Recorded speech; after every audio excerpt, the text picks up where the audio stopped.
Welcome back to another edition of Quake Pro League. I am 40 Lions, joined by the one and only ZSX. Dan, how are you? Oh man, it's good to be back. Another week. This time, unfortunately, with you, but we're still here. So it's yeah. Okay. You look lively this time. I think you did some stuff. You got some color to you. I like it. I like what you've done with the place, Dan. It looks great. Thank you. Appreciate the kind words. It's the least I can do. Week 13, we're about to kick that off, but as we always do, we like to look to the past. Week 12 was action-packed, whole lot of matches. I wouldn't really say a whole lot of upsets, but we can start off with Dramus and Kron. Yeah, another week, another run. Well, it wasn't the best performance, but Dramus, I think, has been picking up a bit of steam throughout the weeks going on, and then another real steam rolling here in this particular series. And, you know, we're going to see him again today, but he definitely started off slow at the start of the season, but it's really good to see him back pretty much at full strength. Yeah, not too bad. Kelson versus Tox. This one was a good one. Kelson taking it 3-0 over Tox. A little bit disappointing. But, I mean, Kelson's looking strong. Except for a couple mishaps here and there throughout the season, he has been on top for the most part.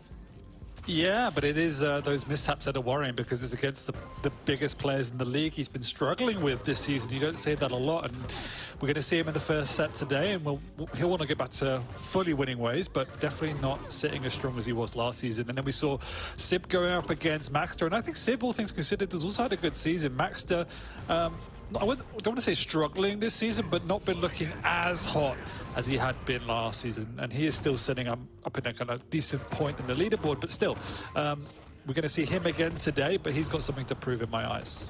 Yeah, we'll see how hot he is today as he has one of the featured matches. Chain versus Strong Sage. I mean, I cannot say enough good things about Strong Sage. I think he's had a fantastic rookie season, looking to add more to it. Chain, again, leaving something to be desired with the performances, and you just got to wonder, when are you going to pick it up, Chain, because we know he can do better.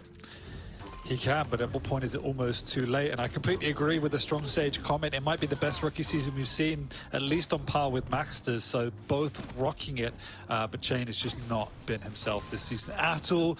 Then we had this incredibly close series between Venger and Xeniku. Xeniku, for me, has been pretty much one of the standout players this season with some of his performances, but he came up against Venger, who is looking to find his form now leading into QuakeCon, and we know what happened last time he found form going into QuakeCon. So it's an exciting time to be a Venger fan, and he played exceptionally well in that series. A really, really close one. And then Rafa versus Raisy, the classic, and Rafa just comes out on top. Very, very close set again, as we've come to expect between these two.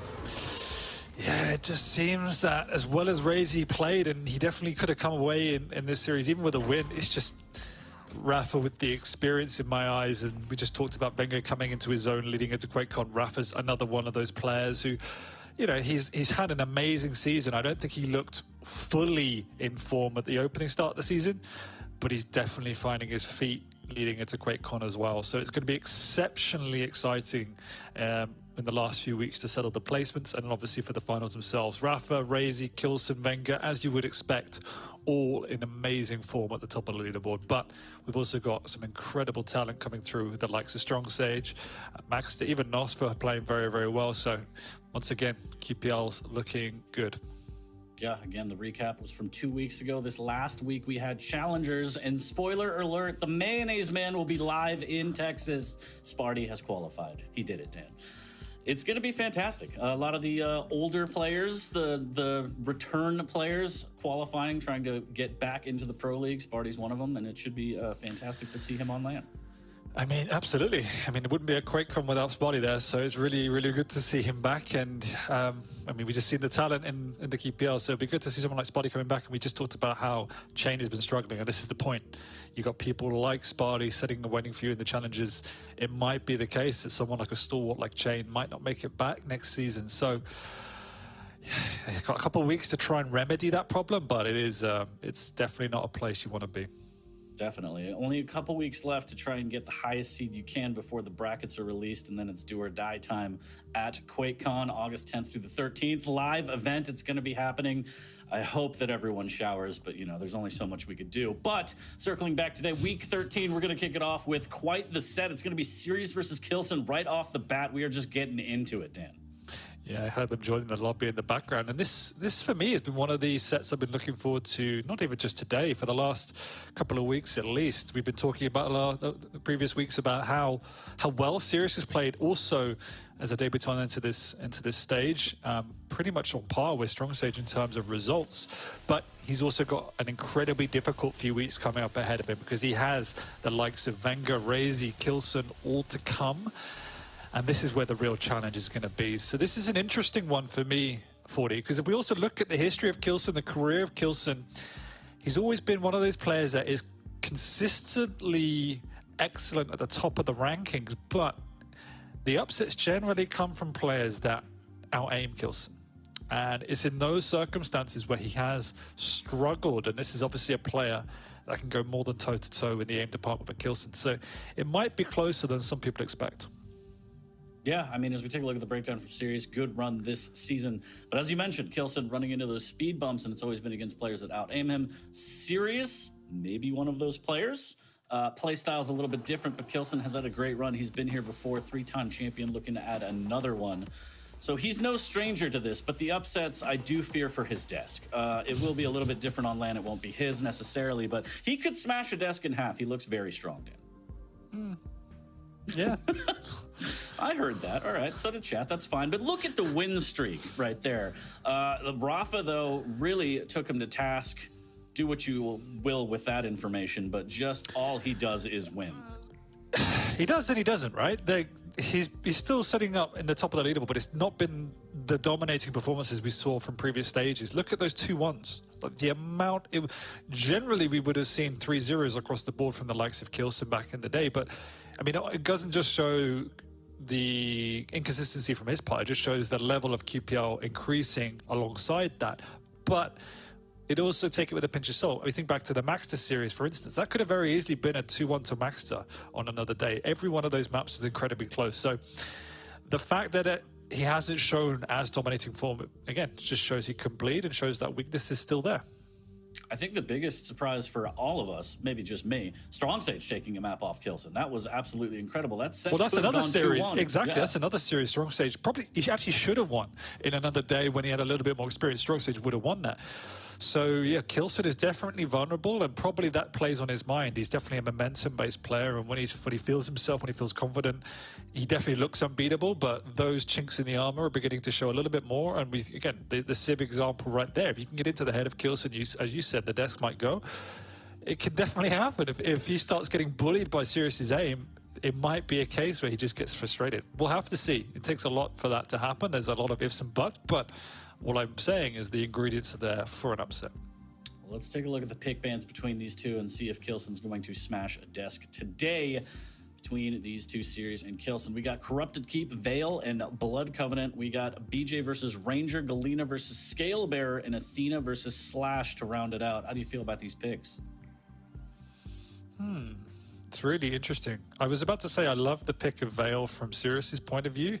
It allows him to avoid the situation where Kelson can just dominate control of the high ground and the map, and you can create a bit more chaos. But I actually really do like the pick of Scalebearer there from Kelson's point of view, because he wants that little bit of extra stack. He wants to have that reinforcement of the speed and size of Scalebearer. So that in itself is interesting. Sirius had the counter pick there and picks up the Galena, so he's actually quite happy to play a little bit slower and use the overstack. So Sirius definitely just has to play a better map if he's going to win Veil.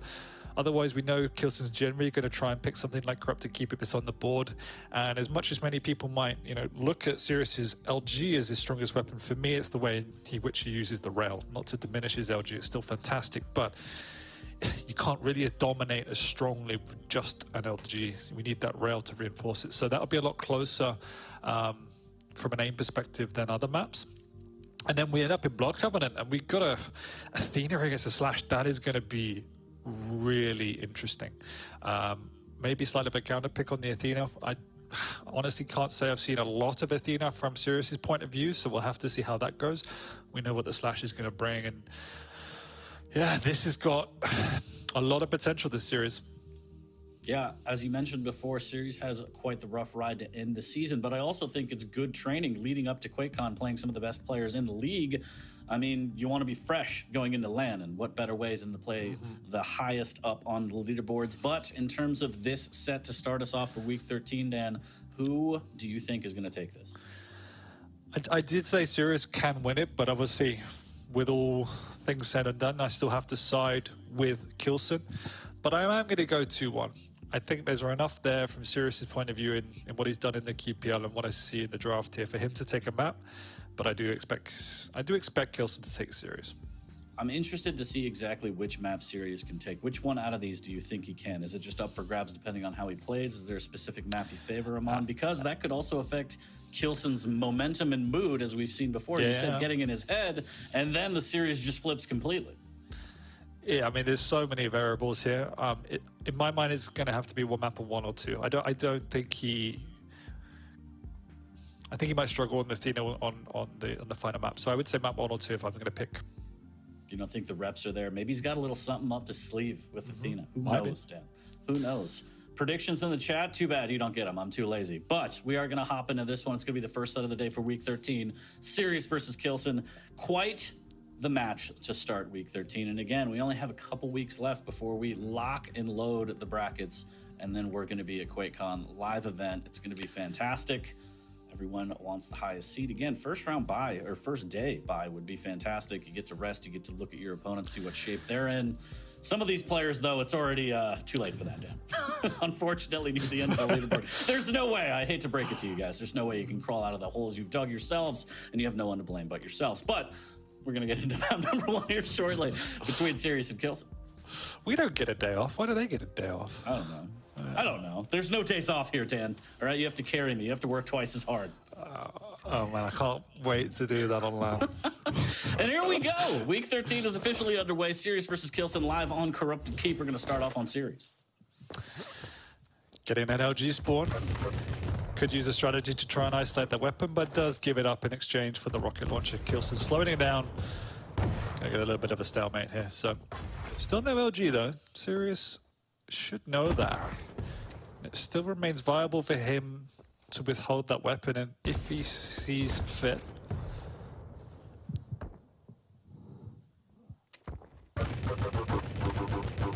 Huge damage from that heavy machine gun. Nice. And a delay on the heavy as well, so he's feeling confident to start this map Sirius. Not bad at all. And as you've said, Sirius has always had the capability. He just had to turn on his brain, and it looks like he has this season. Hey, your words, not mine, maybe both of ours, I don't know. But here we go, a little bit more of a skirmish here, more HMG coming out, a little bit of Tribal as well, Sirius.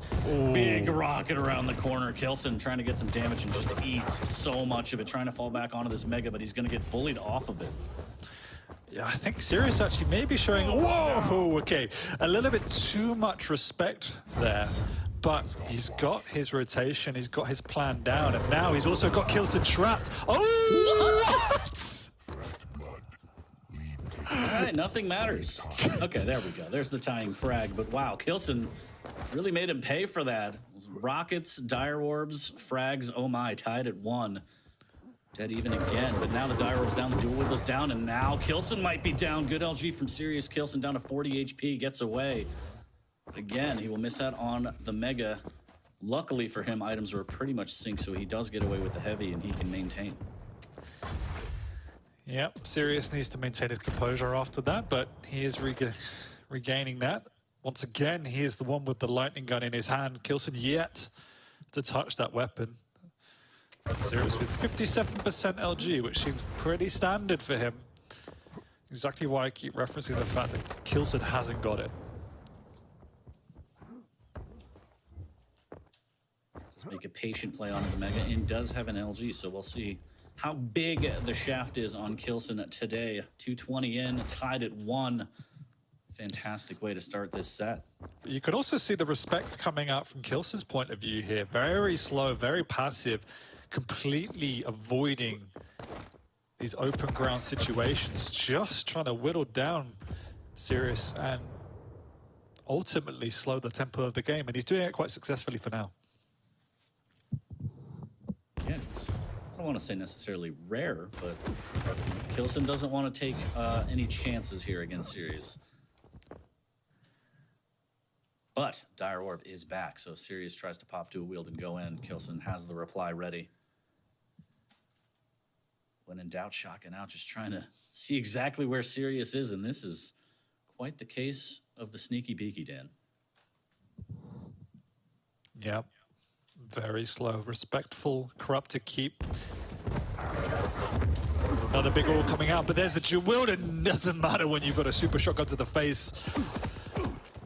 Now we might see Kelson picking the tempo up. He's got both major items and the weapons he needs. So it was all that patience.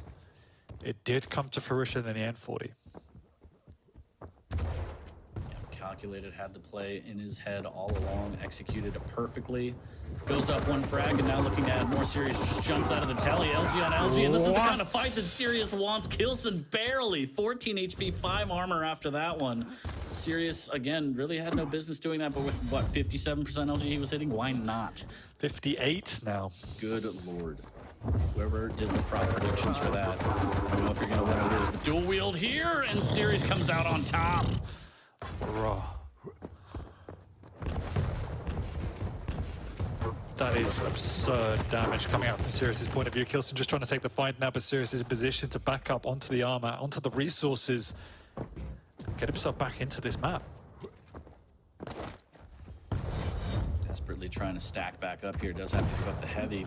Such a big split between the items, though, that Sirius knows he can keep the pressure on here. Actually swaps the weapon at the last second, so lovely drop down that Kelson, but the split between the heavy and the mega just extends a little bit further. And that means this next heavy has to be contested by both players. 10 seconds until the heavy, little bit of machine gun, and Kelson trying to position as safely as possible for this heavy, and it looks like Sirius is just going to wait for the exit instead of contesting. Yeah, this could be dangerous. The only thing is Kelson doesn't have the LG, so again, he has to be very careful pushing into this room. That's exactly what Sirius is banking on here, backing off with the LG, just doing 125 damage there. So, all things considered, it was good awareness by Sirius to play around that weapon deficiency, and Kelson does not seem bothered to try and get that weapon, basically because he doesn't want to take that fight. And not a fan. I think he's going to stick to the shotgun, rockets, and orbs. A little bit of machine gun as well from across the map, but you're absolutely right. LG on LG, I mean, call it respect, call it whatever you want, but clearly does not want to go toe-to-toe. There's the dual wield popped, and Kelson is out of there. Take the mega and leave me alone. He is terrified at the moment, absolutely terrified of taking any sort of fight with Sirius whatsoever. He's even just given up both major items.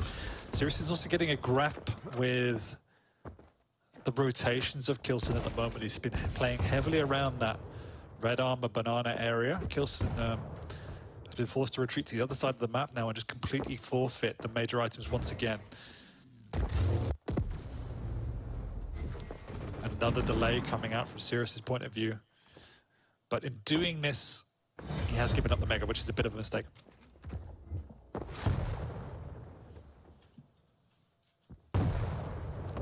Nice little rocket jump to get out of danger and harm's way from Kelson there. And what do you do if Kelson's playing this passive, and you know that this is probably going to be a strategy near the end? Wait for the orb to come back, have shotgun, and just play around these corners. What do you do if you're Sirius? You have to get in there. You're trailing by 1. Exactly, you have to pick the tempo up, but you have so much time, you don't want to make a mistake. So the number one priority is retain the rotation of the items. Then you want to be controlling the area of around the items and making sure that Kelson can't make any of these maneuvers, but it's difficult when he has the orb, as you say. So as soon as that orb is on cooldown, you do want to be raising the tempo a little bit. But at the same time, this is such a defensive map that if you play it smart like Kelson is, it's difficult to try and break that strangle, because you just put yourself in such a vulnerable position. And this, you can see here, Sirius trying to raise the tempo. It's just very, very difficult to do so. But he has, nearly caught Kelson there. Yeah, Kelson is just playing this really, really well. Using the rocket jumps, the passive ability from the Ranger to get away. Worst case scenario, has the Dire Orb to fully escape or maybe do damage, but this looks to be the end-all be-all for Kelson. You have to push me through choke points. Hopefully I'll hit some rockets, maybe shotgun, but the hunt is on. All the pressure is on Sirius right now with 2:30 left in map number 1. But that's the key point. There is 2 minutes 30 left. There's so much time here. Sirius is doing the exact right thing here. The double back. Oh, he should have gone through. But there you go. Maintain the rotation, number one priority. The second one is to try and set up some sort of trap or outmaneuver your opponent. He nearly did do it there, but it wasn't quite enough. Chunky rocket there around the corners. Kelson was waiting, and now the LG, but he takes a huge rocket trying to push in on this Mega. This is a good opportunity. Kelson's exposed himself trying to push it for this heavy, but it's not up for another 5 seconds. Sirius has to do the damage, and he has done it. He caught him out. Kelson made a maneuver, an extension too far, and now he's been caught on the spawn as well. Sirius will be able to get the follow-up here if his rocket can connect. Oh no, there's so much time before this Mega. Wow, the LG though, so clutch. He could stack back off the bubbles and then get the Mega. Kelson gonna rush for the rockets, trying to do damage. Mega's still up. Sirius actually pushed too far away into the red room, and Kelson's able to swipe that Mega.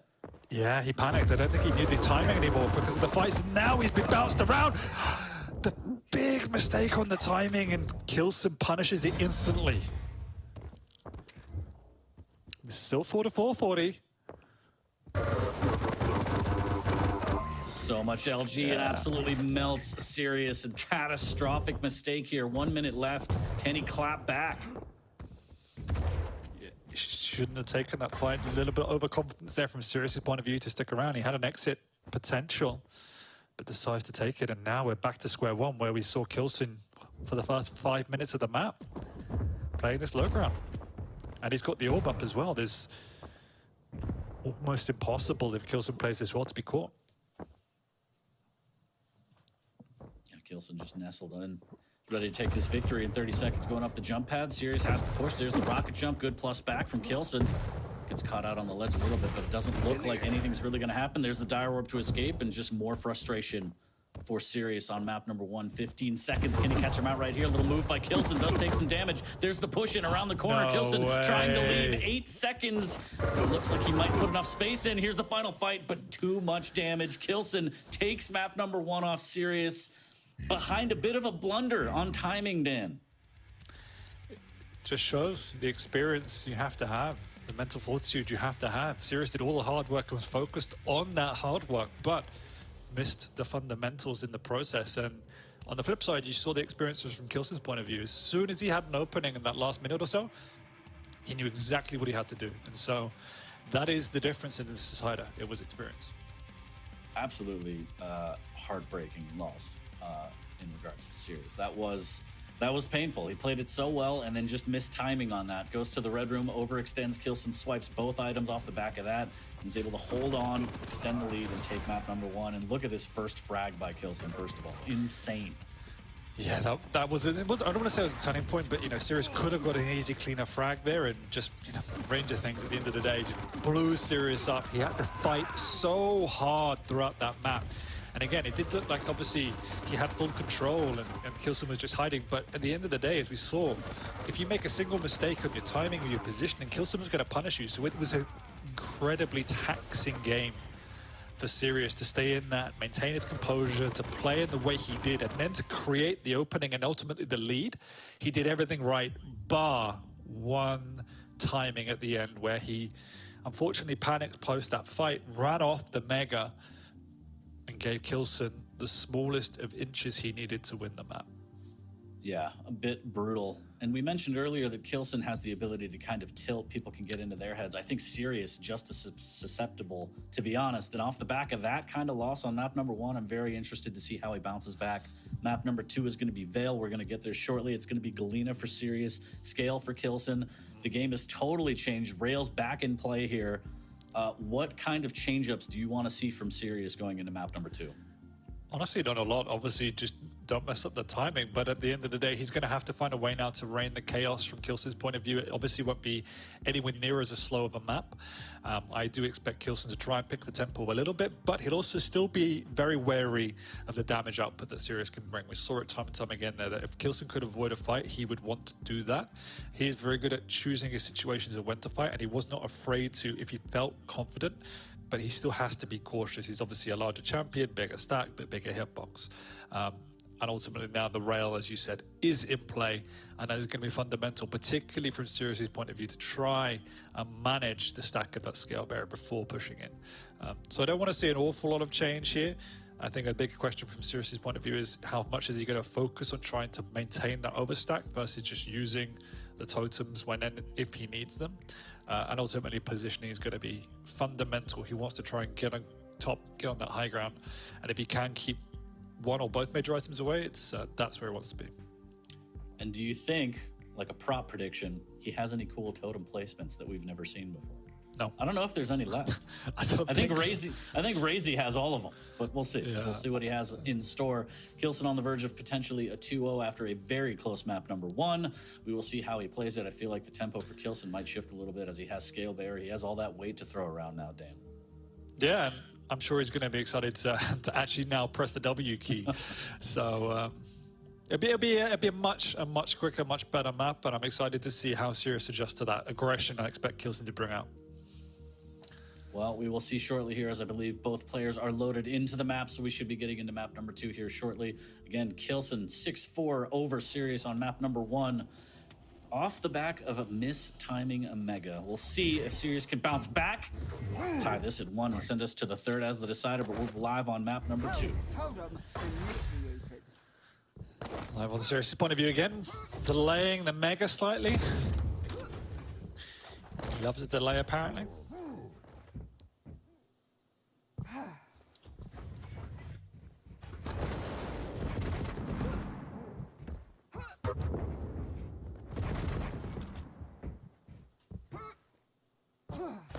Kelson taking that totem to the face, doesn't even care. That's one way to clear him out for sure, especially as a scale. Sirius does have his 2nd totem up already. Positioning well for this heavy, uncontested, as both players will take their respective items. Down goes another totem as he wants to build that economy soon, but nice and slow here at the start of Veil. Yeah, feeling each other out. Kelson trying to make a maneuver, but Sirius just moving out in time.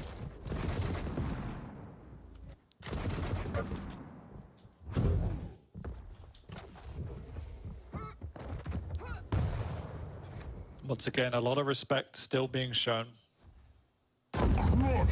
Okay. You said respect? Yeah. No, that's just scale bearer things, my friend. Weed is so happy somewhere. Quite the first frag from Kelson there. Bull rush into shotgun, why not? Probably more of that throughout this map. So we're a minute 30 in, and now Sirius trying to make sure that he doesn't get caught out again. The bull rush is going to be down for another 20 seconds. So he should be safe, but, you know, the plus W can be just as deadly with scale. It can be, but as we spoke about, Kelson is definitely playing quicker, but also incredibly wary of the defensive potential that Sirius has to offer just with the weapons that he has. Oh, he's set up that trap once again.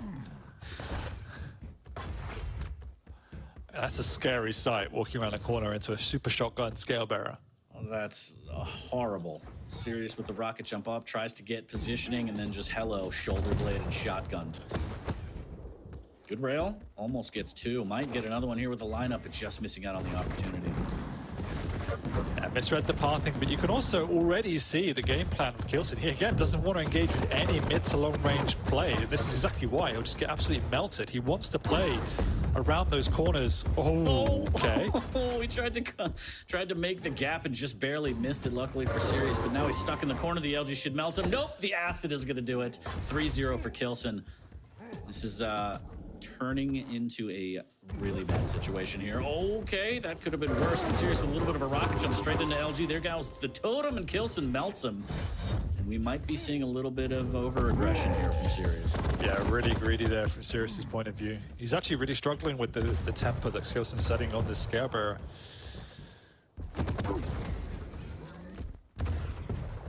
Not a huge amount of damage coming out from Kelson's point of view, but when he does the damage, it's meaningful damage. Sirius is just trying to fight now, and that seems a little bit like tilt, though. Just trying to force fights when you're in no position to do so.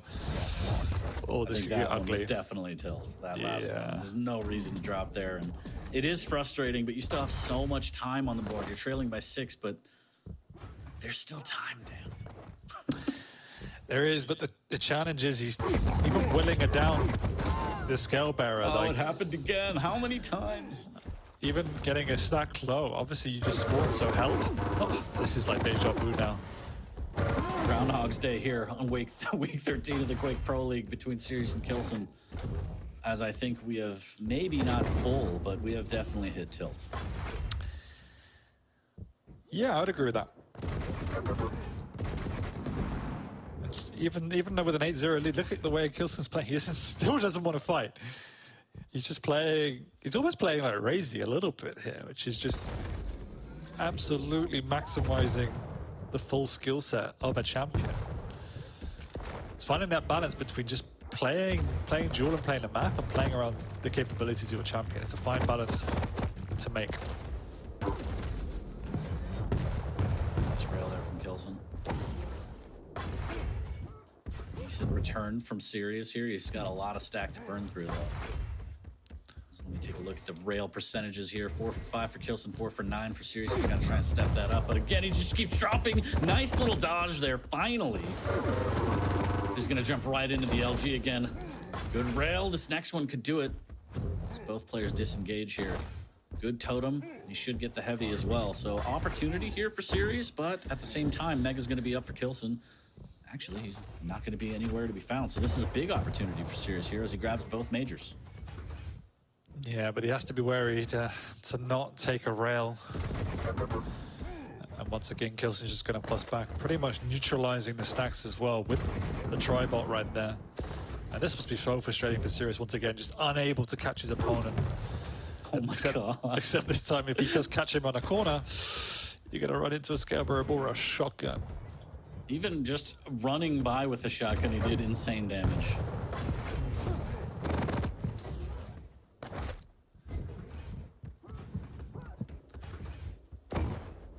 Nice rail. Still a lot more work here. Might catch him out through the grade. No.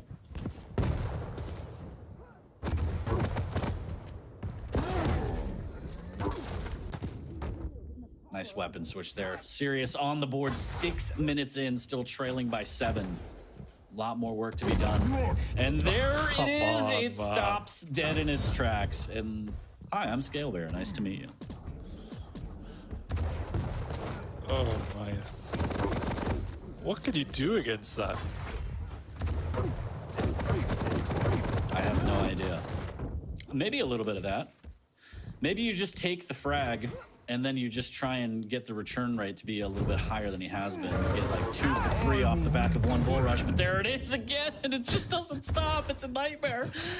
Oh, Sirius is in a horror movie right now. Yeah.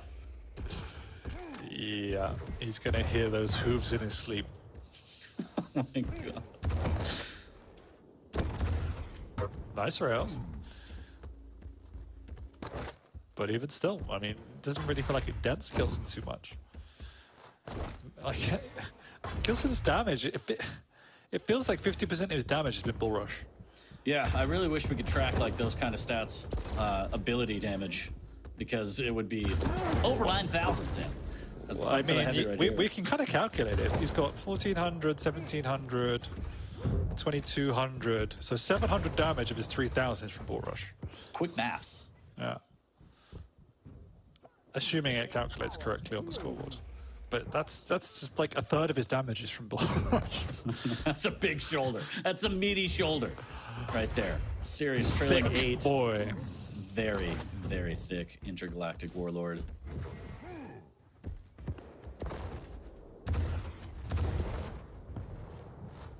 And it's just heartbreaking, really, because the first map was so close. One mistiming and it all goes wrong, and then you just run into, well, you get run into, rather, on map number 2, and it's just got to be backbreaking. Yeah, it must be so frustrating for Sirius, because you can't really do anything. He's slower than slower than Kelson, and when he's trying to chase him down because he needs to find a frag, as you say, he just gets exploded and disappears.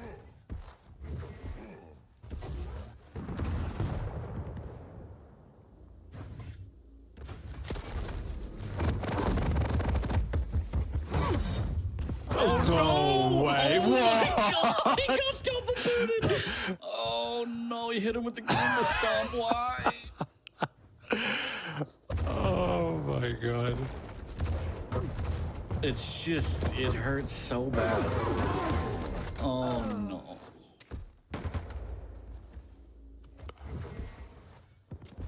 Oh, it's a me, Scale Bearer. That is just, that is just so rough, man. Oh. Oh no, that's a get out of my server moment. Yeah.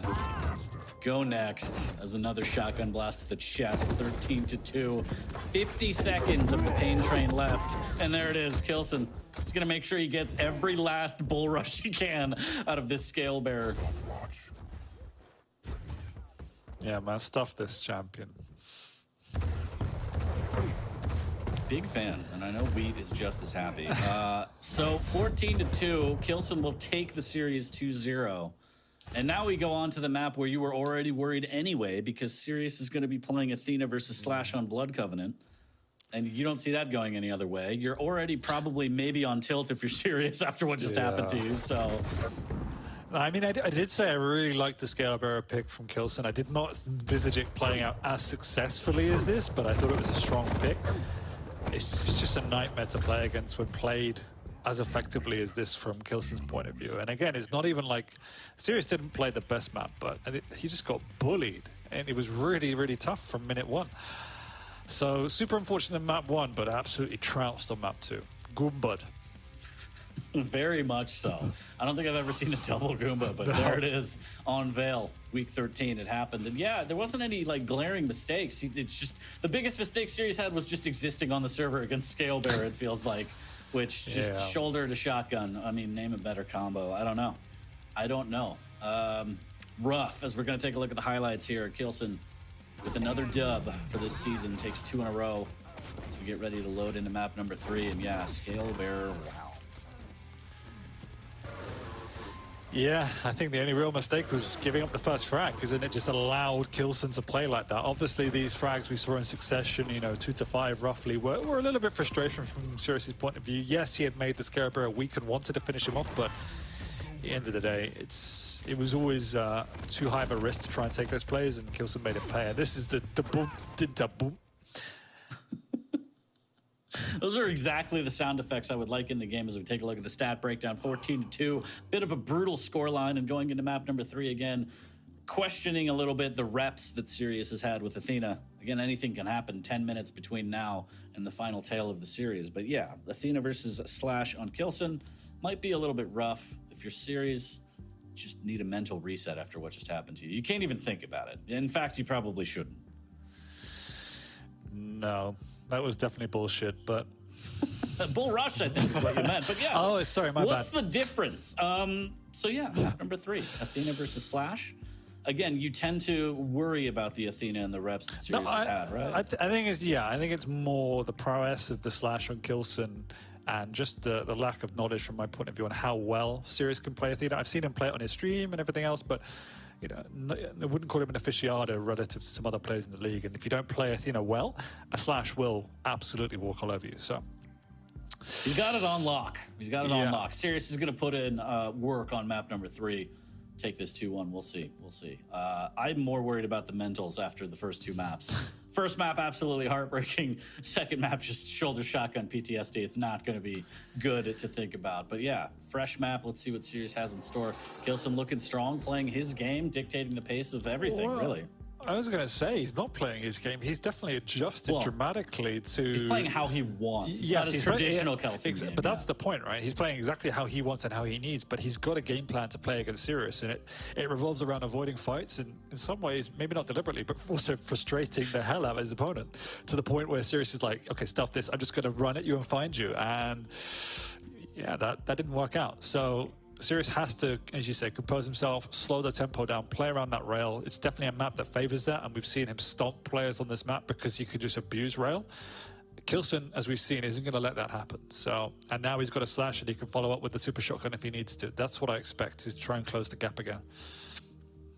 It'll be interesting to see if Kelson completely flips the script and just is just plus W the whole time this game. And he's like, you remember how I was playing super defensive and you wanted the fights? Now I'm going to fight you when you don't want it and you just want to be out of this set after what I did to you the first 2 maps. But live on map number 3 between these two, Kelson working on the 3-0. Will it happen? We will see. We're going to start off on Sirius again. Interested to see how he bounces back from the last 2 maps. Starting on his POV again.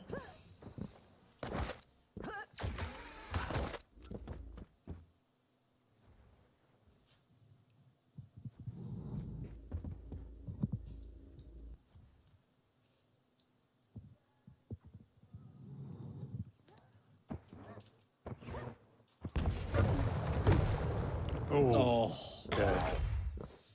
just absolutely pristine rocket to cancel out that grapple. You saw Sirius saw the opportunity to go in aggressive, and Kelson immediately cancels that and says no thank you. Now, continue to trade items and again, feed each other out here. But it's all going to come down to this rail across the bridge. This is controlling this part of the map is what it's all about on Blood Covenant.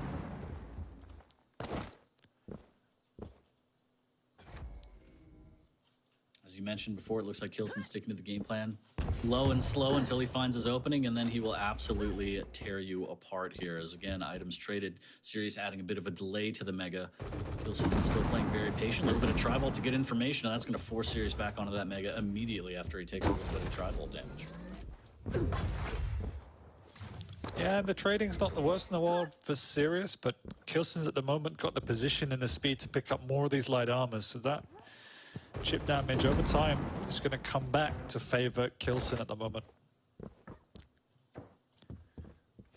You can also get across to pressure this Mega. He knows it as well. He's gone the long way around, but he's Slash, and he's even able to get in and close the gap, as we said he would. Bounces Sirius's way.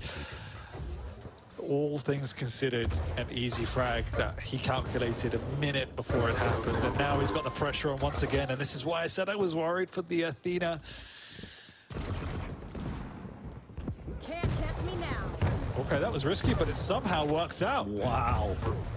Could lead to a frag here. He just needs to find that damage, and good defensive rockets from Kelson as he missed a bit of a layup rail there.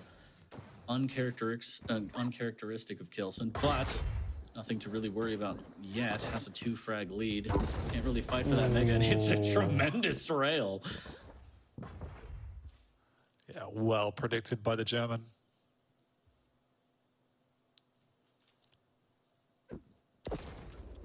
Oh, it's Sirius with a good drop down, but misses his opportunity, and Kelson quick to fire back. Yeah, generally shots you would expect someone of Sirius's caliber to hit, and they are meaningful shots, particularly against a light champion.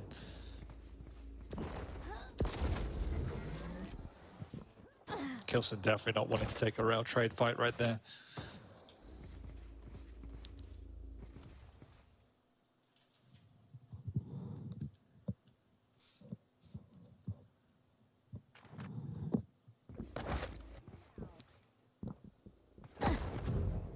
Ooh, clips him there. Nice shot from Sirius. Kelson didn't expect that one. Uses the snail trail to get across the top level to grab a light. And again, playing very defensive. Nice rail again. Sirius trying to close the gap. Another vertical rail. 45 HP Kelson in dire straits right now, but Sirius has to finish. Oh, wow. No grapples, just waiting and waiting for his grapple. And once again, Kelson, as we saw it on previous maps, just has a read on Kelson, on Sirius's positioning, and is able to get himself away and just frustrate his opponent. Oh, man.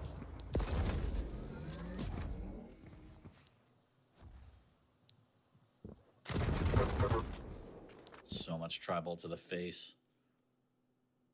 Now the rockets are locked and loaded as he peeks over the edge, but luckily, Sirius doesn't take a lot of damage, but Kelson's able to get out of there. It doesn't even really matter. More Tri-Bolt waiting for him. There's the grapple. There's the aggressive play.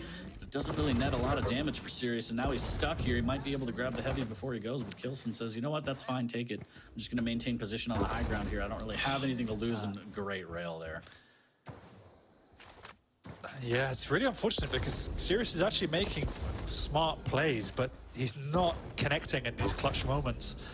And that is definitely going to frustrate him as he just goes in here knowing, and in my mind, frustrated that he's not hitting the shots he would normally expect to hit. And at the end of the day, when Kelson's playing as defensive and as clean as he is, you just have to. It's as simple as that. And now the tilt has set in. Everything's gone horribly wrong as Kelson's styling a little bit there. Nice little rocket jump using the speed as well to grab that rail. And yeah, it's just not lining up for Sirius. Good reads, bad mechanics. Decent mechanics, terrible pushes. And it has to be damn near full tilt at this point, Dan. It's been a frustrating series, to say the least, for Sirius. Surprised it didn't start sooner, considering how map 2 went at the end of map 1. So, yeah, unfortunately for Sirius, he will lose 3-0 unless something remarkable happens to change the course of destiny here. But I'm sure he's gained a lot of respect in the eyes of many people out there, and definitely in mind the way in which he played, particularly in map 1, pushing the likes of Kelson to the limit. But it also just shows that even the best players mechanically in the world, and the likes of Kelson, have to adjust their game to play against someone like Sirius, just because he's that good mechanically. And if he can learn and get the experience that these other players have, that's when he becomes almost championship material. Nice rails there from Sirius to put himself on the board, but yeah. Kelson, one of the best in the league, showing respect to Sirius as everyone else should. Shotgun blast, and the rail's not enough to push him away. The last buckshot will get him again.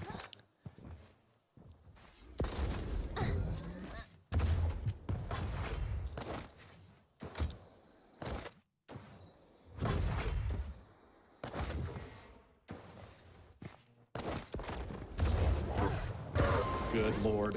Yeah. It's a beautiful combo there from Kelson. Picking up the speed, and that's it. Officially has had enough and doesn't want any more. And I mean, I understand. Can't blame him. Can't blame him at all. That was just a frustrating series through and through. Map number 2, probably the worst map in terms of frustration and anger and just not being able to do anything. Like, you can't be on the map with Scale Bearer. Map number 1 was heartbreaking, though. Just one mistiming leading to the L. And yeah, map number 3 is just, well, you saw it, Dan. I can't even state how taxing map 1 would have been mentally for Sirius as well. So, yeah, full credit for him to putting in the performance there. But at the end of the day, he came up against a better and more experienced player who knew how to adjust their game, maintain that composure. And it's just a big lesson he's going to have to learn, that you are not always going to be able to play you want to play. And what do you do when someone is going out of their way to counter you or frustrate you? So I think there is a lot he can take from this series to try and learn, but also big shout out and respect to Kelson for actually going out of his way to put in the game plan for how to beat Sirius. Shows the levels these players go to against each individual opponent. Yeah, really well done from Kelson. And as you said, it's kind of brings up the question of, okay, well, what's plan B if I can't play my game? And I guess we kind of saw there that unfortunately Sirius didn't really have anything planned necessarily. He's got a rough road ahead, as we said before the beginning of the series, with multiple opponents that are top tier leading up to QuakeCon. So it's going to be good practice, but it's going to be a rough road as we take a look at the stat breakdown, the score line rather, from the series overall. And yeah, it was that first one, heartbreaking. Yeah, that is rough. That is rough. It could very, very easily have been a 2-1 to Kelson, but maps 2 and 3 in particular, just, yeah, flawless from Kelson's point of view. Really well done there. And yeah, again, I completely understand the frustration from Sirius, and he's like, you know what, there's 3 minutes left, but I don't want to be here for that. As I just heard the 1-minute warning sign. Kelson's still on the server, shouts to him. I wouldn't have joined map 3. I would have been gone after that second map. Yeah, you would have smashed your desk in half too. I don't know. Yeah, smashed you in half.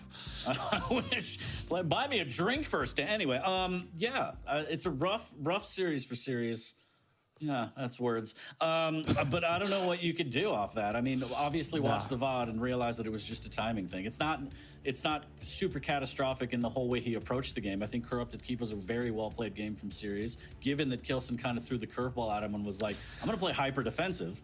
And just one missed timing kind of just turned the tide in Kelson's favor. Map 1 is what it is, but map 2, the only way in my mind he really could have played that map was to try and play it like map 2 was to try and play it like map 1, in so much that he just had to play as slow as Kelson was playing. He couldn't try to hunt his opponent out, he couldn't try to engage him, he would just have to play incredibly slow, incredibly spammy, even just playing around one of the items to try and not take those engagements. But I think that frustration had already set in. He tried to fight fire with fire. He felt confident, and Kelson abused that. So, yeah, it was just a game plan from Kelson that was executed perfectly, and ultimately, Sirius fell into that trap.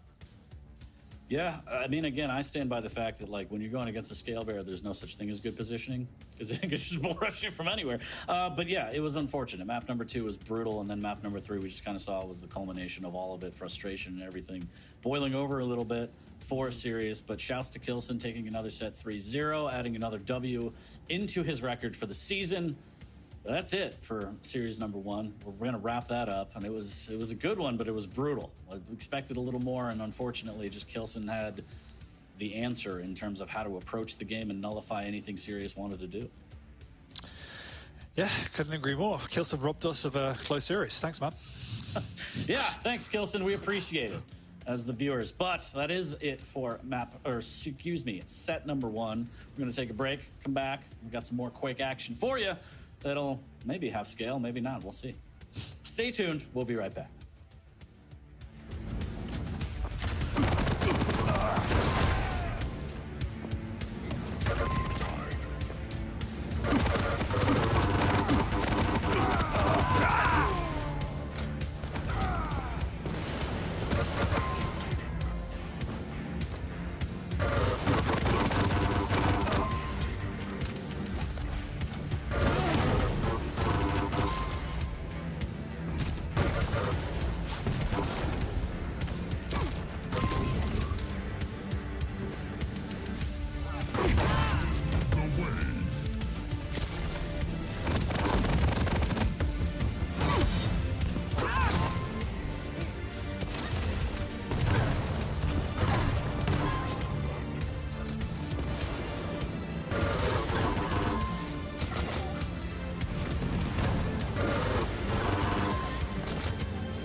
Welcome back to week 13 of the Quake Pro League. I am 40 Lions, joined by the girthy gargantuan himself, ZSX.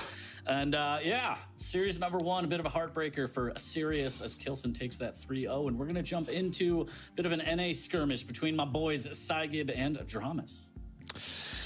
Yeah, NA Quake coming at you. This will be fun at least. We've got two guys who just want to fight all day long, and it's going to be entertaining to say the least. I don't expect anywhere near as slow pace as the last game. I'm expecting some action, and I'm also expecting a Dramas victory. But if Saigib comes to play, there is absolutely no doubt he could turn the tables as well. I'm offended. This is going to be full of tactics, strategy, timing, positioning. Okay. How dare you, Dan? So we're going to take a look at Saigib first. Mechanically, very dangerous, as we said about most of the players in the Quake Pro League. But he just has his moments where he misplays, unfortunate sequence of events, what have you. We'll see what Saigib shows up as. The season for him has not been the best. It's currently sitting at 13th as we take a look at the records. And yeah, bit brutal run from Saigib. Yeah, he's been beaten and abused all season long. At least he beat Sib and Chain, so there, he got something to his name. But some of those results were pretty brutal, and he's had a tough time. Even pretty much the last 2 series. I think there was a time, maybe stage 3, where he was up there in 7th, 8th place and looking very strong, and some good momentum going into future seasons. But since then, it's been more or less downhill, and I don't want to say he's regressed. I just think that the league has overtaken him and where he's at, and that's just how it is. And so today he's going up against an opponent which I think actually does suit his style a little bit. He is somebody who just wants to fight. He plays the ABC game pretty well, and Dramas will let him do that. But obviously Dramas himself has a lot of style points, so it's not going to be an easy game, but it'll be one of the easier opponents for him. And to be fair, one last thing on Saigib, I mean, those losses, he did put up maps on some of them, so not completely one-sided blowouts. There's opportunities there, but yeah, jumping over to Dramas, I mean, action-packed player, not afraid to take rail fights at any given distance as we take a look at his run this season so far. He had a huge gap, as we saw early on, but he's kind of mellowed out a little bit, and he's on the up and up. Had a little bit of a run-in with Chain able to take that one from him. But all in all, I'd say he's on the up and up and looking pretty good as we get closer to QuakeCon, Dan. Yeah, like we said, he had a rough start this season. He beat Sirius 3-0 off the bat, which was good, but we spoke about this, and this is when Sirius was at his worst, so I don't think that result will be the same today. But then he pretty much played the best players in the league back to back to back, with the exception of Strong Sage in there. But at the time, that looked like a huge result, like a big upset. But the way we've seen Strong Sage playing in context now, not as much so. And ultimately, he's had to bide his time to begin picking up results, and he has done in recent weeks. Sib, Maxter, Avec, all really good results. And again, he's not been whitewashed with the exception of Raisy and Rafa, but you'd probably expect that. So definitely nice now to see him picking up some points, and should be a fun game going up against Saigib. Yeah, let's hop into the pick bands, take a look at what we have in store between these two players. Probably not Keel as much as I'd want. Deep Embrace, Molten Falls, Veil to round us out. Didn't realize Keel exists anymore. How removed from the dare game. You put respect on Ben's name. Anyways, it's going to be Doomslayer versus Ranger on Deep Embrace. That should be a fantastic set. Slash versus Sorlag on Molten Falls. And then a Death Knight versus Eisen. Dan, how do you feel about this setup? Feels like NA picks. That's not true, otherwise we'd see Keel. But yeah, Death Knight, we don't see that often anymore. Interesting pick from Saigib on map number 3 there. No, I mean, it's one of the maps you would see him as a valid pick on Veil. But no, I mean, across the board, obviously the deep picks are pretty standard. The Molten is a little bit more interesting, but Sorlag on Dramas' point of view is I want to say a staple, but he would always pick it if he can pick it and there's not a slash in the pool. What it obviously does bring is that stack advantage up against the slash. So Saigib's going to have to play his own keep away game on that particular map and try and get some momentum up, particularly with the rail. And then we do obviously get to Veil. I do like the Icing pick. I think it's not probably picked enough. It does add a lot of utility here. I mean, we haven't seen the Death Knight an awful lot this season for good reason, but at least on Veil, you can have that burst potential to a certain degree. You can have the zoning capabilities. Obviously, if you fluff it, then your champion does nothing. But if you do hit it, we've seen it cause a lot of chaos as well. So Veil is a good map, if any, to try and test the waters with that champion. And looking at the draft, there's not an awful lot left unless you wanted to play something like a Scale Bearer, but he wasn't feeling it. I was gonna say, to be fair, based on the way the pick bans work, maybe he just didn't want to pick a scale in Eisen because he knows the turret can negate the bull rush. Maybe, I don't know. Yeah, that's definitely one of the reasons. He had the last pick, so he had an open draft at that point. He could have even picked the kill, you know, but... No love for my boy. I don't get it. I'm going to have a stern talking to with these gentlemen. But now that we see the breakdown, how do you feel about this set? Who do you think is going to take this? What are your thoughts, Dan? I'm still siding with Dramus. I think from my point of view, for Saigib's perspective, map 1's probably going to be his best shot to bring something out, and I've seen him play some very, very good deep embraces here. I could definitely see this going to a 2-1, but I'm actually going to go for a 3-0 Dramus. 3-0 Dramus. Lock it in. I see a world where that can happen. I wonder how much he's going to pop off with the rail. Again, he's very much do or die with the rail. If he's connecting shots, it might just be all the drama show. But the rockets from Saigib, week in, week out, have been absolutely incredible. So I think it's just a matter of, as dumb as it sounds, who hits the better shots and who's more consistent with their shots. But it could go either way. Again, I think it's just going to be very slow chess matches between these two, as we've seen in NA before, Dan. We'll see how it goes, especially on Deep Embrace of all the maps. So I heard the sound. We're going to get into map number 1 here shortly, and it should be a good one, full of strategy and tactics and everything that we're known for in NA. So glad you're here. Me too. Feels great. It's always like a vacation when you're around. What is with your M&M drip today, by the way? M&M drip? Yeah. MC Falafel, actually. Thank you. I will be having a show after this. Come out to the club. See me. I'll get you VIP. We got bottle service. Yeah, no doubt you got the Sunday gig. Oh, it's Saturday. We got to know what day it is. Exactly. See, it doesn't even matter, all right? Yeah, as long as Quake is being played, it doesn't matter what day it is. As we are trained professionals here at the Quake Pro League. Whew, all right, map number 1 going live between these two. Got a big old deep embrace coming up between Saigib and Dramus. And we're going to start off right with the Berserk. Wants that quick burst of speed, it does Saigib, to grab all the weaponry and a little bit of light armor. And actually, the attack is perfect! And look at that, right off the bat, the rail to say, get off of me. How Dramus of him. Dramus, indeed. Oof, oof. Trying to calm down. Reel it in, Dan, reel it in. Well, Saigib taking control of that high ground already, but Dramus not afraid. He's got the orb up as well, and we've already seen today how powerful that can be. Making his way over towards the heavy area. Very early, in fact, from Saigib's point of view, but it doesn't matter. The rockets are huge. Even wasted the orb trying to steal it away, and unsuccessful. Yeah, testing the rockets early, and Saigib makes him pay again. Absolutely deadly with this weapon. Dramus wasting the Dire Orb, as you said, as well, but Saigib's not really trying to play into that and take advantage of knowing that the Dire Orb is down, maintaining position instead. But Heavy's not going to be up for another 7 seconds, so he kind of just hung out on the rail side of the map, wants to take that out of Dramus's hands, as he should, but the Tri-Bolt getting decent damage here. Saigib has to be careful not to eat too much of that. Yeah, it adds up. Don't be underestimating. Another orb comes out. Lucky bounce from Saigib's point of view just to get away in time, but the damage was huge from Dramus. Saigib now on the retreat, popping the Berserk once again to speed around the map like a mini clutch in action. And Dramus just quite happy to play. God. Yep. Saigib's got the rockets on him, I tell you what. And like I said, full of tactics right off the bat here. LG from down below into the rail. Dramus trying to land one of his own, but Saigib strings together beautiful rails to get a second frag. Yeah, very nuanced Quake going on here. Oh, he almost gets out of the map. Oh.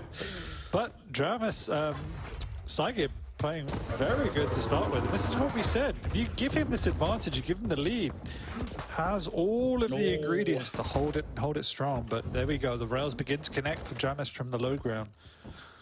Bring himself back a frag. Oh no, that is unfortunate. The shotgun not coming up as big as Saigib wanted. Dramus heating up now, missing with that rail, getting punished with the LG. Rockets around the corner. There's the double jump to avoid it. It's a little bit of rocket damage. Oh my god, I thought he was going to fly off the map again. Berserk, Tri-Bolt. Could have been a deadly combo right there. Saigib has nothing to work with at the moment. Only an LG, which has just got restocked, but no way he can contest for this heavy. So you're going to have to give that up for free. I know Dramus can use this moment in time to regain some composure, skirt the map, and get 2 free items, which is extremely rare on a map like Deep Embrace back-to-back. Oh, dear. Orb. Should be able to get this one, though. Oh, the double jump! Just misses out on the toesies. Can he line up this shot through the death hole? And actually opts to just say, you know what, I want the heavy. You don't really have a lot to work with. He knows the split between the items is long enough for him to make it back over to the Mega in time as well. But Saigib is stacked up pretty nicely. Yeah, all things considered, he has stabilized, getting himself an angle there on the Mega as well. 2 rails, in fact. Can he get a third? That'll really be beneficial. Baits out the jump with the machine gun. Oh my word. The most NA thing you've ever seen. What? Yeah, this is definitely NA Quake right here, but it's entertaining. There comes a Berserk, actually flying himself across. He's going to steal away the Mega. No! Dramus beats him to it with the orb once again and takes the lead. So I liked the effort from Saigib, but not quick enough. And the rocket, the first rocket missing and costing dearly as the plasma will melt and Dramus dropping right under that rail, tied 4-4, 4 minutes in. And this is what we want from Quake Pro League. All action, all the time. Well, these are 2 players that are definitely going to give it to you. And we said it all depends on the rails from Dramus' point of view as well, and he is beginning now to string them together, both on roughly 60% rail, but Dramus firing nearly twice as much, and that's been more or less the deciding weapon from his point of view so far. Saigib will be forced to retreat and try and consolidate a position around this heavy. So much time to kill. I'm not entirely sure if he's got timing. Nice dire orb onto the campfire there, forcing Saigib off with a rail. Now he just tries to hit some rockets through the grate. Feet to the fire there, but he does get, oh wow, that was a big dunk there from Dramus. Fortunately, it was before the armor though, so Saigib can restack with the health.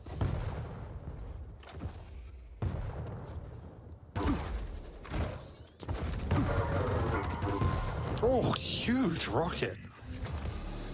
Yeah, Dramus keeps testing Saigib's rockets and he keeps paying the price, although he does have the frag lead with the trade there. But you gotta wonder when he's gonna try and stop that. And I don't think he will, because again, Quake, nothing matters. 530 in, good rocket there from a distance. Dramus trying to maintain this lead, open it up a little bit more, protecting those double bubbles. Fake teleport. Wow, okay, never mind. Jump pad into rocket will land good damage, and again, trying to protect those double bubbles here. And another skirmish. The trade will not go Dramus's way, but Saigib able to grab the Mega and restack. Tied at 6, Dan. How does he keep getting away with this 40? He can't keep getting away with it.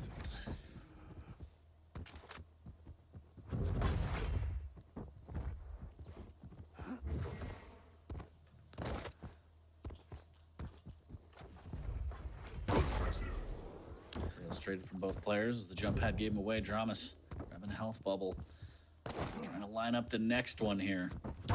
Just missing out. Never mind. Drive by, hits it, and that's a Dramus rail right there. I feel that Saigib needs to take an effort to try and slow the pace a little bit to consolidate one of the major items. He's been struggling since the opening minutes to get a foothold on any of the major items, let alone one. So in terms of building his way into this set, that would be a place to start. But I mean, when Dramus just does that and gives you a frag, then that's also fine.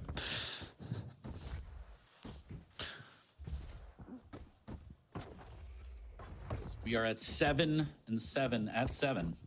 As Dramus is able to claim this heavy Mega is up. A little bit of a delay added from Saigib.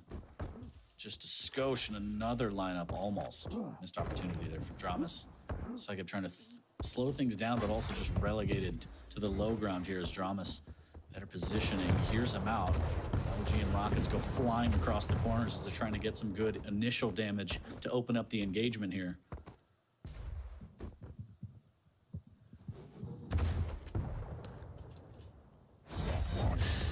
Yeah, and as the time begins to slip away, they're both quite happy as us. But what? Oh my god.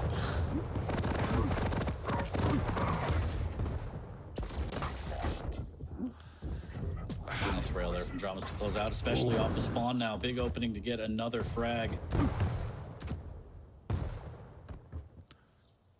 Repositions with the rocket jump. Good positioning early on this heavy. Neither player has their ability up, and that's a good rail, but it won't deny Saigib the heavy. Momentum is too strong, and he's able to snipe that away. There's the dire orb to finish the frag, though. Oh my god, the rail's heating up for Dramas now. Again, Saigib able to steal away all these items, and oh my god, the rocket's so good. Yeah, and Dramas has been living off of these clutch rails at the moment, as you rightly said. If he missed any one of those, the momentum for Saigib would have been strong. Oh, huge rocket coming out, but again, way before the heavy. So plenty of time now for Saigib to get back up, pick up some health. Dramas is in the vicinity. He wants to just continue to fight. I don't think he knows any other way. Again, I'm offended. Oh my god, it was all planned in. Hits him with the fake out. As the Mega was not grabbed, and he really wants it, but he has to concede. All according to plan. Oh, yikes, what a rocket that was. Lovely from Saigib. Once again, clutch rails coming through from Dramas. Holding the fort on the defense here. He's running for his life. There's so much time before the next major item. It gives plenty of opportunity here for Saigib to... No, he's not. He's going to give up the Mega. He doesn't realize how weak Dramas still was. And now he's even given up the heavy. Oh no. He's got to make this count. Oh no. My brother. Tried to get that speed boost with the Berserk, but was denied with the rail. Dramas taking a 2-frag lead in the 15 seconds. Oh, the tribal to put the stamp on it. That one hurts. That is such a feels bad, because in the last 30 seconds, I think Saigib made every wrong decision he could have made to finish this map off. And it really hurts, because he had played so well for the preceding minutes, and yet, yeah, those final 2 minutes, the decisions he made, don't know if he lost timing or what that was, but completely misplayed that, and Dramas punished it. But, you know, it was a series of real clutch shots, some incredible fights, a little bit sloppy around the items, but fun to watch. Yeah, that's NA for you. No, yeah, unfortunate those last 2 minutes. As you said, I think it was a mistiming issue, giving up that Mega, and that just spiraled out of control. Dramas also heating up didn't help, as he was hitting more and more rockets and rails near the end. So well done to Dramas taking map number 1. A good start for both players, really, for the set. And now as we're going to hop over to, I believe, Molten Fall / versus Sorlag. I'm interested to see how Saigib approaches this one, as he is heavily outstacked, but he does technically have the speed. He does. It's quite difficult to use it massively effectively on a map like Molten, though, because it's so open in the mid-ground, and then it's really difficult to use it and punish your opponent, particularly when they're on Sorlag. So we'll be very intrigued to see how Saigib plays around the fact he has to go up against that Sorlag, because you just have to be conscious of that stack at all times. It's going to be tough, but there you go. The 73% rail for Dramas kept him in the game. Wow. It began to build momentum throughout the set. A lot of damage, a lot of frags coming out. I mean, there was moments where Saigib could have run away with that map because of some of the overextensions that Dramas had. It wasn't being punished enough, and then as we saw at the end, just those micro decisions in the key moments were just not being made by Saigib in the right way. Even if it was a mistiming on that Mega, it wasn't even that. It was also then the decision to go for it, having left the heavy. If you're not going to go for the Mega at that point, just stick for the heavy, because you know your opponent has an orb, and they're going to be able to get to it faster than you. So he made the worst of two worlds in terms of decision making there, and it cost him the map. Take a look at the breakdown. 73% is absolutely bonkers for rail percentage. 12-8, the final score on Deep Embrace, as we get prepped for Molten Falls. Hopefully the decision making a little bit cleaner from Saigib here. I do think it was just a mistiming issue. Regardless, it still ended up in a downward spiral, but we will see if he can clean that up going into this one, because he's going to have to play cleaner. Slash versus Sorlag, that's going to be potentially brutal. And we'll see. I think Dramas is pretty comfortable with how he was playing, hitting his shots more and more near the end. We might see just all-out aggression with Railgun, because why not? But he also showed why he'd lost so many series and maps within that set as well, right? Because he was showing these moments of brilliance in terms of mechanical skill, but just the chinks in the armor in terms of the strategy and how clean he was playing. He's always going to be punished by the likes of the best players in the league when he plays like that. So these are the types of games I genuinely would like to see Dramis try and find a way just to almost play as clinical as perfect as you can. You know, he's at a point in the league now where I don't think points either way matters too much for him. I would just love for him to try and play the perfect game every single time he steps onto this set and really clean his strategy up. I think he's sitting 7th right now in the leaderboards. So yeah, I think he's air quotes safe unless something goes horribly wrong the last couple weeks. But yeah, all things considered, I mean, that's kind of how Dramis plays. He's all in all the time. So I don't see him really changing the game plan this deep into the season, but that's what makes it fun to watch, but also heartbreaking because he'll have situations where he has the lead, he overextends for no reason, the opponent gets back into it and takes the map away. Exactly. But that's the Dramis factor, baby. That's what we love, Dan. And we're going to get into map number 2 and see more of it here on Molten Falls, starting off with Saigib. I'm glad you're easily pleased, my friend. I love entertainment. Anyways, 0-0 here. I'm going to start off a clean slate for Saigib here and see if he can clean up some of those timing mistakes and decision-making. Yeah, got to be careful you don't fly around the corner into that lizard. Slowing it down. Item timings more or less even, so he is completely got his headphones on backwards. Just crept up on there.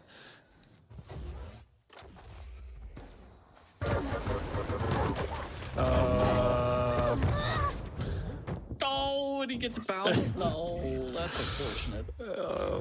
Okay. I think his W key got a little bit stuck there. He kept walking into the spit. Not where you want to be. And this is what I meant. You just got to be conscious of your opponent's positioning. Because if you go around a corner, crouch riding, Max... We fighting, baby. Dan, there's no time to talk when they're just fighting all the time. What is happening? This is Quake, baby. Oh, okay, the trade comes out. That's definitely a thing that happened. The spawn favors Dramis heavily. Look at all these weapons and items that I have for you.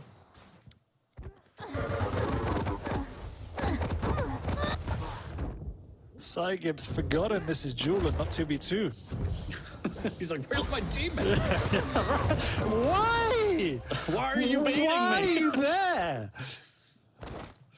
All right, 6-1, 2 minutes into the game. Oh, you know he hits 80%. You know it. You don't know the timing. 7-1, 2 minutes into the game. Standard Molten Falls here.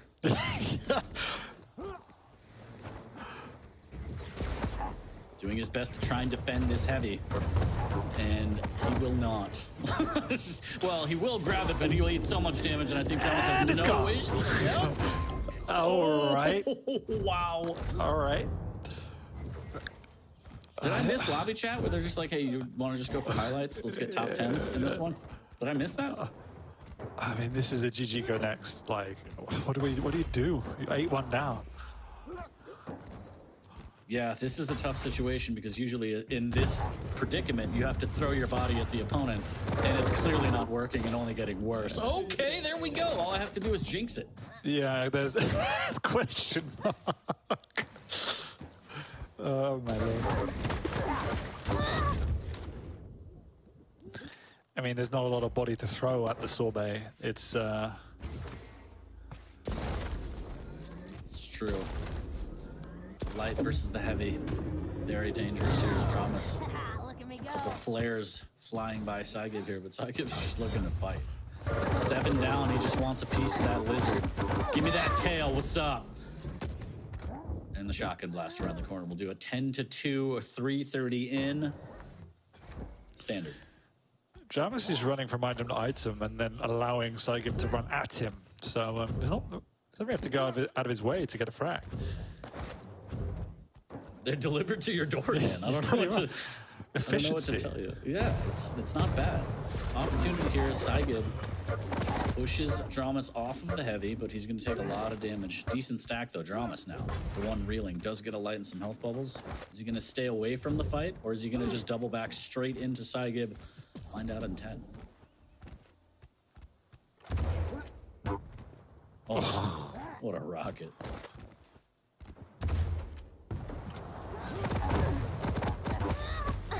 Not again. Ooh, couldn't get the weapon out quick enough. Good switch from Saigib, but he's so beaten after that. Just very, very weak. Not able to contest this. He shouldn't contest this, but nothing matters anymore. Dude, it's NA. He's going to contest this. I feel like you're talking down about my boys, and I don't like it, Dan. All right? There's a strategy here on display. I'm trying to figure out what it is, but it's there. Oh, he stole the item, and he See? gets Look at the that. frag. Huge plays. 10-4. Huge plays. How dare you? 10-4. Right back in this is Saigib. And eventually, I feel like once he hits 7 or 8 frags, maybe we'll see the shades come out. The ascension to Saigod is always a potential. I mean, the chewing has slowed dramatically. That's not a good sign. Chewing intensifies. What it feels like to chew Quake gum. All right, 6 frag deficit here for Saigib. What do you have in store for us against a insanely stacked sorbet? He's definitely playing normal June now, so that's a good sign. And one of the reasons why he's slowly getting back into this. Now, I still obviously don't expect him to win, but the fact he's making it now way more competitive has forced Saigib, forced Dramas to play a little bit more respectful as well. So this is what he should have done 4 minutes ago.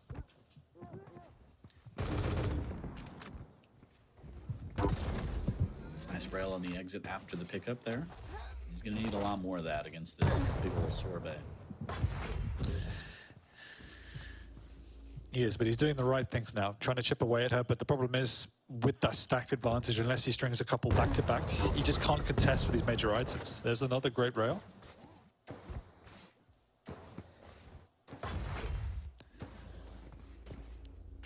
Ooh, But if pretty. Yeah, but if Jamis hits 1, then it's basically a minute of work down the drain from Saigib's point of view.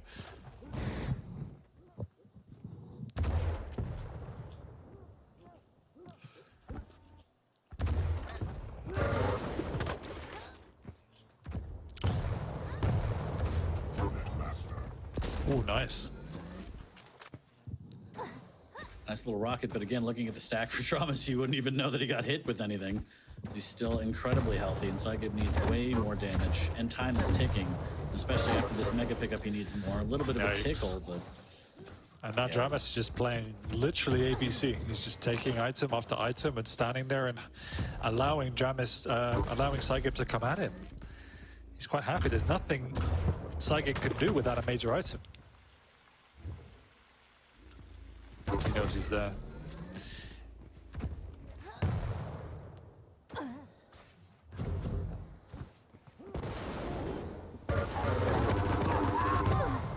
Oh, that's, yeah. Call that a gift, maybe? I don't know. Got dunked on.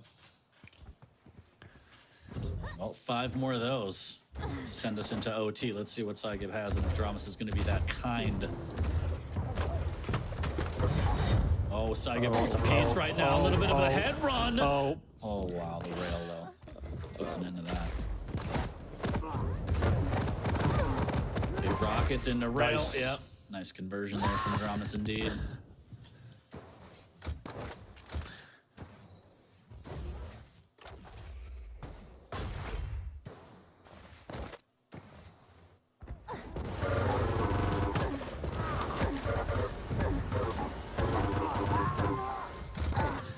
will he die?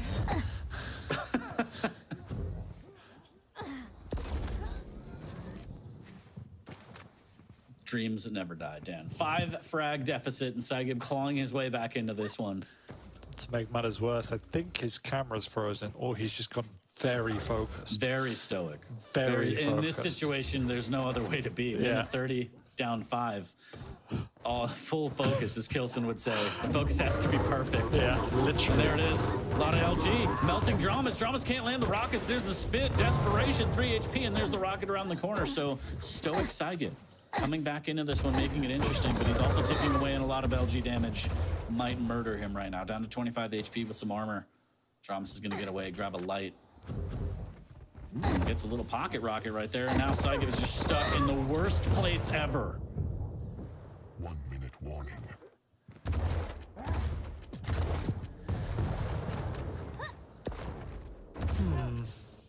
What could have been 40 if Saigib had played like this for the first 3 minutes of the game? Instead The of full letting it focus slip. was there. I don't know. Yeah, right? It would be a different world right now. But still, all in all, even with the interesting strategy to begin the map, Dan, only trailing 6. Well, Not the sad terrible. thing is, I don't think Dramus' camera is focused, and yet he looks even more stoic than Saigib. Look, they both care a lot about this, okay? They're both hyper-focused on this. It's a big set for both of these players. I generally can't tell.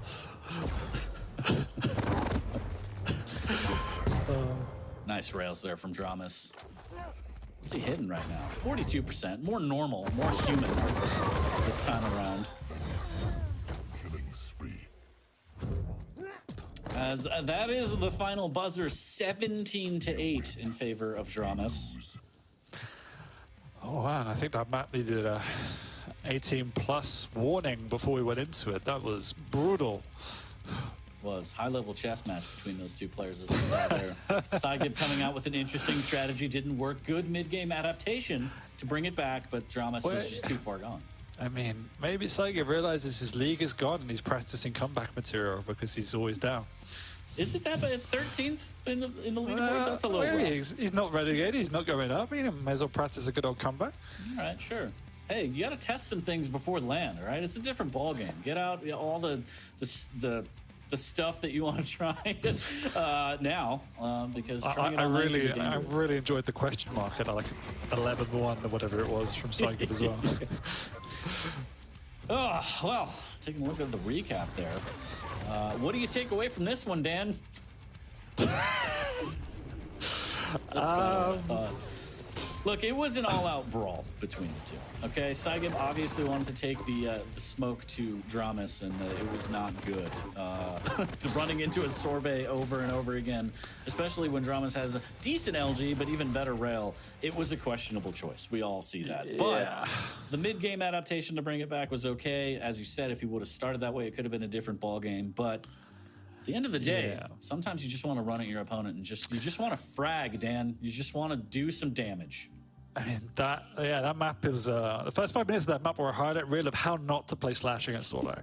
Like, I'm not even kidding. That was a questionable way of playing it. You could not have played it any worse against Sorlag, against Adramis Sorlag. But the next 5 minutes was, how to play Slash against the Sorlag. It was definitely a game of two halves. And when Saigib decided to revert to a more defensive play style and think, he showed us why he's still a very good player. But again, by that point, the map was pretty much gone. So he made it semi-respectable, but yeah, it was a little bit too easy for Dramus, if I'm honest. It honestly may have been a thing where I'm going to try and surprise him by constantly attacking, but you just don't have the stack to work with.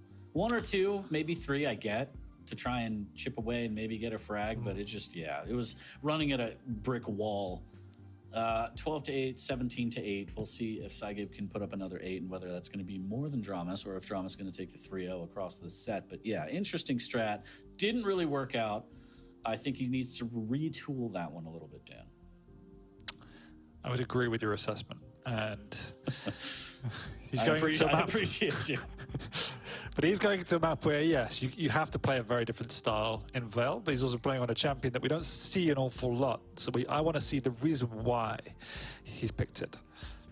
Again, my assumption, which I'm always wrong, is that playing a scale into Aizen isn't necessarily super favorable because you just throw down the turret, it negates the bull rush completely. As we saw, not having that, it could lead to catastrophic consequences, as Kelson showed us against Sirius earlier.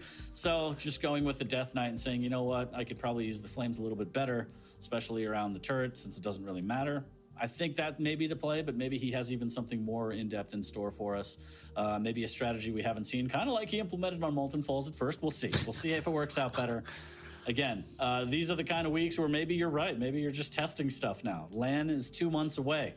So get out all your strategies and all your Hypotheticals now before the big show, so to speak. Just like you're getting your outfits out the way before we get to land as well, you know? Yeah, so much drip, I need to see a Yeah. doctor. Map number 3, underway between these two titans, Saigib and Dramas. Live now, map number 3. Dramas working on the clean sweep. Saigib trying to throw a wrench in the works. Well, new map, as you say, cleans slate. Let's see if he can reset mentally. I think at least he has fun while getting bashed around, but I would obviously like to see him play a more sensible game. Unheard of.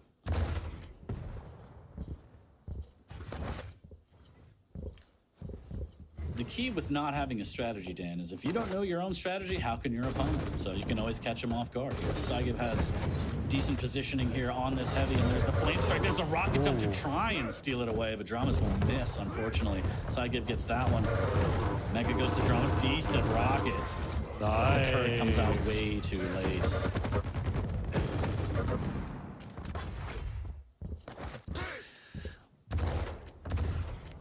Nice start from Saigib, playing fast tempo, that's for sure.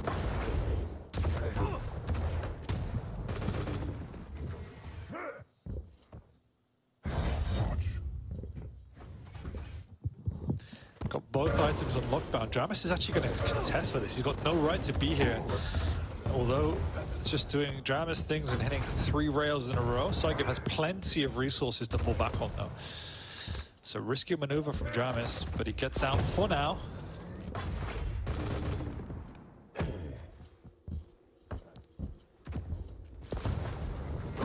Saigib just missing out with that rail, and Dramas able to hit one of his own.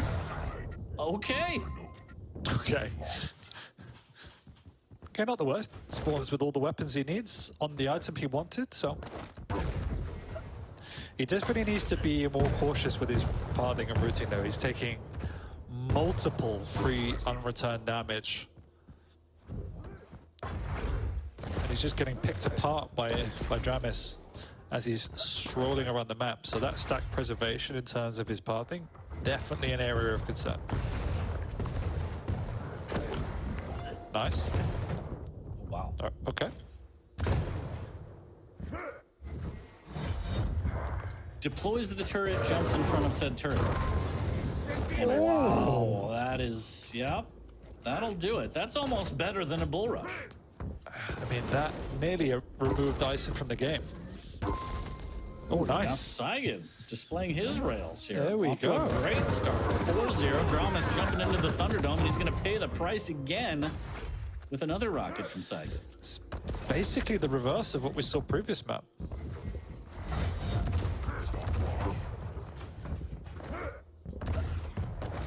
No items up for a while, and I'm not entirely sure what Dramas' objective is being here. To assert dominance, Dan. Yeah, That's really all it's about here. I mean, it somehow worked.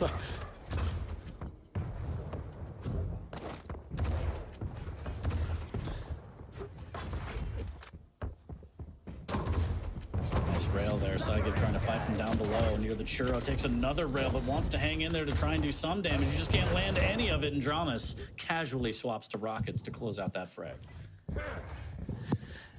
With absolutely 0 damage taken as well. So this is a challenging time for Saigib now.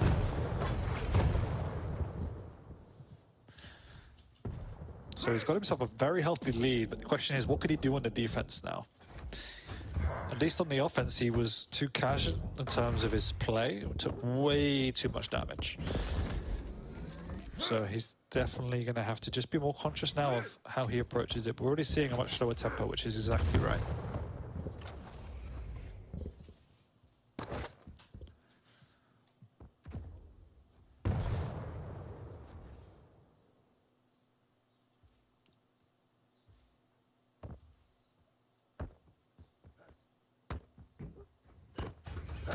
Oh, surprise, right through the doorway. Low.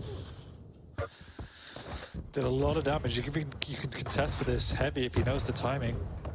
Gonna make his way over there, and he does know the timing, but Jamis just goes straight across. Does give up the frag, but I think it's probably worth it. Had nothing to work with, steals away the item. He knows the timing for the Mega, which is why we can hear those footsteps pressing in, and Yep, it works out in the long run.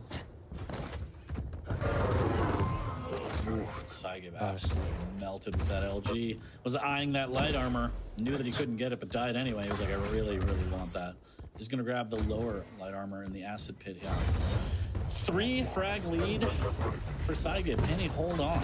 Oh my God, Drama's going to the heavens and making it rain.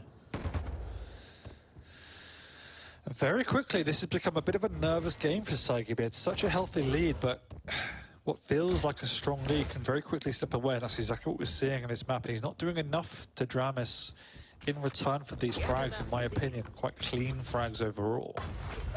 But he's not contesting these items either now, so the momentum has shifted dramatically away, and it means all of these defensive plays are pretty much all in from Dramis, from Saigib's point of view.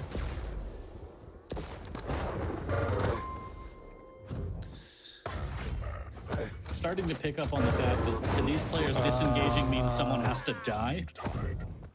There's no disengaging from a fight, which is fine. We're tied at 7 right now, 6 minutes in.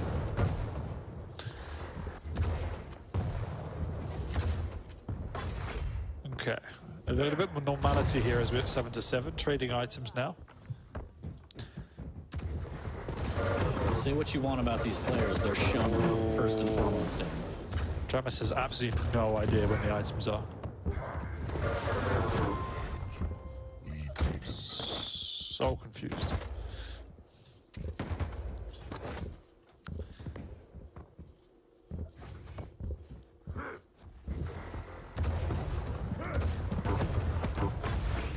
Saigib grabs Mega, decent rocket damage as well. The items were traded out. Good run from Dramis, and he's going to keep pressing through the fire and flames the rocket to keep him at bay. Dramis sent packing. Nope, just kidding. There's a rocket. He drops to the Thunderdome and pays the price, but really wanted that health to try and stop burning.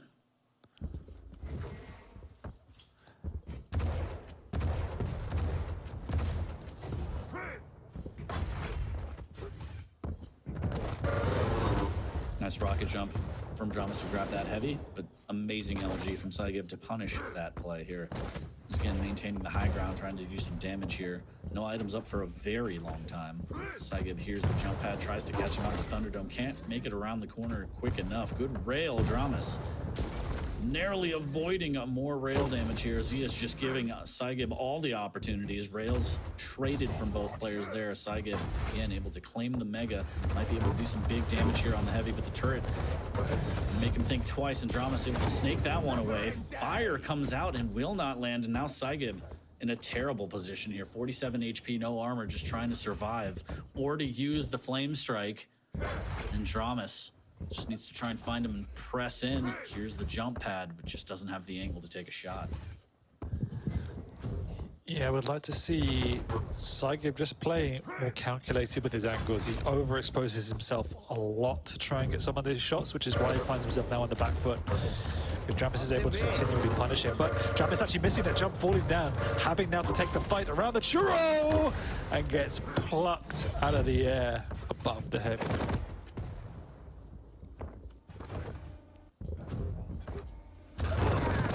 Oh, jeez.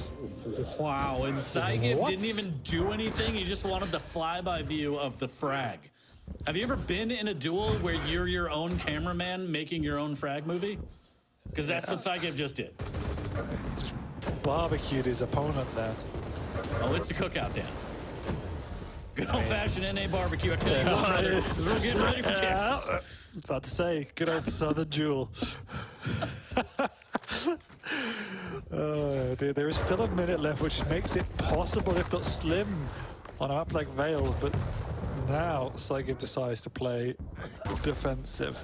Oh, he's been plucked though.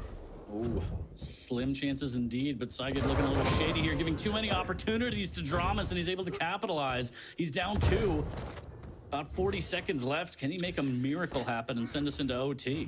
Ooh. Well, he knows where he is. He's got a little bit of time here. If he gets one frag, the absolute return frag is entirely possible, so he knows he's got a bit of time. He's caught Saigib, and he's just going to push him off the map! And now, here we go. He knows exactly where he's going to spawn. Delaying it. Oh no, my friend! How is this happening? No. Oh boy. Saigib, 10 seconds now. We are going into OT. I mean, hopefully for Saigib's sake. Doesn't even want to try and pick up the rail. Sudden death. We are officially in sudden death now. Does finally pick up the rail. I think he spotted out Drama, so he should have a good idea of where the potential attacks are coming from. Flame Strike in the bell. Takes a little bit of rocket damage early. That's going to give Drama the opportunity to push in here in the light armor. He wants to kill right now. And nope, Saigib says, I'll take myself out, head in hand, and that'll be a 3-0 for Dramas. And this entire series is just what happened. It's just, yeah. This is why I'm not allowed to do NA featured matches, because I just can't. Because the skill level is so high, and it's just, I just there's can't. a lot. There's a lot going on to cover. It's like it just pains me in my arm. I mean, what could you say? Like, you felt it coming, you felt the momentum shifting, and like I said, it's just carelessness on the behalf of Saigib to give up so much damage and ultimately to give up so many free frags. Yeah. It's a bit frustrating to watch him to lose out like that, but credit Jamas for sticking in it. He was down a lot. I think it was 6-1 or so within the first couple of minutes. So he had to build his way back in. Yes, Saigib did give it up a little bit, but it was a much better map from his perspective, doing all the right things. Just enjoys fighting too much, basically. Yeah, too much bloodlust, I think. And again, too many opportunities to let Dramas get back in, and that actually bit him in the ass. And unfortunate, because the lead was tremendous for Saigib at first. It was a real fun map, but at the end of the day, it was just sloppy to give up that lead and to give up so many free frags back to back. And it's always possible on a map like Veil. You can string those together, you can get that momentum. And that's exactly what Dramas was able to do. Good on Dramas, hanging in there, not giving up. Again, unfortunate for Saigib, some interesting decisions and over-aggression, and that cost him. 3-0, it's going to be the set for Dramas as we take a look at the breakdown for Veil specifically. The DK pick, I mean, it was fine. The pick itself was fine. It was just kind of the play style and the aggression, positioning. A lot of choices were made. Choices were definitely made, Dan. Yeah, choices were definitely made. Yeah, the pick was absolutely fine. We know DK is viable in a map like Veil, and it was fine. And he used it well, in fact. It was the choices, unfortunately, from Saigib today that were not the best. You know, across the board, you know, Deep Embrace he could have won, but there was obviously a big blunder towards the end. Not to say the rest of the map was perfectly clean, but there was obviously that big mistake. Molten Falls is another level of shenanigans, and then Veil, he threw away, in all honesty. Yes, Dramas did win it through hard work and grit, but she had no right to win that map. There shouldn't have been the opportunity. No, exactly. Sure. That's my point. So unfortunate. Unfortunate for Saigib. Shouts to Dramas. He keeps adding W's on his way to QuakeCon. But that's our second set of the day. We have 3 more. Bit of a short day today, but we will have Weed on the last 2 as well. When we come back after the break, it'll be Raisy versus Toxic. So don't go anywhere. We'll be right back with more Quake Pro League action after this.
Welcome back to the Quake Pro League Week 13.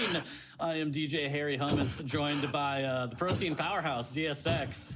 And we just saw quite the brawl for our second set of the day. We're going to be transitioning to maybe something more tactical here with Raisy and Tox. Dan, how you feeling?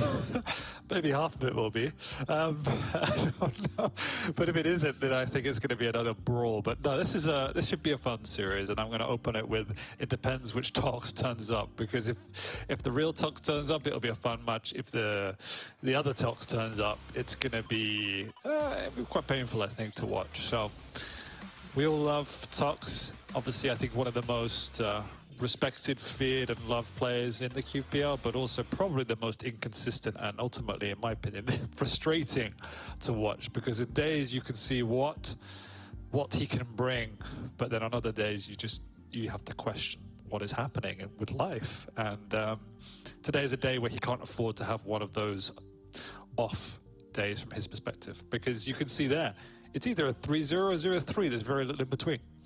Yeah, usually heartbreaking map losses too. Again, I hate to keep bringing it up, but I think Tox has been consistent with heartbreak, but we'll see. I mean, you take a look at the track record, it's a bit brutal, as you said, one-sided either way it appears, with a couple one map here and there against Zeneku and Chain, Nosfa to start it, but yeah, what Tox are we going to get today? It'll be super interesting, and you know, for his sake, I hope it's the best version of Tox, because going up against Raisy, you got to bring everything you can, because Raisy, even on his worst days, is still an absolute monster. He's had a tremendous run this season, previous seasons, finals, everything. Looking to build momentum going towards QuakeCon and hopefully finally, for his sake, raise the belt. He's always eyeing that championship, and he's just such a tremendous player, man.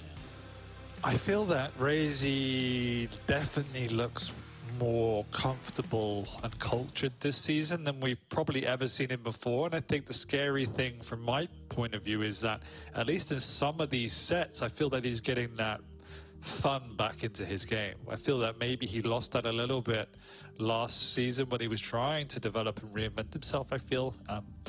But now it feels like he's found his groove again. And that scary monster has come back. And obviously, he did lose slightly against Rafa last week, but it could have been another story on another day, and that shows the level he's at now. And very few losses in there or thereabouts, just Rafa, Tox, and then the Strong Sage, which was an anomaly, but still, Strong Sage came to play that day. So overall, just been an incredible season for him so far, but still yet the belt eludes him, so he's not let up yet. Yeah. Job isn't finished. Great track record. When he wins big. He did drop that set against Strong Sage, which I think surprised the entire league. That's just a tremendous credit to Strong Sage coming into that game and being able to take that series from Raisy. But Tox, different beast entirely. We will see exactly what we have in store between these two. If we could take a quick look at the pick bands and the breakdown for what we have in store. Blood Covenant Veil again in Ruins. First time seeing Ruins today. Anarchy versus Strog, BJ versus Ranger, and Visor versus Galena. What do you think?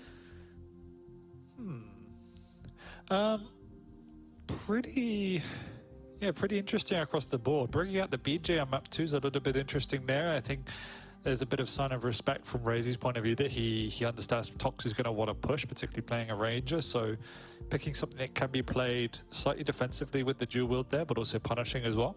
The speed straight up on Blood Covenant. We haven't seen Anarchy yet today, so willing to play that out. Athena left on the board, in fact, so Raisy recognizing there that maybe been a Tox pick, but Tox does pick up the Strog as well, which is a good pick. And then Ruins, we end up with two medium champions there, which can play a slower paced game. We know the Visor, how effective that can be. Galena, if played the right way on Ruins, can be very effective. If you don't use her skill set fully, she can be very average. So Tox has to respect that and try and play a little bit slower. I think the last time we even saw him playing Galena on Ruins, it didn't go particularly well. So I think pretty even in terms of the picks, but I would say I feel the maps lend themselves to Raisy slightly. I favor Raisy on Veil and Ruins more than Tox. I just like the respect bands from both players. Tox takes away something Raisy loves. Raisy takes away something Tox loves in the slash and the clutch. I think if I were to say anything about it, which doesn't matter, I think Raisy probably has the edge, but I don't even think it's necessarily maps or champs. I just think it's just form. And I hate to say that, but again, since it's such a toss-up with what Tox shows up, I think Raisy's just been more consistent. Again, he had his stumbles against Kelson, Rafa, Strong Sage, but, you know, I think those were interesting and kind of not his demons necessarily, because Strong Sage obviously a rookie league, but Kelson has always been a problem for Raisy. Rafa has always been a problem for Raisy. Tox, I don't think has necessarily been one of those to stand out and kind of force Raisy to play his best game.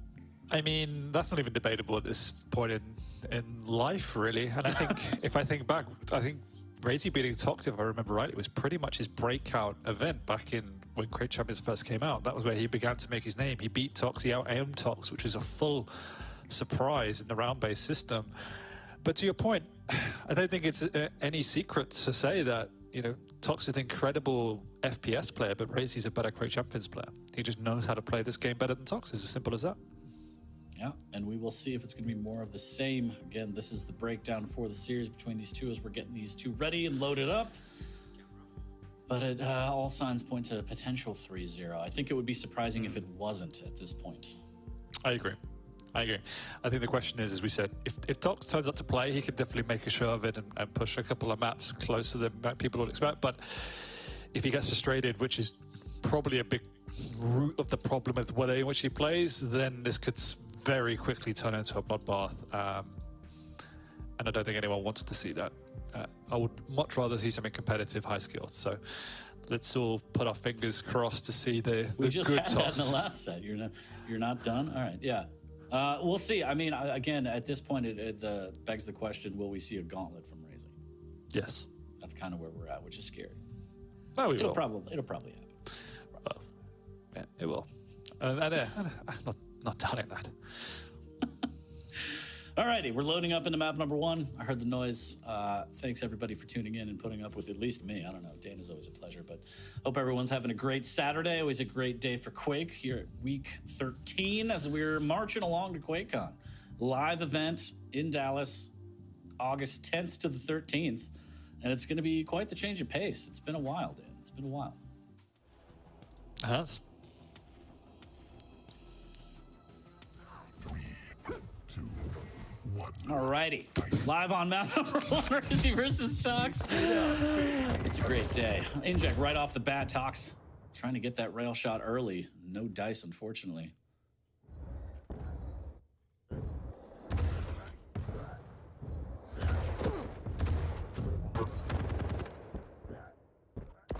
Better luck on the second go, but the return rocket from Raisy, not too shabby. Huge delays on both items as the heavy's finally picked up by Raisy, and he's going to make his way over to the Mega to at least hear when it was picked up, just missing out on the timing of that rocket. But now he has both item times in his head. He has the inject back, but he's also got a rail in the chest, using the inject to stack back up. Light armor is available down below. Now it's just a matter of how he wants to try and path, if at all, to this heavy. Oh, big rocket coming out from Tox there. He's got this high ground advantage. Raisy's trying desperately to find a way up, but has to now retreat over towards that heavy area. Tox, with the crouch sliding the speed, it's definitely an enabling factor for his game and already using it exceptionally well. So amazing start from Tox's point of view.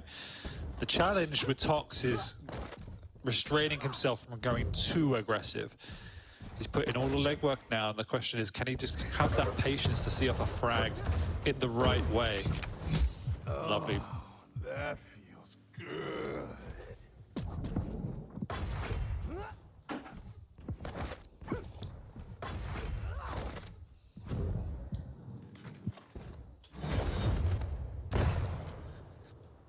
Raisy with a clean pickup rocket jumping up to the bridge here to repath through the bridge after picking up the nail gun. A nice slow start, all things considered. Ooh, Tox. Good rail returned nicely from Raisy there. But look at this. Raisy's actually technically got a stack advantage after all of this play now, despite all the pressure from Tox. Just being able to delay, pick up the lights now with that inject.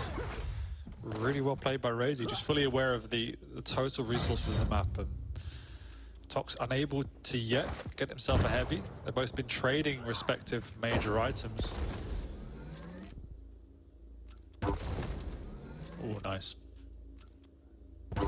Big delay coming out from Tox here, but it's actually not going to work out for him now with that big rail from Raisy.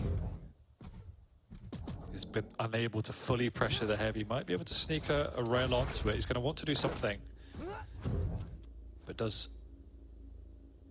actually decide against fully committing. Just a quick peek at the rail won't land, but that's fine. Just has to try and keep timings in his head, and Raisy with a great cutoff. Nice LG, forces him to the low ground. With that rail, he should be able to close in on this attack with the buckshot around the corner. It's going to take two. Can he find it? The tickle with the LG. First frag on the board for Raisy. Lovely recognition by Raisy that he had the speed advantage there, as you say, to cut off Tox from getting to that mega area. So playing the long game there, really well played by Raisy. He was obviously under tremendous pressure. Now Tox needs to regroup. No rail just yet, and that's been the critical weapon in his arsenal.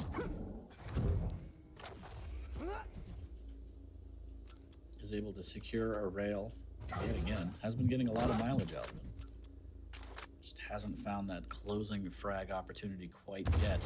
If he could string together one or two, would be a good opportunity to tie this at one. Tox playing very, very slowly here. Wants to do some damage on this heavy, potentially find an opening. Lying in wait, just missing out on the opportunity as Raisy flying by. And really nice movement and pathing from Raisy here. He's going to make his way back towards the mega.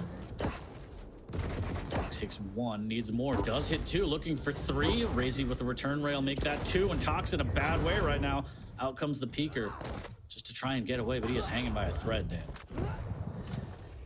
Yeah, he's really struggling with the air control of Raisy. The way in which Raisy is able to use that CPM movement just creates a lot of space for him, and so many angles. At the moment, as hard as Tox is hitting, just unable to keep up with the tempo that Raisy is playing at. I wasn't on the POV, but I believe Tox with a tactical suicide there to just reset since he was so weak, and now he's already weak again after the rails from Raisy. Pretty much, yeah. Ooh, that is just a beat of lightning straight into it, sliding into the electricity here. 5 minutes have passed, and Raisy is just widening this gap.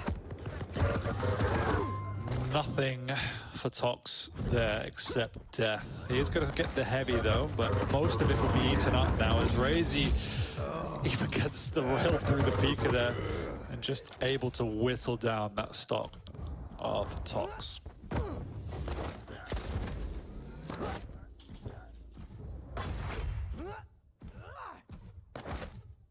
I feel like every single time I've been on Raisy's POV, save for dropping for the heavy, he has just been on the high ground, forcing Tox to the low ground, hitting decent rails to keep him at bay, and this is one of the first times where Raisy kind of has to push through a choke point to try and get an item, but he can still set up for damage at the very least here. We'll get some tri-bolt and he makes his escape.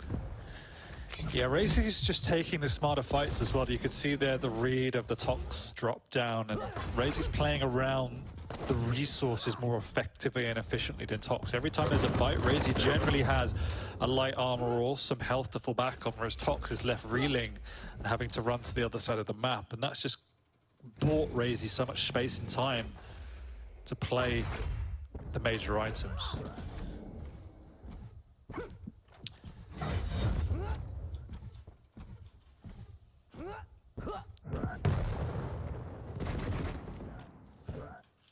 Clean mega for Tox here as he's trying to get back into this game, trailing 4, less than 4 minutes. Nice rail, this is the follow-up. And again, Raisy really good positioning, not giving Tox any kind of opportunity to make a play on this heavy. Does hit a rail and forces Raisy down through the LG, so a glimmer of hope maybe, but there's still a lot of work to be done.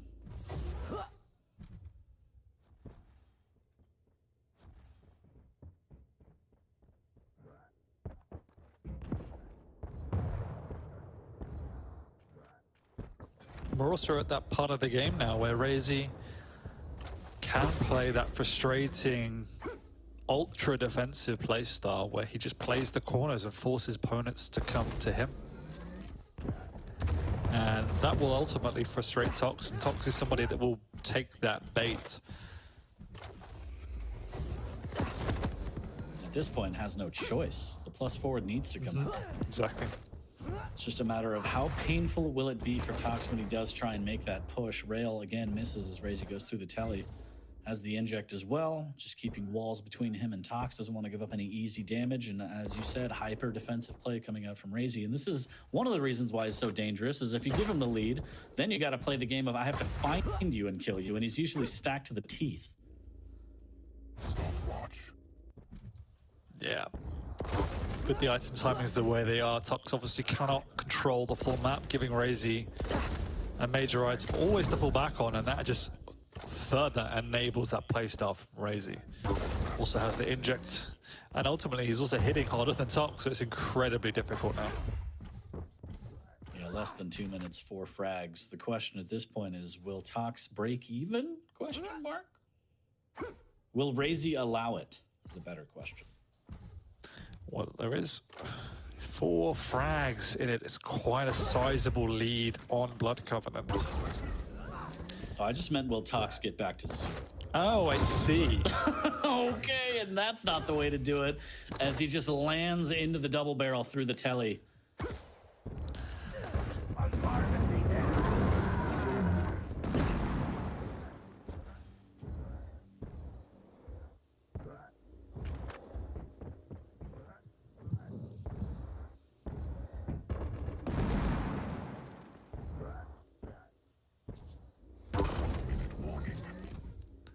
Little rail there from Raisy, and again, just no opportunities for Tox. Does hit a nice rail, eats a rocket immediately after. Raisy is out of rails, but resourceful. Using the tribal, he's just gonna drop down and end this with the LG. Does have the inject in case things go horribly wrong. Will pop it, and the shotgun should be able to do it. Maybe the rail? No! Tox able to find the trigger on that one. Raisy is in a bad way here. Opportunity to get back to 0, which is gonna be a feat in and of itself at this point, Dan, which is crazy to say. Yeah, that's a sad state of affairs when a feat is getting to 0 frags. But Look, against Raisy, I mean, what else? What are you gonna do, you know? Well, opportunity, this is it. Not even gonna let you inject up in 1 second. He's gonna get it in time. He's also now not even railable, so could just by this time he might go down. Oh, he's not gonna let it happen. That is.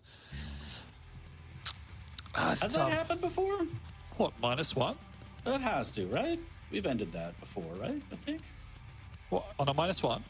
Yeah, for a player. I think it's been skunked for sure. Yeah. I don't know if we've Many times. Okay. Yeah. Okay. I think you have a certain player in mind. Anyways, Raisy takes map number 1 over Tox in suffocating fashion, I feel like is the best way to put what we just saw there. Yeah, it was. I mean, it was calculated. It was clinical, and he didn't need to go ultra aggressive, but he just played the map. He played his opponent extremely well, and you could see Tox trying to make strides, trying to make hits, playing sensible and smart himself, just unable to break that defense from Raisy. The Anarchy pick was too strong. Yeah, everyone's like, -1, what does -1 mean? Great first map from Raisy, imposing his will on his opponent and just saying, I'm going to play exactly how I want to play. Similar to how we saw Kelson approach Sirius, actually. Yep. Not identically, but just being able to say, I'm going to play this style of game and there's not much you can do about it. As we take a look at the highlights, the players will load up for Veil. Raisy's going to have BJ, Tox is going to have Ranger, and hopefully Tox fares a little bit better. Yeah, at least now he can definitely force the fights more effectively on a map like Veil.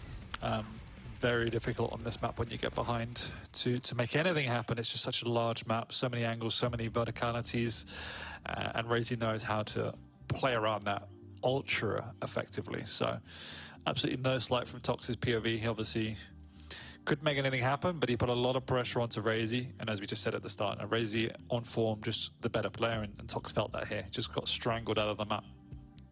Yeah, brutal fashion there as we take a look at the weapon breakdown. And again, getting into map number 2, you kind of worry if it's going to be a little bit more of the same. It's going to be Veil, as you said, Ranger versus BJ, a little bit more options for Tox to get aggressive, close the gap, close the frag if he gets those initial openings, because he did in the first half of that map. He was hitting great rails. He had opportunities. He just couldn't close that gap to finish and put himself on the board with a frag. And with the Dire Orb, the passive of Ranger and the rocket jumps, and just the map itself, it lends itself to hopefully Tox being able to close out some frags here. But Raisy looking good. Stone Cold Killer. Yeah, but this is a map where you can create more chaos. The challenge for Tox is he just can't afford to get locked out the map. If Raisy manages to do that, to split the items and to get that full control and that rotation, that's when it can get very painful for Tox if he tries that +4 strategy against Raisy. But if that is avoided and he creates a little bit of chaos, manages to get a foothold on one of the items, then he can do what he wants and actually play aggressive. He's got the orb as well, so can use that as that extra burst potential. So this will definitely be a closer affair, but he needs to be conscious and not lose track of the basics. Well, we'll see if Raisy can tack on another W2 in a row, or if Tox has a little bit of something to say about it and send us to a third map. But it all starts with this, and we're going to start off on Tox. Hyper-focused, ready, has the Dire Orb, has the buckshot, a little bit of LG as well. Looking for some rockets, but Is that cautious. I think that was the first map we've only ever seen one POV, right? I'm not sure. Maybe. Probably not, though, but maybe. Yeah. Well, first time we've seen Tox today, I believe. Like the beard. Dig it. I kind of prefer the D'Artagnan look coming out from Raisy, but it's nice. Dual wield popped. Heavy and not taken, and takes a little bit of a delay, rather, as Raisy is able to secure it, but no damage done from Tox as he takes the Mega. So slight split on the items between these two players here to open up the map.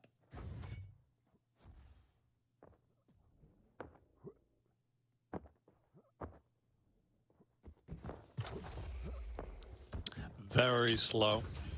Tox respecting Raisy, knows that he will play a tricky game.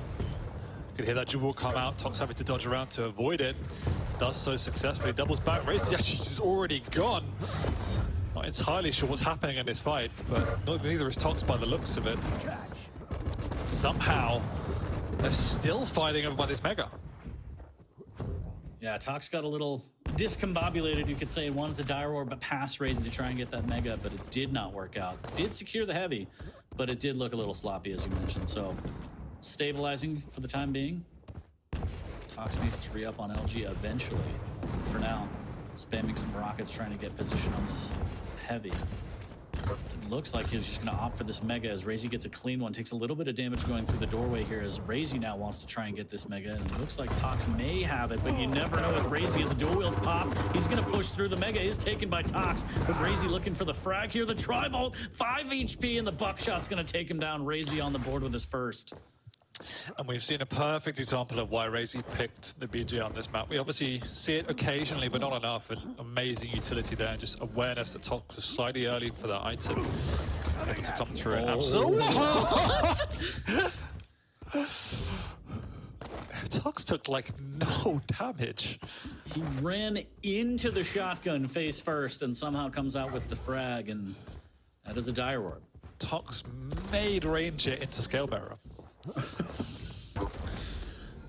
Nice rail around the corner as well, forcing Raisy to maybe contemplate jumping for the telly, but instead, Raisy doubling back and fighting and stringing together beautiful rails, and now the next one will take it. They're dancing all day, and Tox is able to finally land his shot.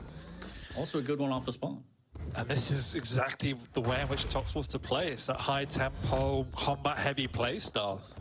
He thrives in this chaos, so now it's on Raisy's shoulders to try and put a lid on this match and give it a bit more strategy, a bit more cadence.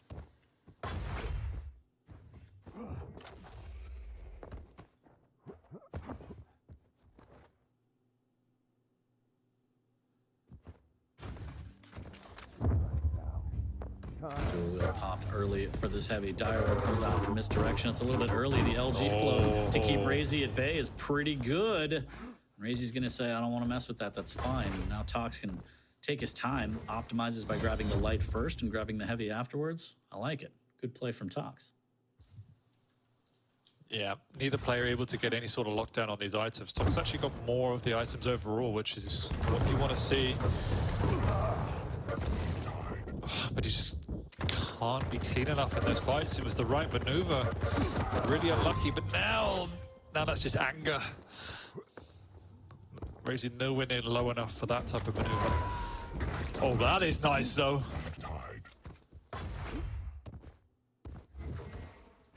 Tox right back in it with the rail orb combo. Patiently, and there's the dart. Okay, yep, that is insane. Quite the combo there as Raisy pushes it and he says, I have dual wield, let's do it. Let's dance. And Tox says, all right, fine. And what a rail from Tox. Here we go. The chip in his hand is starting to work. He's beginning to believe, Dan. The question is, will he believe too hard? We've seen it before. It's happened. But at the moment, the balance of aggression is perfect. And now, I think for the first time this map, somebody's going to get back-to-back items with a big split between the two. Tox is in a prime position to continue to build his lead. 5-minute warning.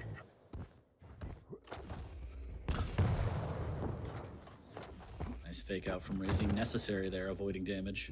And certain death if he were to commit. Good rail around the corner, and now he's going to make his escape. And so good hit and run from Raisy here to try and even up the stacks. But the question is, can he do damage on this next heavy? Tox is going to grab the upper light, make his way back.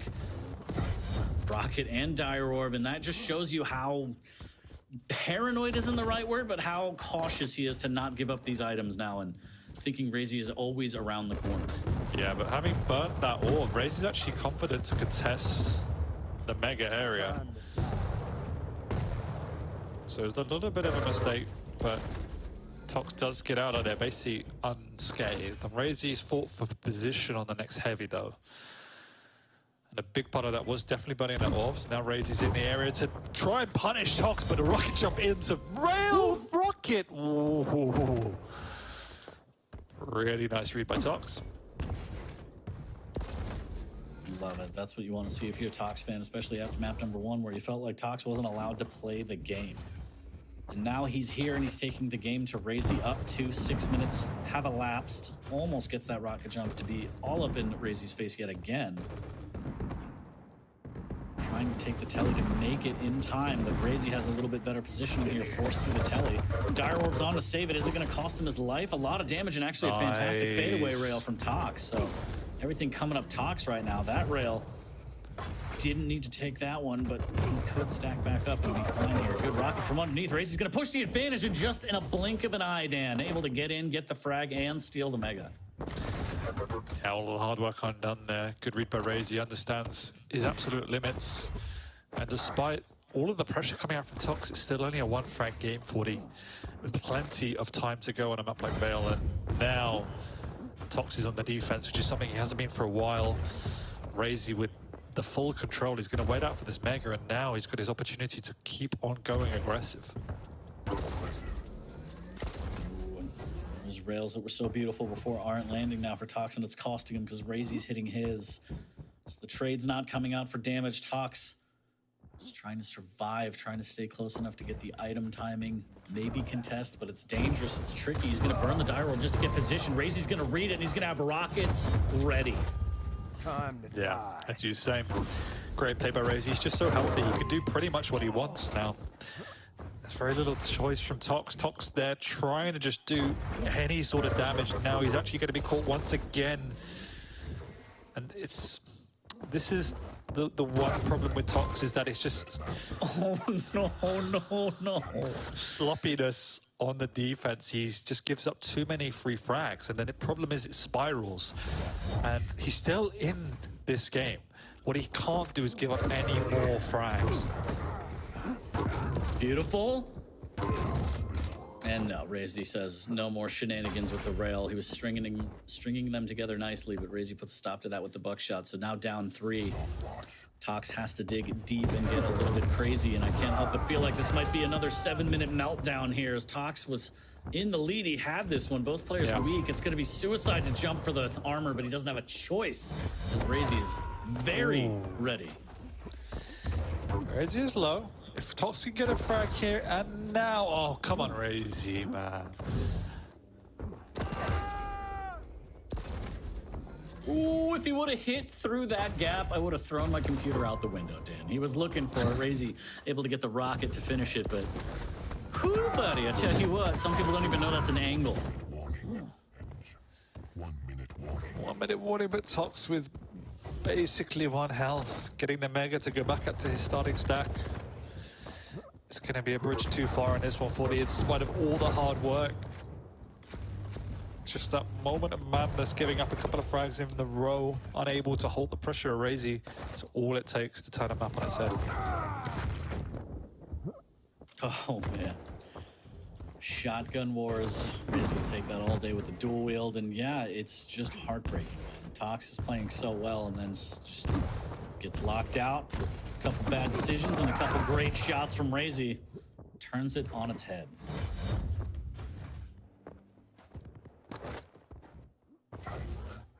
How dare you? How dare you? I thought we were going to see a gauntlet right there. Stays with a shotgun, respectable. I like it, but I was scared for Tox.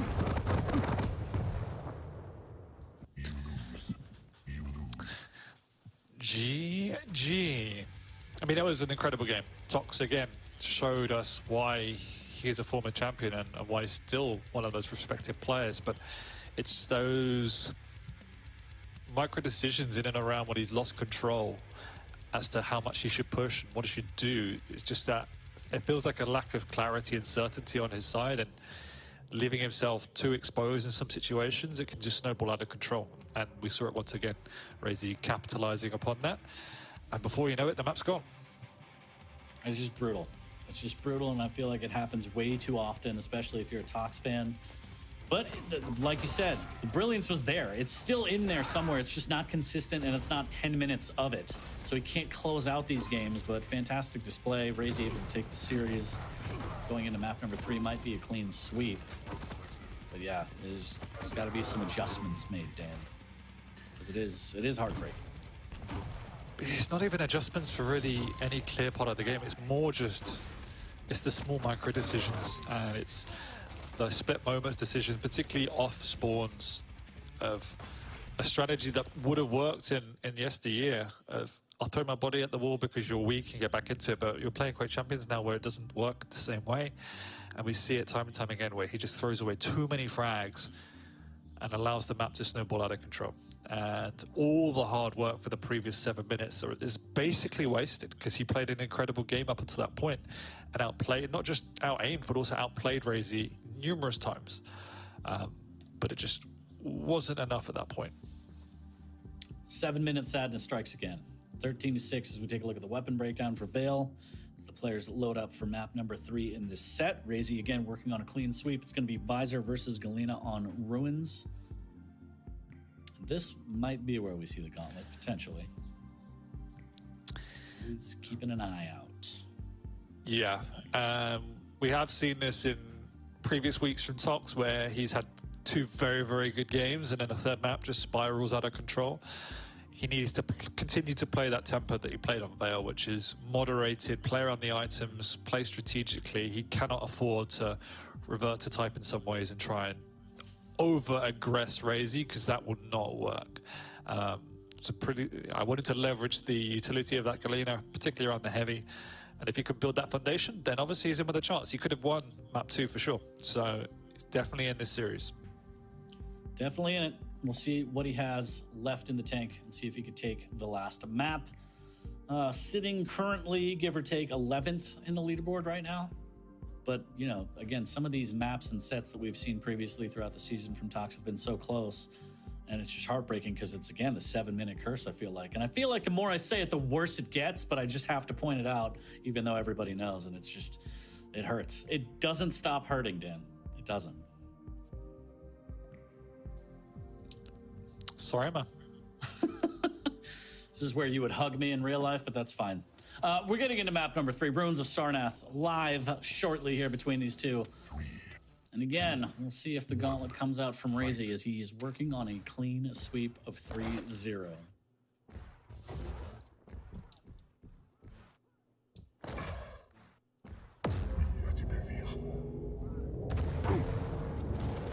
Huge rocket into the machine gun. Good fadeaway rail from Tox, though. As he disengages, he's able to grab light out in the courtyard. He's getting rid of the totem early, making sure there's no shenanigans while he makes the play for the heavy. And Tox, on the flip side, doing a good job of making sure he grabs all the vials so he has a totem almost instantly after using it.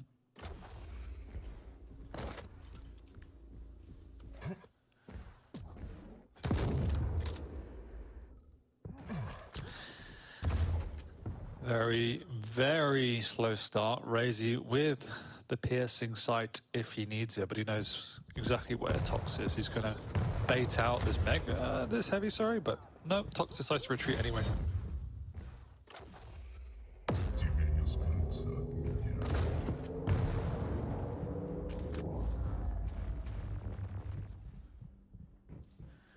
Tox knows that Raisy wants a piece, just waiting around the corner. There it is, a little bit of a tickle. Nice rails traded out from Tox there. Yeah, crucial he hit that because now there's a big opening ahead of this next heavy. He's going to have to contest it, and Raisy forced out Tox down there very, very early. So much time before this next mega, and Tox in fact even putting a delay onto the heavy as well. Raisy using that ability now, we'll see that. We'll be able to respond to that for the next rotation, but 2 back-to-back rails opens the door for a frag. Lovely drop down. He's taking a lot of damage, but the mega's up, then the heavy's up, so perfect decision making. Oh, Tox dropping down on the LG, and oh, that's a ride. Question mark. Okay, Saigib. 2-0 for Raisy. Yes, the decision was made testing Raisy's LG. Unfortunately for Tox, Raisy passed here. His fancy footwork from Tox trying to stay alive. Does so long enough to grab the mega, but potentially overstaying his welcome, just wants to fight Rail versus Tribal. He is not afraid. No, Tox actually has very good Tribal, but he's going up against a stacked Raisy with all the weapons, and he's managed to bully him out and pick up that heavy.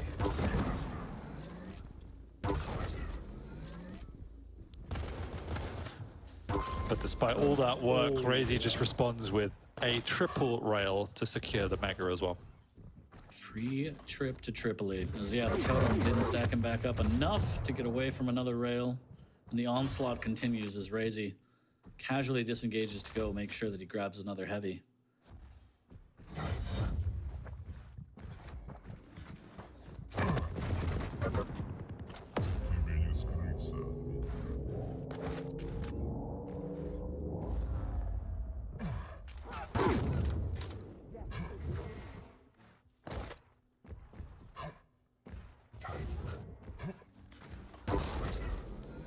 Oh no. Yeah, we're at a point now where Tox is also struggling to get onto any major items. Raisy's got both of them on lockdown with a huge split between the two.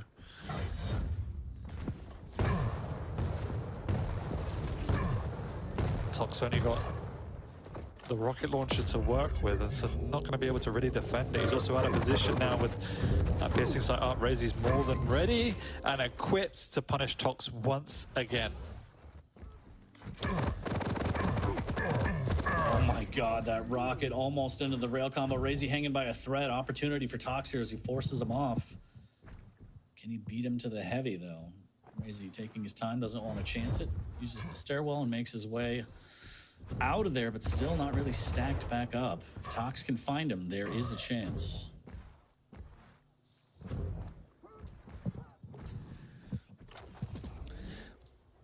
Well, good job by Tox. He's bullied his way back into this map.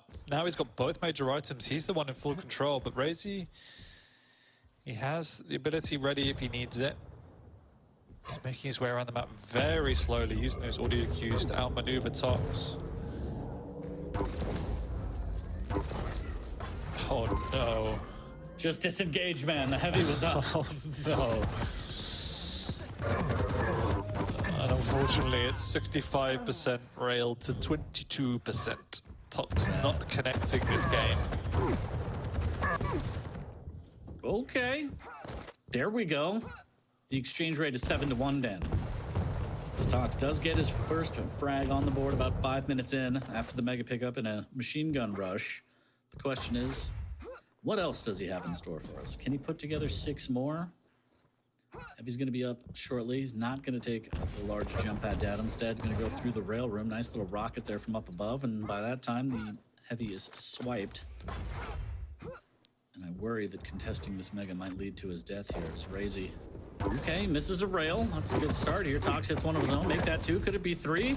Do I have 4? And I do. He just out-Raisied Raisy. Quad rail from Tox. He's had enough of this.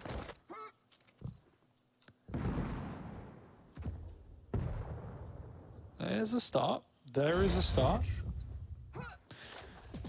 With the items still so far split, you know, if Tox can build his way into this control, there is a chance. Okay. Now he's playing Clan Arena. At this point, you have nothing to lose. Why not? Totem in the pocket. Rail out when in doubt. Just needs to try and find him. He is going to casually pick up that mega and make his way towards the outer light armor. Ooh, and Raisy right in the back on his way to the Heavy, but he doubles back as well. Raisy was looking for another LG float, you could tell. Yeah, a little bit of floppiness there by Tox to overextend to get that light as well. When Raisy had the timing, securing himself the Heavy, and ultimately now probably the game with that as well. He's taken both major items and got himself an extra frag to add to his lead. And this is where we can begin to see that inconsistency creeping into Tox's game now.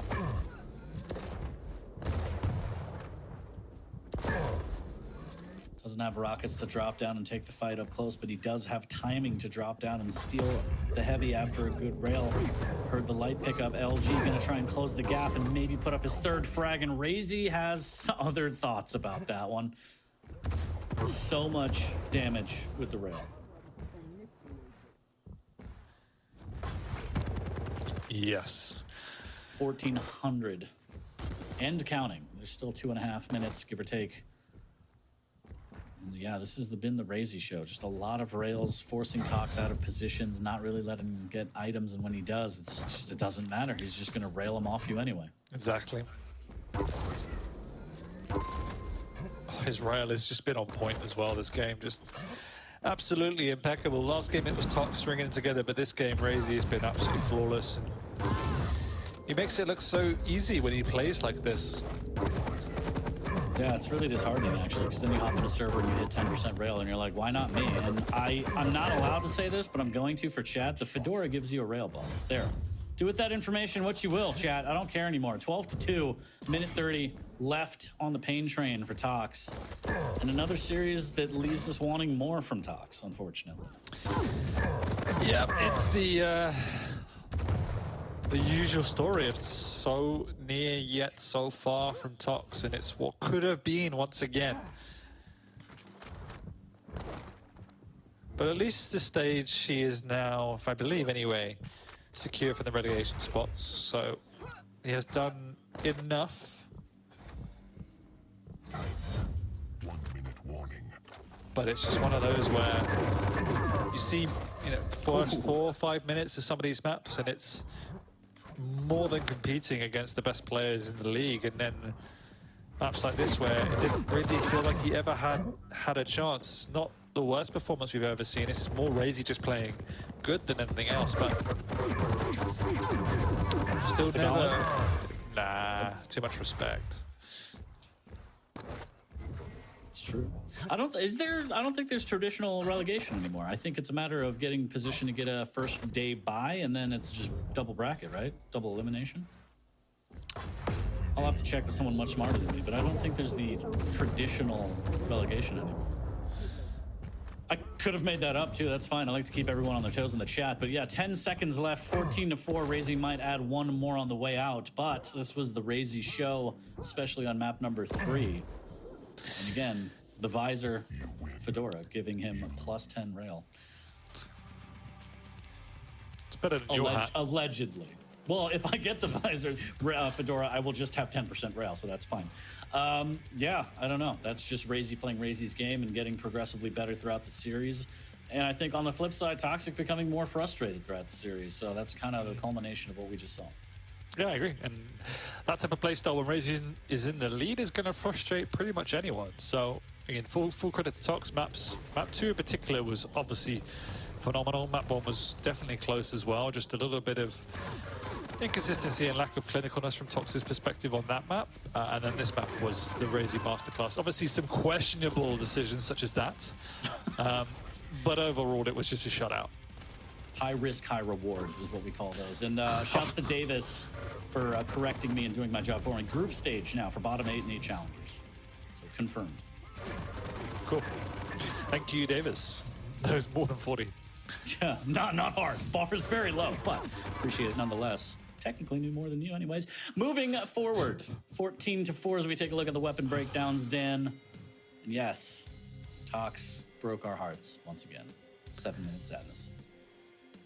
Not as much as we've seen in previous weeks. This was definitely a much more respectable. And again, I think everyone would have come into this assuming it would be a 3-0. It obviously was a 3-0, but nowhere near as painful as some people would have thought. So, you know, Tox can definitely walk out with his head held high, but it's still one of those that leaves you wanting more. Yeah, definitely. And there are a couple weeks left. And then we get to see Tox on LAN, which, again, could be a completely different Tox. The environment's going to be different. It's going to be a live studio audience. It's going to be fantastic at QuakeCon. That's done and dusted for set number 3. We have 2 more sets today, and that means they're featured matches, and that means we get DJ Wheat in the booth to class up the place a little bit, hopefully. But we're going to take a quick break. When we return, it's going to be Venger versus Nosfa. Don't go anywhere. More Quake action on the way here at week 13. We'll be right back.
It is that time for the featured matches here at Week 13 of the Quake Pro League. I am DJ Tabuli, followed with, I don't know, Creatine Cowboy. I feel like I've called you that before, but let's bring in DJ Wheat so we can be professionals, or at least try to. ZSX is definitely DJ Whitebread. Let's go. Let's go. Hey, everyone, what is up? Good to be back. Travel's done. I was saying don't travel again till QuakeCon, and I'm excited for that trip, but we still have a few weeks left of some Quake action to figure out where people are going to place there at QuakeCon. So good to be back, gentlemen. You've done well today. I've been behaved, had some decent games. Good job. I love when you lie to us. I appreciate the support. It's always good oh to yeah, have there's going going to be a beating afterwards. Like, don't worry about that. Yeah. They will continue until morale increases. But yes, gentlemen, featured matches. We have Venger going up against Nosfa here shortly as we get into the intros. And Wheat, since you're just fresh into the booth, how do you feel about Venger? How do you feel about Nosfa and going into this set? Yeah, I mean, there's probably like how I feel, and then there's probably like what's the paper say, right? Because the paper right now says Venger sitting at the number 4 spot going up against Nosfa, number 11 spot, that this should be a pretty easy matchup for Venger. But you're talking about having to use a series of satellites and other crazy things that are happening up in space in order for this game to even happen. I don't know, maybe it's all lines underneath the ocean. So there is that element to it, right? Both players kind of being in the extremes in terms of playing online, but I feel pretty much like this is a Venger game, right? I mean, look at that record. Look at what he's been doing this whole season. Sure, a 1-2 loss to Rafa. I don't think that's anything that you could hold against Venger. So these are the important weeks, gentlemen, as they're really moving towards the championship, the finals. And so this is kind of a must-win for Venger. At the same time, Nosfa probably wanting to move a little bit up. The only way he's going to do that is by beating opponents like Venger, which you would have to do in the championship anyway. Yeah, I think that this is the best Venger's played since he won QuakeCon. He's been finding his feet a little bit again since then, a little bit of inconsistency. But this season, for whatever reason, he's definitely been building into it week on week and just been getting better and better. And then the victories up against Zeniku, for instance, that 3-0 when Zeniku was the one to take down Rafa, they've all come full circle a little bit there. So, yeah, incredible season so far from Venger. And the only reason he's sitting a little bit lower than first or second is because he just hasn't played as many sets yet. So he's going to push his way back up there. Whereas as Nosfa, he's definitely probably had his best season since season 1, in my opinion. He's been sitting really, really well. You know, he came out the blocks pretty strong. A little bit of inconsistency there, but, you know, pretty much taken maps across everyone except for that Raisy series. So it's been a really strong season for Nosfa. Yeah, really strong indeed. We'll see if he can keep it up. I mean, against Venger, it's going to be a tall task. And again, you have to be pretty quiet in the public library. So we'll see if he can get that energy going while still maintaining etiquette. But yeah, between these two, it should be a fantastic matchup. Venger absolutely on a tear, looking to raise the belt again and work his way up towards gaining peak performance at QuakeCon, which is, again, going to be a LAN live event. Can't say it enough because I'm so excited. But let's hop into the pick bands, see exactly what these two players have in store for us today. It's going to be Corrupted Keep, Molten Falls, and Blood Covenant. We got Strog versus Ranger, Slash versus Sorlag, and Visor versus Doom. Dan, I heard the grimace. Is it the Slash versus Sorlag again that you don't like? Yeah, I don't like it. I just have PTSD from watching Saigib. But I think it's a fine pick nonetheless. You just if you play against a good Sorlag, it becomes very difficult, and you just have to really push the boundaries of that speed and make sure you're on point in your positioning and rail. Otherwise, as we've seen, you can get hurt on it. But otherwise, across the board, I do like the picks. I like the maps. Corrupted Keep again. I think this is the second time we've seen it today. Venger would normally pick a Ranger on there, so Nosfa kind of takes that away from him. But again, we normally see a Ranger or a Strog, so nothing to write home about.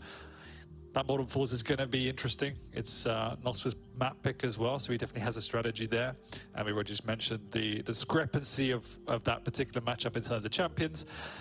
Blood Covenant's a little bit interesting because all of the light champions got taken out of the pool, but Venger's kind of left with not a lot of choice. So he is stuck with the Visor, which isn't a bad pick, but yeah, he's going to struggle mobility-wise.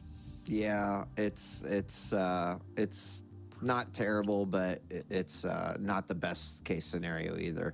I just don't think that the Molten Falls and the Sorlag, I just don't think that works. Everything has to go your way as a Sorlag. I don't know about that one, you guys. I think this is actually, I mean, the fact that Nosfa is using the silver Ranger skin, like this is a 3-0 for Venger. Spoilers, wait, they can't see that yet. But Well, yeah, I mean, everyone's going to be able to see it because it just sticks Soon. out like a sore thumb. So, you can see it from different games.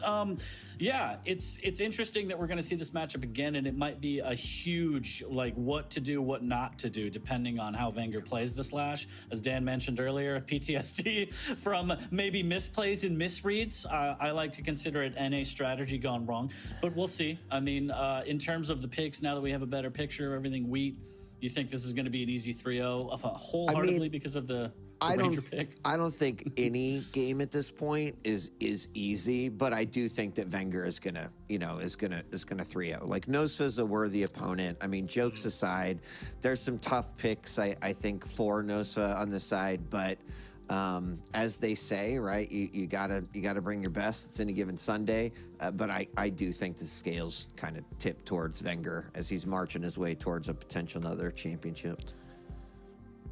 Dan? Yeah, no, I agree word for word with Wheat there. So I'm going to echo it. Sweet. You were saying earlier that you're not really sure what is like different about Venger. He's playing out of his mind, isn't it? Like, aren't you like his trainer on the side? Like, he's getting jacked. He's going to be benching like 480 at QuakeCon.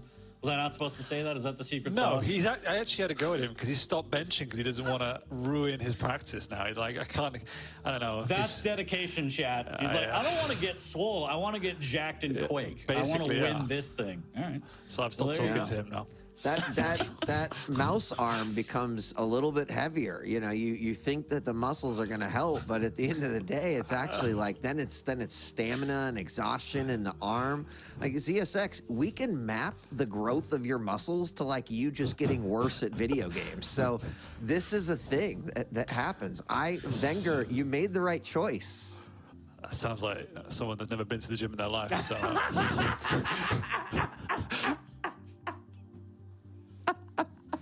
We are not wrong about that, Dan. I mean, unless you include the home gym, like, you're right. Well, I mean, now we're going to get Wheat in the booth to film our bench press video when we're at QuakeCon. But nevertheless, we're locked in. It looks like 3-0s across the board. I'm going to say at least a 2-1. I think Nosfa has a little something in him.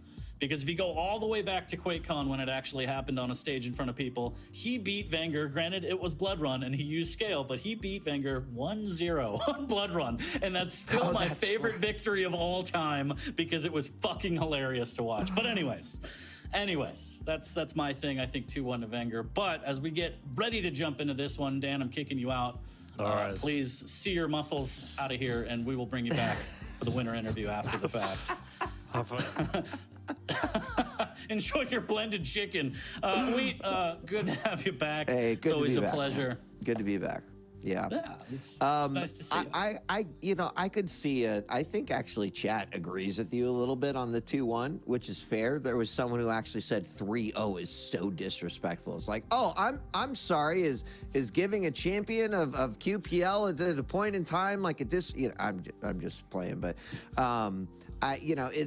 this is the important piece, and I would say that players and fans alike should remember that even though Nosfa has occasionally not had the greatest or maybe like a mid-ranking going into the finals, when he hits that environment, it's usually his time to shine, right? So I think for Nosfa, like fighting for the best possible position he can get to set himself up for success at the finals is number one priority. So, and as someone else pointed out, I think Kelson is going to have to play Venger still, before the finals. So that will be pretty, like, there's still some tough matches for Venger ahead of him. So he's got to get through this one.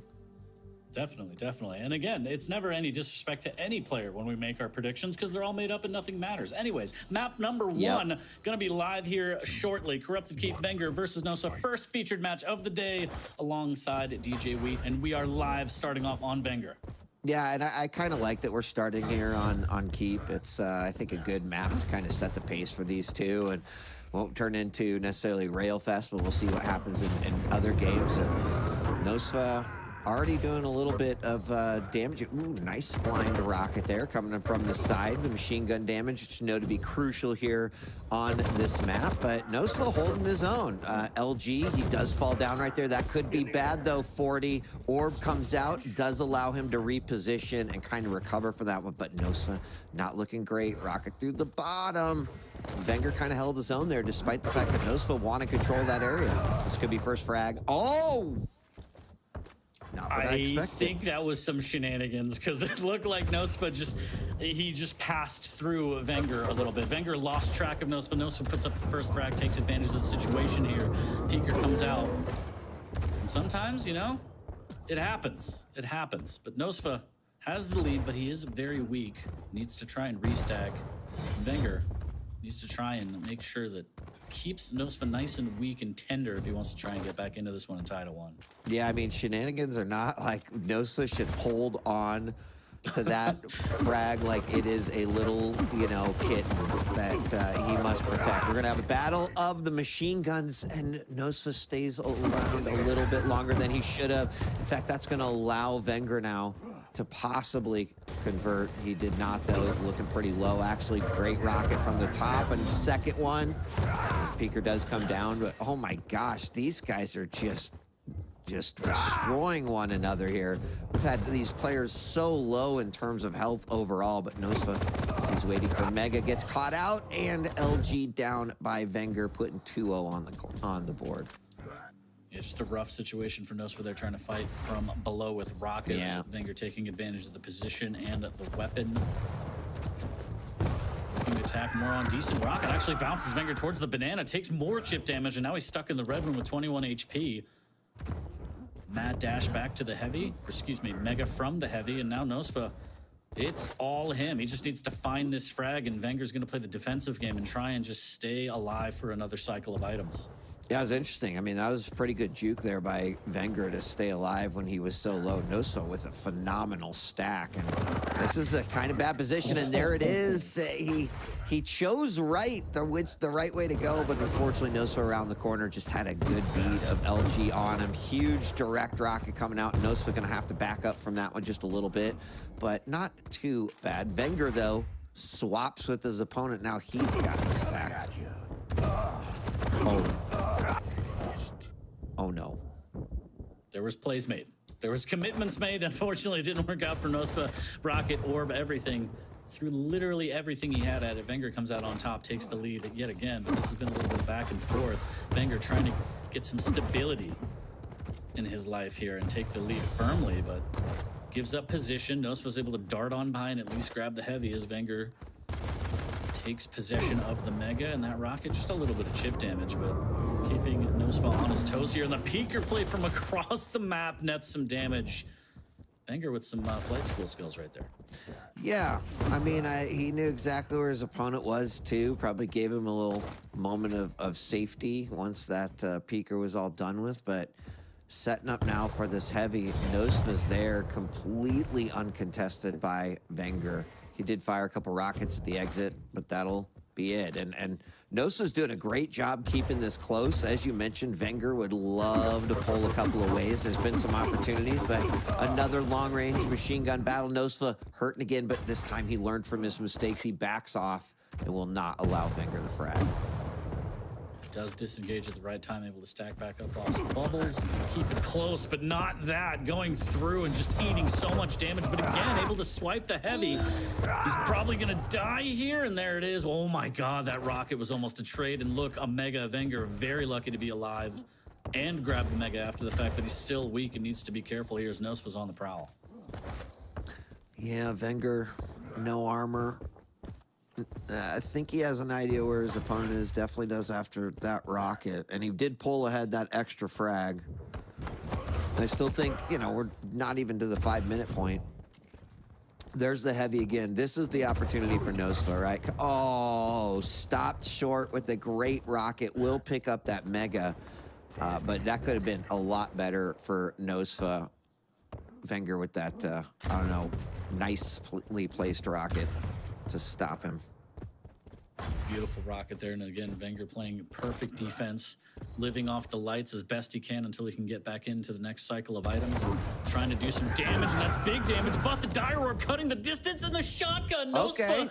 waving around wildly, saying, I hope this lands somewhere, and it does. Now the LG to keep Venger at bay. Oh my goodness, the pushback on that is insane. Venger trying to do some damage with the peeker, and this is getting crazy real fast, and just like that, a burst of damage in life from Nosfa. I mean, the whole series of events was pretty crazy. You're absolutely right. From everything that just went on there, and we're now one frag game down to 12 points of health. Wow. I liked the aggressiveness, but it did not work out for him.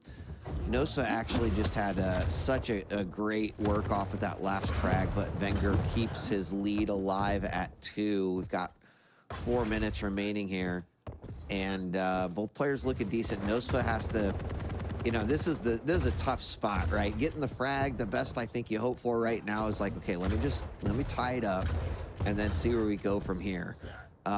But Venger is, you know, he's playing this one well. Now really playing that middle area, see if he can chip some damage. Both of our majors are up. Oh, and that rocket forced Venger back. He was able to get the mega, but that means heavy for Nosfa, and I think that's exactly where he'd like to be. Yeah, the rockets from Nosfa, when Venger's attacking the heavy, are so good, and they just keep splashing Venger towards Banana and pushing him away, so he's almost guaranteed the heavy at those times. But Venger still has the 2-frag lead, and we're getting close to 3 minutes remaining. So the pressure is on from Nosfa as he's coming through the telly, taking a lot of machine gun damage, chipping away at Venger. Venger, last-ditch effort, and Nosfa closes the gap with the dire orb counterplay to the peeker, and that was beautifully done. That was so beautifully done, and suddenly, you know, he's like, hey, I might, tie it up, and maybe even a victory here, which would be pretty incredible. Less than 3 minutes to go. Venger just definitely slowed it down, trying to play peekaboo a little bit more. And Nosfa, 1 frag away from tying this up, takes a little bit of damage he probably didn't want to. Heavy is up. Nosfa's gonna grab that mega and a light and set himself up to potentially tie this game. Definitely looking for an opening and being nice and patient, knowing it's only a 1-frag game. That's going to be big. He needs to minimize damage taken here as he tries to decide which item he's going to contest for. Venger, meanwhile, looking pretty good, just wants to hang on to this lead, doesn't need to commit to anything, but does need to keep the damage up to make sure Nosfa doesn't get too crazy. There's the dire orb. That's some good bait, but it forces him out of the mega room, and now Venger has to decide where he wants to be. Nosfa going to commit to the heavy. There's the scoop, and so Venger can pick up the mega. Items traded, that's good enough for Venger. Now it's just a matter of playing really a solid defense for a minute and a half. Yeah, I think Nosfa really liked getting that that heavy, and then also picked up the hourglasses. Nice rocket, but he's gonna have to get aggressive. LG battle. Nosfa hurt really down to 1 health and gets LG'd out of the sky. And that could be game here. Venger gonna find his opponent yet again. He picked up that light, but what can Nosfa do? Now 2 frags, that's a tall order here. He did so well, had an opportunity to win for it, but that LG was just too much. So strong here. Now Nosfa really doesn't have anything to work with. LG and dire orb, he's got to maybe throw that around the corner, but here's a rocket for your chest. Good luck trying to get close to me, and there it is. And it almost looked like the dire orb just took out Nosfa from that angle, from Venger's angle. Yeah, that's rough, but that's the defense of Venger. Oh, man. And I mean, Nosfa's just trying to go for it at this point, and you just can't blame him. There's less than 30 seconds left to go. Nice frag as he comes out of the teleporter at the top of the statue. Game 1 is gonna go to Venger, but much closer game than I think the score actually is telling us right now. I mean, if it ends at 8-4 still for quite a while, we were just a 1-frag game. And Nosfa's going to try to claw back, but in the final seconds, that's going to be all she wrote. 8-5, first game going to go to Venger. But 40, I think we can all agree that there were some moments there that Nosfa kind of had that game within reach. Yeah, definitely nothing that was, called early, I would say, is Venger and Nosfa. Good first map between the two. Not optimal conditions, as you said. They're playing across the world, which, technology, science, yay. Be thankful for what we have, chat, you ungrateful. Anyways, a really solid set from Venger. Good plays from Nosfa, just can't quite get over the hump, but the ideas were there. The Dior plays were nice, caught Venger off guard. Yeah. Venger, very strong defense. I mean, he's been a champion looking to make it twice. So good plays, keeping calm under the pressure and realizing that, there are some shenanigans happening here in the server sometimes, but overall remaining collected enough to take this one away and put map number 1 in the bag. Yeah, I think a lot of those, frags that Venger ended up getting were just map awareness, knowing where Nosfa was going to be, and having his LG out. There were a couple times where I thought Venger got the best in those heavy machine gun battles, but then Nosfa had a couple, that's how he clawed his way back, just kind of ripping through that health and armor with the machine gun. I don't know if you'd call it ripping, maybe like slowly tapping, but it can be effective, right? But as we move on, right, Nosfa's just got to put game 1 behind him. Venger on his way to try to reach that 3-0 victory. But now we come to to Molten, and Venger on the Slash, Nosfa on the Sorlag. And, I don't know. I don't feel like Sorlag has a lot of success on paper. Where he's like, oh yeah, spit, you can zone, you could do all that, but up against this, someone like Slash, I think it's kind of negated. So this is, to me, a tough map here for Nosfa. Yeah, I mean, based on the matchup earlier that we saw with these champs on this map, it's really about how the Slash plays, and no disrespect to my NA fam, it was misplayed a little bit earlier. We saw some interesting tactics from Saigib. If you run at a Sorlag over and over again with Slash, probably not going to work out, and it's going to be in the favor of the Sorlag.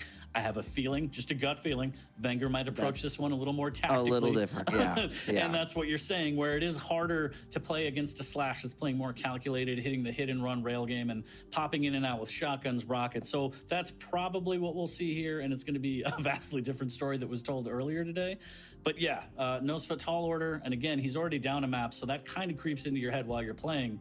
So we'll see what he can come out with. Hopefully he plays a measured game. Again, map number 1 wasn't a blowout by any means, and since this is kind of a high ping game, there might be some shenanigans. We might see some more of that. So who knows? You just got to keep your head in the game, and whatever happens, happens. Considering, the environment that Nosfa typically plays from, right, I would say that if he hits rails, that would put him in a great spot in this map. I mean, any player hitting rails anytime, that's usually a good thing. But given kind of where we're at here, that'd be the thing I'd watch out for. So will that change the way that Venger might approach this one? I have no idea if Venger plays Venger, but this should be interesting. And we're live, so take us away. Live on map number 2, Venger looking to take the set in 2 maps. Nosfa trying to battle back and force the third as the decider. And yeah, the rail might come into play here. Maybe, right off the bat, in fact, for Venger. I was going to say it might be an early start for the rails, and indeed it was. As Venger wants to make sure he chips away at that sorbet as early as possible. Yeah, let's see how this is going to play out. That rail is kind of just a slap to the face, put you in your place for that first shot. You're coming around the side. Venger lands another one. Does manage to trade there, but that's going to be heavy for Venger. So Nosfa just, I think, needs to figure out where he can set up a trap. Venger definitely playing this one slow. Look at these two. I mean, we've seen these types of games before on Molten, but how interesting. Oh!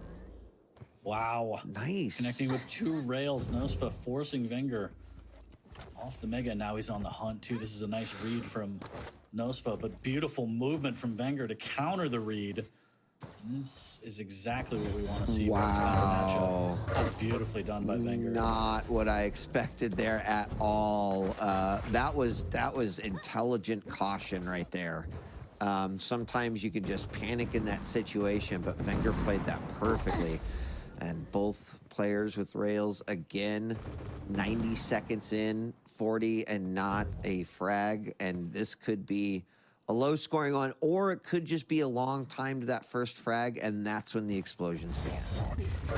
Yeah, I mean, Venger's playing this how he has to. Committing in that LG melts Nosfa. She a big girl.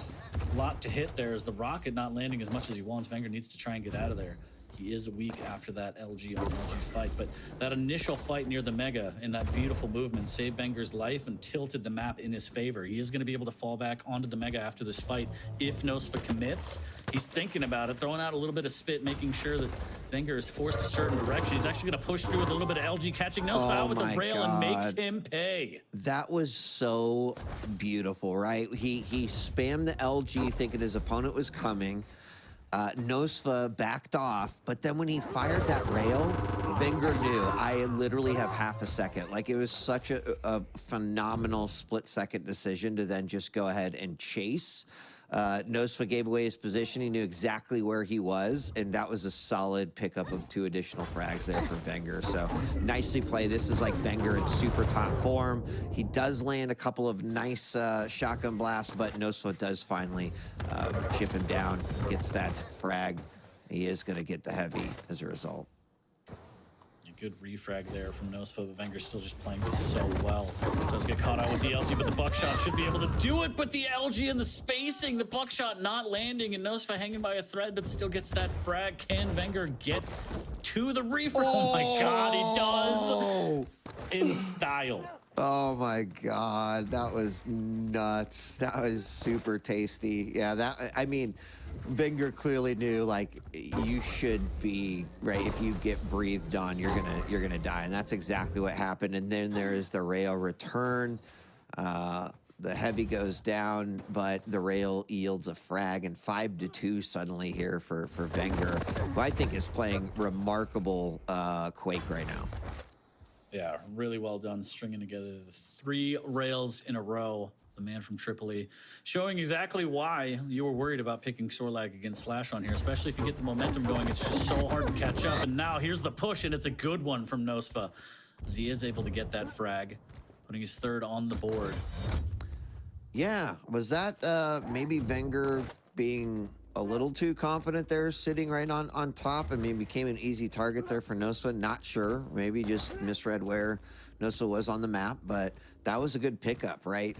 Getting up by 3 on this map, that can't feel good, but bringing that one back, kind of putting a pause on your opponent's control, that can do a lot here. So Nosfa still kind of, slowing it down, looking for those opportunities where he might be able to come in, and is just trying to get a good read on where Venger might be. There's the heavy.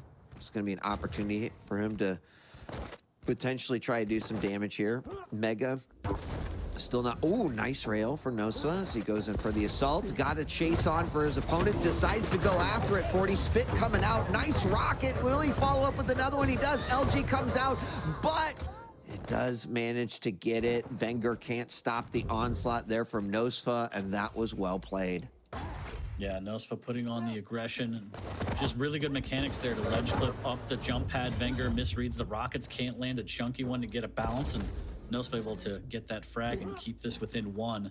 Now it's a mad dash to the Mega. Venger able to drop in and slide out of there without taking damage, and that's going to be huge as he is lacking resources right now, trying to live off the lights. 15 seconds to the heavy, and Nosfa on the lookout with that railgun, looking to chip away and make sure that Venger stays away from the next set of majors. Yeah, once again, we have a game with just a 1 frag difference here. Nosfa's clawed his way back. I have to applaud his recovery so far here in map number 2. He's going to pick up that heavy again, and LG from the top. Nicely done. A rocket to make it a pair. And now 4 minutes remaining. There's a nice rail. The spit comes out. Takes a lot of LG damage, but still does manage to deplete the armor stack of Venger once again, which means he goes back to foraging.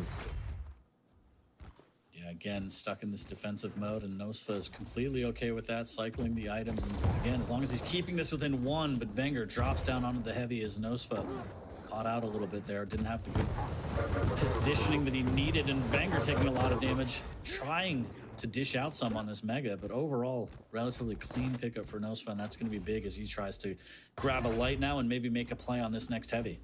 Yeah, definitely great pickup there for Nosfa. Clearly, Venger trying to get that frag before the spawn, but Nosfa right on top of that timing. Well done. Heavy's up now, and Nosfa's had solid control of both of our major items here for the last about minute and a half.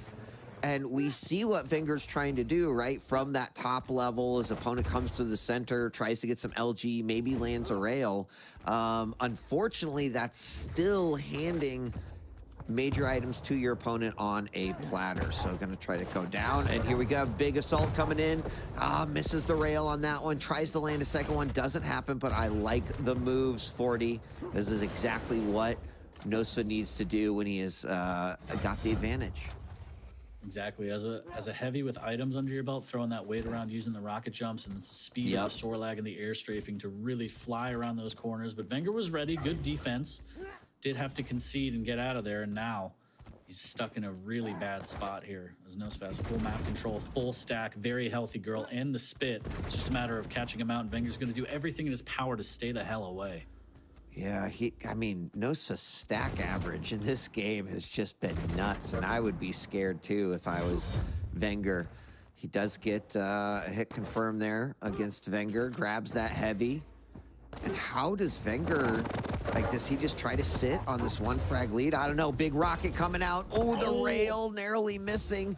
Venger answering back with one of his own, but again, the items keep going to Nosfa. As, up the jump pad, down to 33 points of health. The spit doing some damage. Venger can't really chase. And that was a close one. He's still ticking down. Oh, my God. It's a bit fearless there from Venger to go up the jump pad, but the buckshot lands and rips apart that dinosaur. And you could see how important that light armor was. Nosfa was trying to get up and zone Venger out. Venger doing a good job of punishing up the jump pad, taking it over, and actually getting the frag off the back of that. So now Nosfa's down 2 with 1:10 left, and he's got to start throwing more Hail Marys out there to try and get this back to even. And it is nuts. Right now, Venger, 6 heavies, 6 megas. Nosfa, 10 heavies, 10 megas. Like, that's actually nuts, and still being up by 2. Here we go, another aggressive advance. The trail is going to come out, but the LG of Venger on point as he creates almost an artificial choke point there, and Nosfa hesitating as he comes around the corner. Should I attack? Should I not? Well, it didn't matter because the LG was just melting Nosfa. And again, Venger, with this really narrow, very close game, manages to just pull out this just fury of blows here that result in frags. 20 seconds left, 40, 8-4. Pretty impressive. Yeah, just really well played to close it out by Venger. Really good defense, knowing how important the lights are after the fact. And this one is going to go to Venger. The trade comes out at the very end, but Nosfa shaking it off right there. He knows he was so close, but just couldn't crack the defense of Venger. Damn. That, I mean, it was a good game. Nosfa took advantage of the fact of like how Venger was playing, but Venger had patience to the point where, you know, a lot could have gone wrong if one of those rocket jump accelerated attacks onto heavy or mega would have actually worked and the game would have tied back up. Nosfa would have had control at that point. So a very interesting approach to take when you're just up by 1, but it absolutely worked.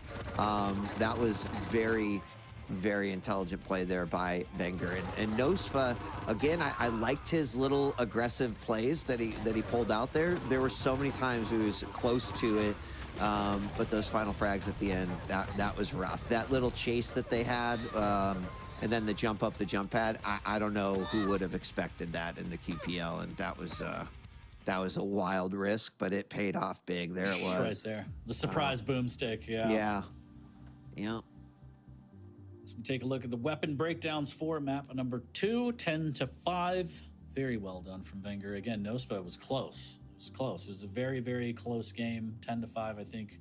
A couple of last frags were just filler near the end there, throwaway frags, but a very close game.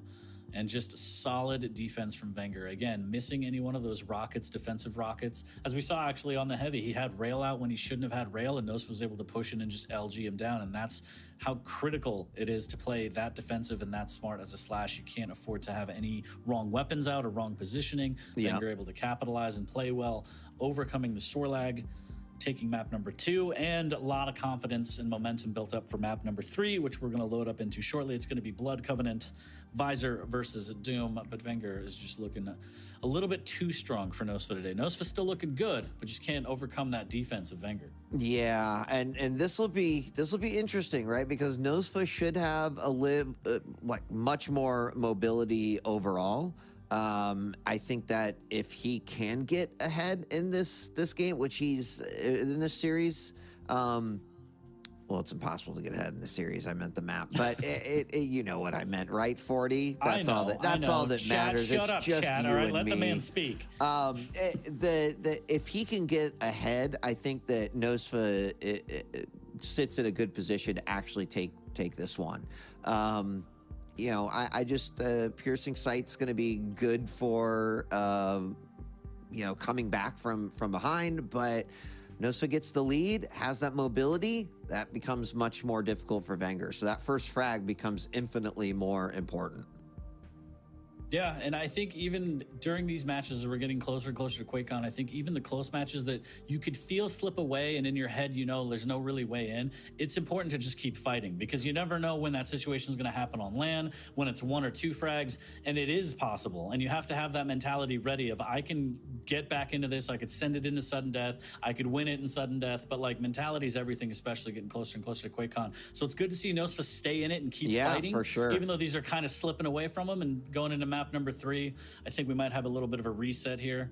It should be more of the same. Hopefully he gets a better start, but we'll see. We'll see exactly how this goes. Man. Man. Is it bad? Are we actually in it? This is real?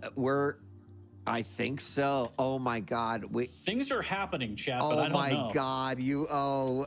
Dude. Did I kick out the power cable? No, the game is going on. It's 1-1 right now. All right, take us back to the old days, Wheat. It was like radio stations. Okay, we're good. We're good. We got it. You wouldn't believe it. This first frag, Nosfa actually lands the rail, and Venger, right? He had his machine gun out. Nosfa went for the second rail, and Venger just machine gunned him down, but was low enough that then they traded a frag, and now Nosfa's in the lead. Right? It's not a strong lead because he's got no control really of anything, but it is a lead. And it's exactly what he said need to happen. The rails have been coming out like nuts. So here we are. Yes, this is live. We're in it. LOL, 5 minutes talking about the importance of the first frag. Hey, I'm not pressing the buttons. 40's not pressing the buttons. I mean, you can blame it all on me, Chad. I don't really give a shit. Actually, it's totally no. It's fine. Me. It happens. It happens. It is funny though. We're in it. But yes, this is real. This is live, and you all missed it because shame on you.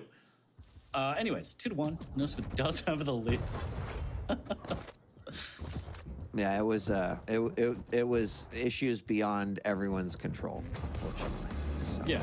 We're in it though, happen. and Nosfa has the lead. So let's pay attention to what's going on here in the game. Yeah. There's no match fixing, chat. 2-1. Nosfa's in the lead indeed, but he is being peppered down and he's stuck by the heavy. But Venger has already made his escape. Trying to grab some items, stack back up for the fight, and just another sloppy Saturday of Quake. You gotta love it. Donald Duck's pants in chat. In retrospect, the third frag is actually the most important question mark. Yes, the answer to that is yes. And that's actually fourth frag now, and we're tied back up. So it all is just a repetitive cycle now at this point. The first frag is still up for grabs. Yeah. What we meant is the first frag that you witness is the most important. So 2-2, 230 in. Nosfa down, and he can't even stay there to steal away the Mega. He is going to try and fight, and somehow, scrappy as it may be, does escape. But at what cost? He's just delaying the inevitable at this point. Still running away, not giving Venger an angle, and Venger tries to force that rail. Doesn't give himself enough time to line it up, and Nosfa's still alive. Nope, there it is. Oh my God, all I saw was Gibbs. That's nuts. Nosfa is very low. Venger's going to get another one, 4-2. How unfortunate. I mean, he just couldn't find anything for it. Everything was gone. Ran around for 35 health for like 10 seconds. That's rough. Yeah. Oh. Please, anything to restack as casually makes his way across to grab rockets. Does eat a rail. Venger looking for another one. Nosfa taking the fight to him with the LG, saying, I hope you hit all your rails, because I'm going to make sure that if you don't, I get the advantage here. Venger going back up the jump pad, lining up a rail. Another one. Nosfa relentless with the pressure right now, really testing Venger, and Venger finally puts an end to it with some buckshot. Yeah, this is, I mean, Nosfa had like a 45 or a 75% rail too, but then he just couldn't get his hands on a rail again. He's finally going to try to be back in it, but Venger up by 3. This is just such a great spot for Venger to be in. I think he can play pretty passive if he wants to, but he's still got to be thinking about that mobility. There's a lot of time still left in this matchup, and you know, a couple rails can totally change the pace of things. So Venger grabbing that heavy, but might get machine gun down. 4 points of health, and wow, still goes for the shotgun hit. I cannot believe he went for that, and there it is. Nosfa finally picking that back one up. He's still in it. Gigantic meatballs on Venger, and I love the play because he figured the chase was going to be on, and why not get up close and personal and get one big shotgun blast before he goes down. Luckily for Nosfa, he was too far back, but in the end does get the frag, still 2 down. But you gotta love it. Venger knowing that he's on death's door, he just wanted to maximize damage, so I like the idea here. Missing with that second rail, but no big deal because he's gonna just pick up the mega, and Nosfa's already so hurt. Does hit a rail of his own. So Venger slows down. Oh yeah, he needs way more than that too as he's trying to stack back up. Venger has the vision. 5 minutes. Tries to pre-fire that one a little bit, just not connecting with these, but he really wants one. He sees the heavy up as well, and he's gonna have to concede it. It's not worth taking the damage. Yeah, I gotta say that was actually pretty sick use of piercing there by Venger. He knew exactly where Nosfa was, and then lined himself up to hit the 2 shots where he'd have to like cross over through the path of the arches. Like, that was nicely done. But Nosfa's still looking to turn the tables here, down by 2. He did get quite a bit of damage off on his opponent there. Has a great idea on where he is, but gosh, Venger has that 7 cents 40. Like, he's like, no, my opponent's gonna go this way, I'll go the opposite direction, and it's paid off dividends here in this one. Nice rocket coming out. Nosfa gets stopped on that one, but he's got a stack now, and this is a huge difference from where we've seen him in the past few minutes. Lobbing rockets over. That one's going to give him information. Big defensive rocket. Nice. Can't quite convert, but Nosfa is able to get in there and melt him down for his 4th frag. Really nice play. That was super nice. And kind of indicative of what happened last time, but waiting around for that heavy. Came out of it actually worse than he came in. Might be set up here nicely for Mega. Wow. Jumping over those rockets, dodging those nicely, and we'll get a little bit of a delay there. That might allow him to get full control here as he heads on over to the rocket launcher, puts his opponent down below, knows exactly where he's at. He might have just given it up right there. Let's see if he can land the rail. Ooh, what a rocket. Oh, make that 2.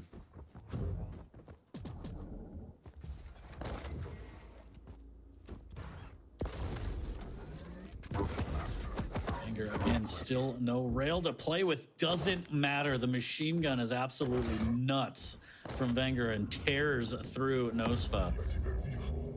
Now the piercing sight for a little bit of insurance here on this peak, and he's just going to wait. And Nosfa wisely decides not to take the jump pad up. Delays it instead and takes it. Now he's going to get melted back down. No. That is rough. Oh, man. Oh, God. The horror, that sucks so bad. Feels good to be on the giving end of that, doesn't it, though? Yeah. Oh, yeah. But as you're going up the jump pad and you see your opponent come around the corner with LG, you're just like, fuck. Exactly.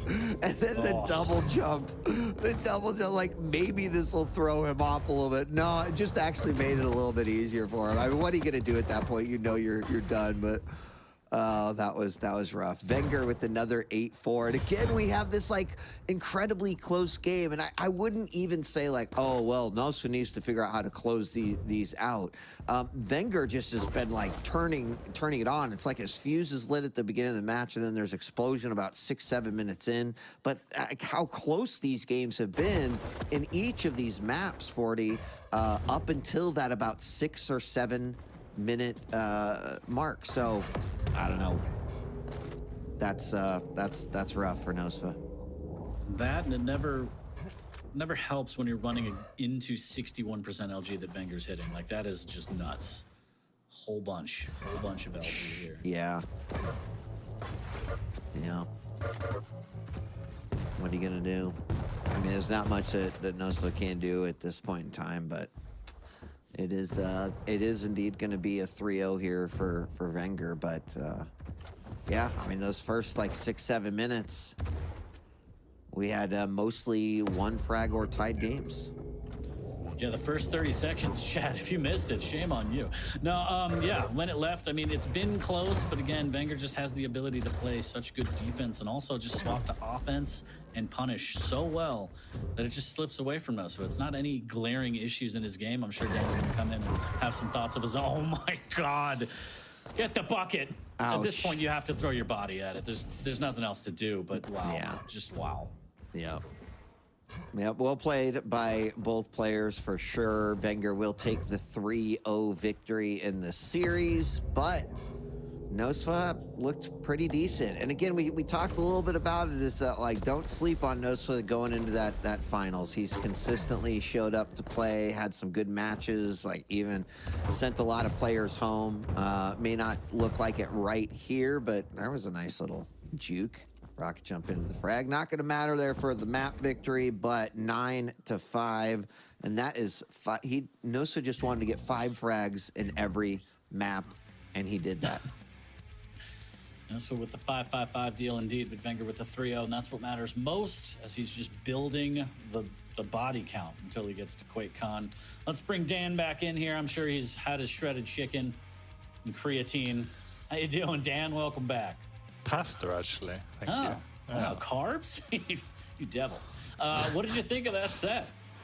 Oh man, that was one of the best sets of the season for me. I think every game, the scoreline at the end was fairly distant, but it didn't feel like that playing it through. I think the thing that most impressed me from Venger's point of view was just his capability to do so much damage relative to the opponent from positions he shouldn't have to. I think each map he did at least 1,000, if not 1,500 damage more, including the first map.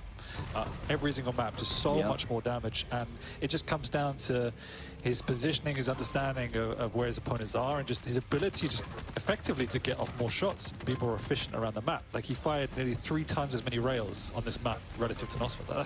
That's insane. And that's that war of attrition as to why he kind of racks up over time and slowly builds his lead, just because he continually wears down his opponent. And then compounding that is just his ability to increase the tempo of the game. I think he does it better than Rafa sometimes. He made Ranger look speedy. It will not Ranger, Visor look speedy. Yeah. So those two things combined means when he wants to, his opponent's often low. He picks up the tempo and he's got perfect decision making. So he looks scary. Yeah, I mean, the decision-making that you talked about, there were, a number of times where, Venger was in a rough spot. He was having to make decisions on which way to go, and it just seemed like every single time he was making those right decisions. Like, outside of that weird first frag we had on map number 1, like, I never felt like there were too many times where Venger was in a situation where he still wasn't able to take advantage. I mean, even when Nosfa on Molten had full control of the whole map, and Venger was still setting up ways to build that lead. So it was really impressive. Clap to Nosfa though. Well played series. But yeah. Yeah. That map 2 is crazy because even though he wasn't challenging items, he finds a way to set up to punish the exit. Yeah. And always do some sort of damage so his opponent just can't steamroll him. That was very impressive. But I thought Nosfa, even though he lost 3-0, I thought he played phenomenal. his best sets of the season, maybe? I don't know. It's a tall test against Venger, and he did play very, very well, even though the scores won't be necessarily indicative of that. We are trying to get Venger on the line to have a chat with the winner here shortly. And I'll ask probably another dumb question. Wait, just in advance so you could prep, because, I don't know. You guys ask the real questions, I'll come up with something, okay? But yeah, a great first featured match. We got another one coming up shortly. But first, again, we're trying to get Venger on the line to have a bit of a chat. And it's been a great day of Quake. A bit short, a bit crazy, but I wouldn't have it any other way, I guess. I wouldn't either, 40. I wouldn't have it any other way. Yeah, suck it, chat. Now, anyways, we'll see. I think we got Venger in here. We're just testing out some mic stuff, and we'll get him in here and have a chat with him. But yeah, as we're getting closer, I'm not sure if we have 5 official weeks or whatever left in the Quake Pro League, but about 2 months left, and we're ready. Never mind. Venger, congratulations and welcome. How are you? I'm doing good. How are you? Doing well, doing well. Wait, do you want to start us off, Dan? Whoever. Yeah, I want to start us off first. because, Venger, we, congratulations, GG. We were really interested in kind of that second game where, Nosfa had, either by choice or not, had full control of all items. And it seemed like you were just playing the exits, right, from the top. Can you just tell us a little bit about like your thoughts in game 2 and like that period of time? Why was that the right thing to do? And just talk to us a little bit about that.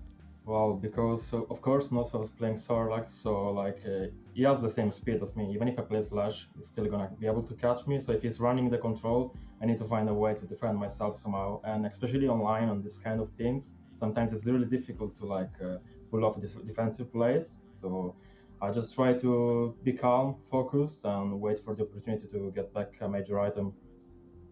And so just as a follow-up, your goal was just to kind of, you caught him a couple times out with your LG, you landed a couple rails, and then that's when you were just trying to find those openings that way?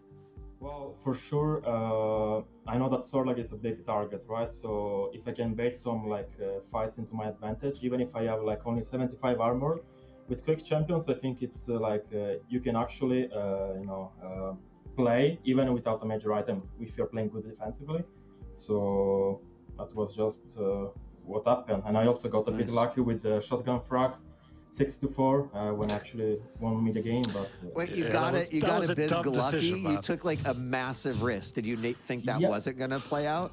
Yeah, well, if I don't do that, I'm gonna die anyway. So it's either I go for the damage, but I got lucky that I killed him. But if I even just did 50 damage, I will refrag him pretty easily, I would say. So paid off. Typical Venger luck. Congrats. No benching before QuakeCon. You talk to me about that. What? No benching before QuakeCon, right? Who told you that? You're lying. You told me that. No, I never heard this word. I got the WhatsApp. I got the WhatsApp. But seriously, release the receipts, Dan. Release the receipts. No, but seriously, I know you're someone who pays a lot of attention onto areas of weakness in your game, and I'm just most interested to think about what have you been focusing on most leading up to QuakeCon. So I think week on week your game's been. I know you don't want to tell me now, but your game's been improving remarkably, particularly since the start of the season. So what's been the major focus for you in terms of development? I would say timings. I think it's something that I always I am not bad, but I have been lacking a bit most of the times, and trying to be a bit more aggressive when I have control. Because I know that my defensive play is probably the best in the league. So if I can just combine both styles, it's going to be good. And who are you not looking forward to playing at QuakeCon? Nobody. Man, if you want to win, you don't tell someone you don't want to play. Otherwise, you stay at home, really. Who are you not looking forward to meeting at QuakeCon? Meeting? You, probably. That's fair. Yeah, because I'm going to outbench you, so I don't know if you want that to... Wow. That's actually what I was going to ask, is do you want to join us on the bench press thing?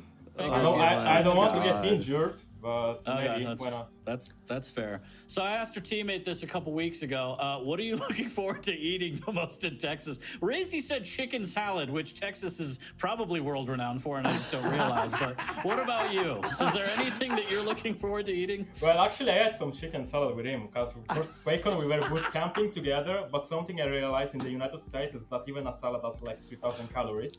So What I said. I need to be. That's how we do it here. Yeah, I need to be careful about that. But Yeah, you can have one your entire chicken trip, salad and is that'll cover good. you. But I'm looking forward to like after Quake or maybe if I stay a day more, like some meat, some BBQ. Oh, all right. We can make that happen. You let me know. Okay, I'll message you. Alrighty. Yeah. Venger, congratulations. Congrats, Thank you for man. having a chat with us. Looking forward to seeing you again as we get closer and closer to QuakeCon. Take care. Take care. All right. So there was a lot to take away from that chat. There's a gauntlet thrown down. ZSX. Can't wait to see you and Wheat outbench Venger, or try to, because that guy looks jacked on the server.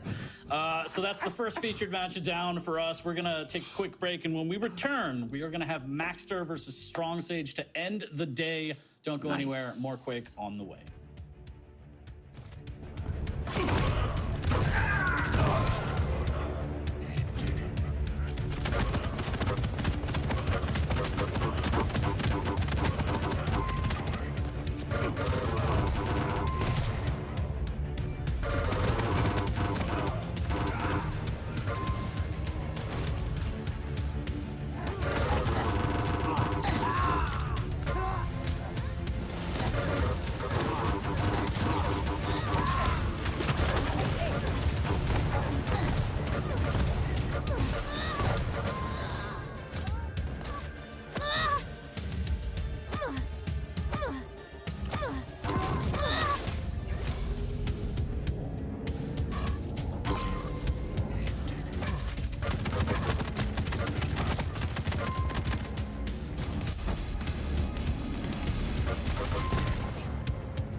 welcome back to week 13 of the Quake Pro League. This is going to be our last featured match. I am 40 Lions, joined by the one and only ZSX and DJ Wheat, and we are about to get into Maxter versus Strong Sage shortly. Wheat, I'll start off with you. How do you feel about Maxter Strong Sage, this whole setup to end the day for us? Yeah, I mean, a really interesting matchup as far as I'm concerned. I think Strong Sage has been like a person to watch ever since the finals of last season. And Maxter, right, he's been a joy over the last few seasons as well. But, you know, Strong Sage, right, love this story. Guy is like pretty much godlike aim in other FPSs. He finds Quake and he's like, oh my God, Quake is awesome. It's like, yes, congratulations, you're in the top 1% of people that actually are smart.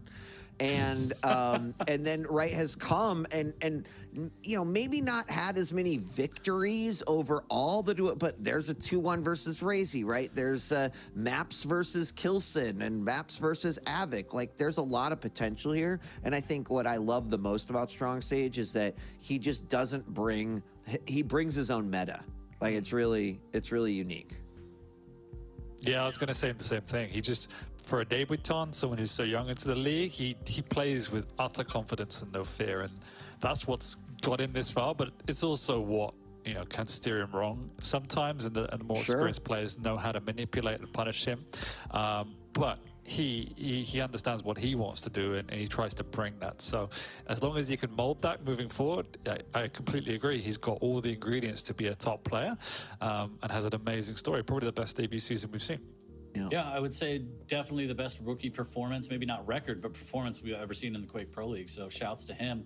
And then going up against Maxter, who in his own right, when he came into the league, had a pretty great performance. I mean, I'm not sure about the record, but he was definitely taking maps off Rafa, Zeniku, and he was just showing the world like, hey, I belong here. And I'm kind of taking the world by storm, playing his own style, his explosive style that we've become accustomed to, and playing with that swagger as he gets better and better throughout the series as well. So these two going up against each other should be a fantastic matchup as we take a look at his run this season.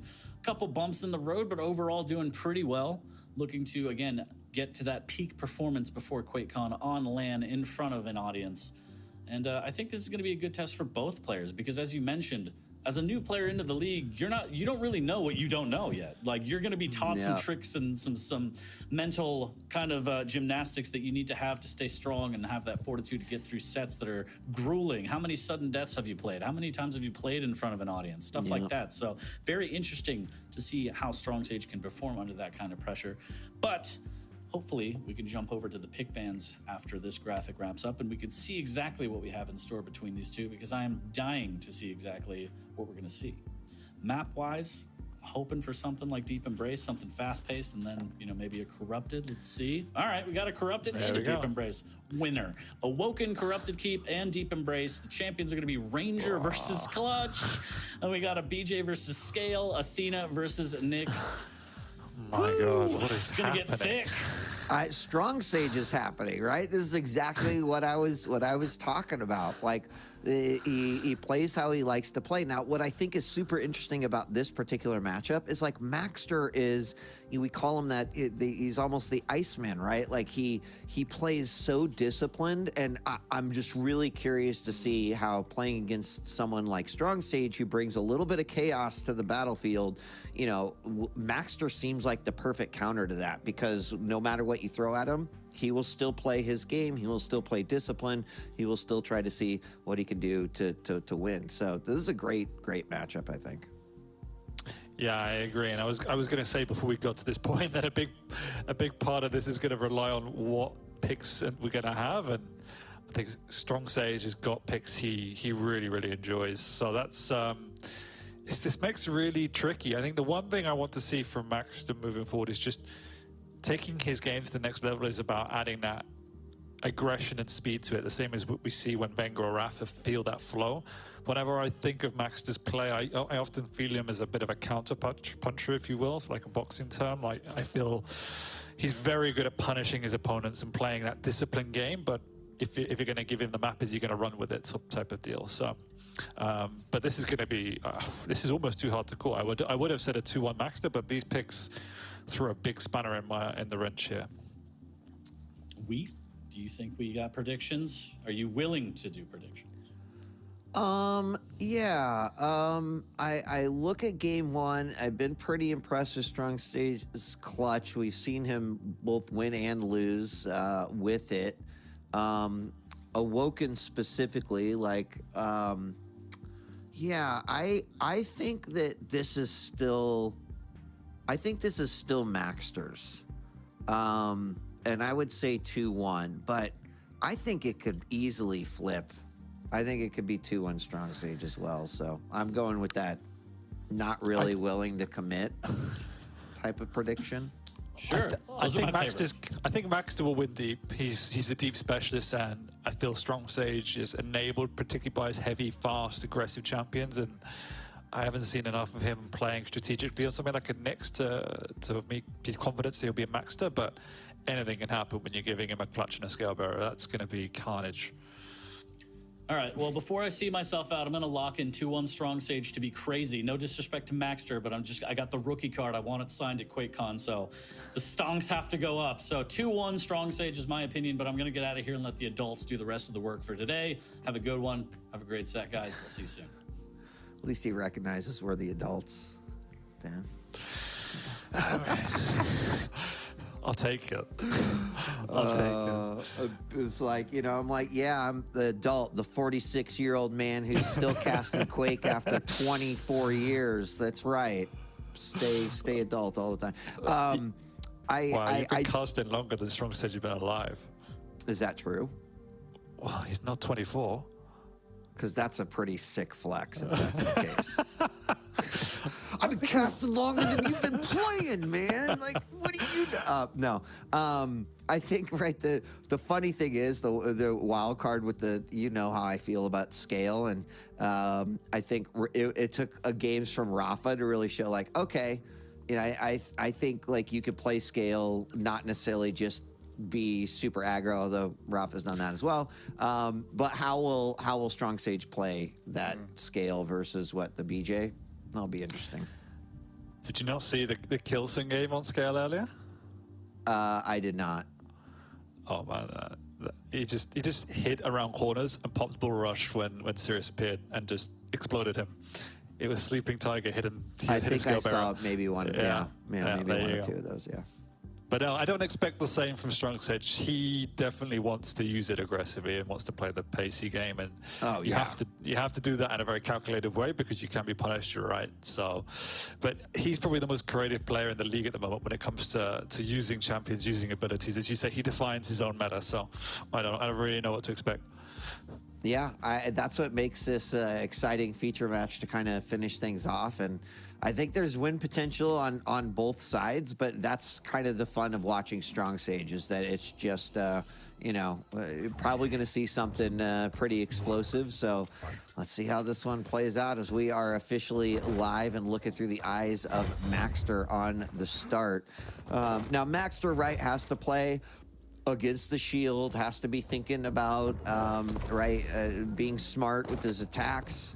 Same thing, Strong Sage gonna look for those open opportunities to be aggressive, pop that shield, get the damage off, and we're at a standoff here as Max is gonna drop down, comes from the back. His opponent knows exactly where he's at now, and we're about to go in the next round here of major items. Yeah, and obviously Maxter has to be very conscious of when he uses that orb, because if he misplaces it or burns it, he's not in a fighting shape, then that's the moment where the clutch can really capitalize upon the lack of the ability. But Maxter's actually got himself stuck in a corner here. Pops the shield, has to orb out, so... Wow. Right. Good reaction to Maxter to get out of dodge. Now he can pressure. He's actually... Was that a deliberate move to pop the shield? Because if it was, that was smart, but it doesn't matter when Strong Sage hits back-to-back rails. Dang. That, I thought for sure Maxter is going to pick up that first frag. That was well played. And these rails coming out by Strong Sage. He's shooting to 50%, but it seems like all of them are hitting Maxter low once again. And Strong Sage looking to not only get control of that heavy, but also maybe cleaning up as he hops on over to that Mega. Knows exactly where his opponent is. Unfortunately, can't get that damage off right there. But taking the lead in a match like this, that's pretty big, right? He wants to be aggressive. He wants to control those items. And right now, he's in a pretty good spot to do both those things. hitting his shots as well, which is definitely what you want to see as a Strong Sage fan, although he gets robbed by Maxter. Oh, nice. Yeah. And Maxter's already showing good creativity with the orb, going in and out, using it to juke the clutch. Yeah, I mean, the first time is an escape. That time, that was like a slow-mo movie scene where he looks behind him and is like, oh, that's where the bad guy is. So he managed to do it, and there's going to be another cleanup. So far, it really is that experience coming out from Maxter that I think you talked a little bit about. Right, the greatest aim and even the most powerful aggression still has a tough time versus, you know, years of experience. Right now, Strong Sage, he's trying to pick himself back up, get some armor, some health back on the board. But look at some of those angles that Maxter has hit with those rails, like that, just nicely done. He's up one frag. I feel like he's definitely playing this the right way. I think forcing Strong Sage into aggression means that he can capitalize on any mistakes that might come out of Strong Sage as well. Exactly. He wants Strong Sage to be aggressive when it's on his terms, and he's almost trying to bait it or goad it a little bit. But you can also see, as you said, he's just playing the angles, he's playing slow, he's waiting for those audio cues because he knows Strong Sage is wanting to set up these traps, and maintaining the rotation, maintaining his own stack is definitely the priority here. So it's a lot of respect coming out from Maxter's point of view, fully conscious of what Clutch can bring, even if it's just on a starting stack. With that shield up, Clutch is still pretty formidable. Oh my God, are you serious, Maxter? What? I mean, this is artful the way that he's playing with his orbs right now. There, the shield does get popped, and he knows the orb is down. Oh, that was the right decision by Strong Sage there. Unfortunately, he just couldn't get the damage that he needed done. But there it is, the quick rail off of the spawn. 3-2, still a one frag game. Love the way that Maxter's been using the orb. Also think that was really smart. Strong Sage, he knew that was the time to use it. Didn't work out for him, but that was the right choice. Yeah, it's been really smart, actually, hasn't it? Because he's engaging, throwing the orb, so he always has a get out. He can just maximize damage before having that preservation. It's been really smart. This time, though, he does overextend a little bit, but lovely rockets coming out, bouncing Strong Sage around, but it's not going to be enough. I mean, I think you put yourself on a trajectory like that where someone feels like that's an easy rail for me to hit, and that's all she wrote, right? Like, I mean, Strong Sage, it wants every single one of his opponents to just go up jump pads all day long. I think that's just a dream of his. So it's tied, and Maxter is trying to you know, find Strong Sage here, knowing that he is very low, only now getting a light to try to get back in this game. But that's halfway through. That's the 5-minute warning, and a close game. I like what we're seeing so far, Dan. Yeah, incredibly close. Strong Sage has been struggling to get on the major items so far, but it's not seemed to hinder him too much, as he's obviously gobbling up those lights and then playing around the shield. So he's got a strategy to play without the items effectively, and at the moment it's okay. It has relied quite a lot on hitting some clutch rails, though, and that's been part of his downfall in previous sets where he has lost, is when his aim begins to let him down, but it's been strong so far. I'm not sure what Strong Sage is trying to do right here. I'm like looking through Maxter's view. Maxter was sure that he was back here, but he was actually underneath him at the time. He's trying to get a glean on him, but that resulted in pretty much nothing, and just Maxter getting full stack. Nice rail as he's chasing him away, and I really am not sure what was trying to be accomplished there, but we may never know. I don't know. To me, it's Strong Sage doesn't have timing and didn't really know where his opponent was, so that's the safest area for him, because if Maxter comes in, he's got a shield in Chaos Zone, and he also has 2 exits. Man, these rails coming out from Maxter now. Oh! Stopped short. It's like getting in a car and taking your seatbelt off and just ramming into a wall at 90 miles an hour. That was a rough go right there. Maxter up by 1 now, and full control. I think you're right. There we go. LG, big lock on. Shield does come out. That rail's not going to save you, as Strong Sage now giving up another one. He's going to keep going at it. Good rocket, but maybe committing these fights a little bit too long. Does manage to land the rail. No. Oh. Crown of Thorns is what we call that frag right there. 6-3. But if you do look at Maxter's POV since he took the lead and got his stack, what he's been doing is he's changed his pathing around the map. Previously, he was trying to take TP and go high ground, but now he's trying to stick to the low ground to these open areas, because every time he's gone into these areas previously, he's been getting bullied by the clutch. But now, Damn, dude. And Maxter has just gone Super Saiyan at this point. I mean, I understand the aggression, and this might be a bit where some of that inexperience comes in. This is just, this is rough now. Maxter's just on point. This is why he's the Iceman right here. Nothing phases him. Throw a little chaos in the mix, doesn't matter. These sick orbs, great escape, out of the teleporter. We're making a frag movie, folks. It's getting brutal now. Maxter's pretty much doubled Strong Sage's damage. You know, if it was 5-3, that would have been a pretty great frag right there. And I get what Strong Sage is trying to do in terms of like his aggressive play and getting in there, but to let go of 5 frags in order to get there even more, 6 or 7. The rails from Maxter just been on point. 48% rail, is hit 13 at 27. But then also the LG damage, 1,600 LG damage. That's nuts. God, even 1,300 RL damage. Yeah. They're not footballs. You don't try to catch them. No, Maxter has just punished the clutch throughout, really. And you're right, there was just like experience once again.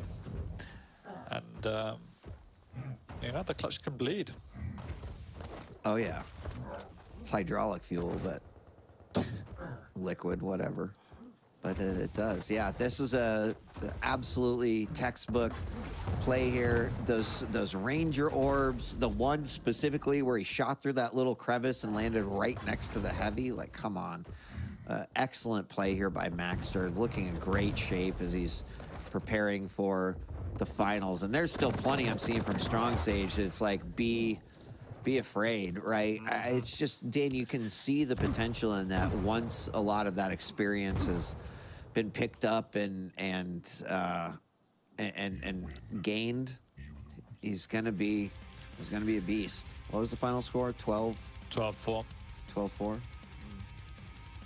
No, he's going to be a beast, but he's definitely rough around the edges. So Maxter was able to capitalize upon that. Some amazing plays with the Ranger at the first opening few minutes, but then it felt like around the 5-minute mark, he got that control. Strong Sage just retreated into his shell a little bit, and then it was pretty much all or nothing plays and couldn't lay a glove on Maxter. So yeah, it was harsh. He was taught a lesson, and he has to reset now because he's going to have a very similar strategy on map 2 with the Scale Bearer, and we've seen already that he can't just bully Maxter. Yeah, I mean, this is going to be really interesting with you know, Maxter on the BJ too. I'm fascinated to see how this game is gonna play out. I'm curious to see not only what exactly the aggression or the play is going to be from Strong Sage, if he will do something similar to Kelson. I think, you know, Maxter, right, like his aim's on point. So BJ seems like a great champion for him to have right now. Yeah, and he's not going to be afraid to take those LG versus LG fights as well. So Strong Stage is going to have to use the speed and obviously the bull rush to try and manufacture better positions, and the heavy machine gun's going to play a huge role in this as well. Just in general, spam and efficiency with the damage is always key. But you're right, the dual wield is just that extra added bonus for Maxter to reinforce himself against the Scale Bearer, and Strong Sage just has to do a better job of getting at least one of the major items. As soon as he fell off the map, I know Clutch is a very different champion, but as soon as he fell off the map, he just had nothing to work with, and that it means he had no option really. Yep. No, we'll find out if there will be options here as we're moving on over to Corrupted Keep, taking the rail off of the table. And that does make for potential rough go here for Strong Sage. We'll have to see if Scale Bearer can do anything, right? Or if we continue the trend of Scale Bearer just losing a lot, just not having a really great winning record overall. But could change. You've got some hate inside you, Weed. I don't know where it's come from, but What are you talking you've got some serious hate for the Scale Bearer. I'm just spitting facts, Dan. Would you retort and say that Scale Bearer does have like a winning record across QPL? Yeah? You think Scale Bearer has a winning record across QPL? I think it's more or less at least 50-50. Most times I see it when it's picked right, yeah. I bet it's under 50. All right, let's do this. All right, we need a data scientist to get on this. I don't know if we have those stats for individual champion stats, but here we go, we're live. Come on, Strong Sage.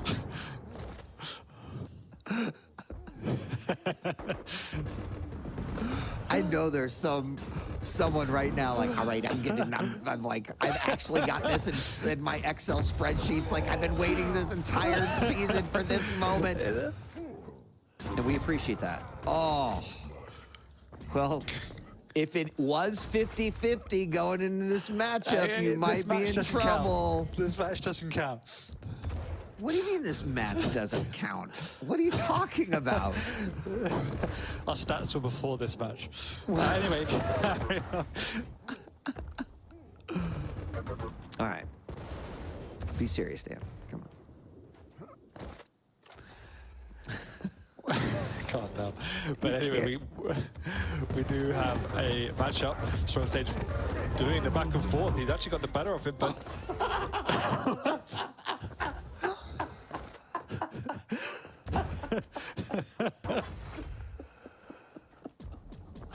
I'm sorry. It's just so funny.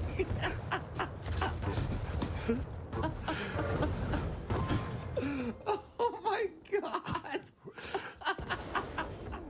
He just ran away. That was just the I made a mistake beam right there. Oh my God.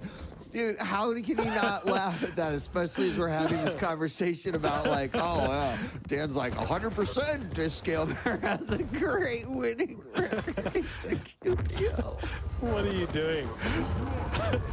Oh my gosh. I mean, I did say this match didn't count. Come Oh on. my gosh. My eyes are burning because my eyes are watering. Oh, okay. All right.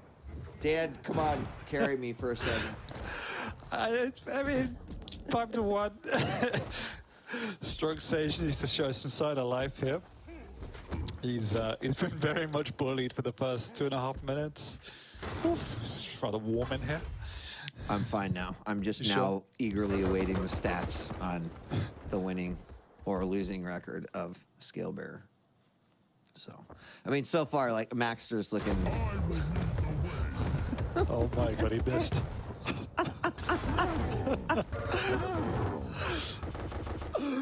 Oh, I'm having flashbacks to like that first QPL season where I started talking about Scale Bearer, and this is exactly the reason why I started talking about Scale Bearer. It's just like people popping his rush and just being all over the place.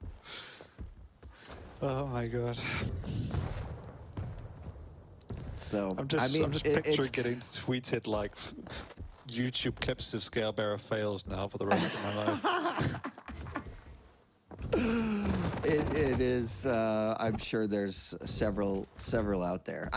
I'm not even. You know, what was it on Corrupted Keep, the Kelson and Scale map? Bail. Okay. I mean, Yeah, I this just map is am something not else. sure this map is great. Period for scale. Like I've seen it played once successfully. I think it was even Maxter that picked it on this map. I've seen Zeneku as well, but it's more of a speciality pick. But it is still 5-1. Only 4 minutes in. Come on, let's not count our chickens. That's not you're the play, right. though. You're right. Anything could happen. Anything could happen. We've got like 6 minutes remaining. The map has definitely slowed down quite a bit. And Maxter popping that dual wield. Ooh!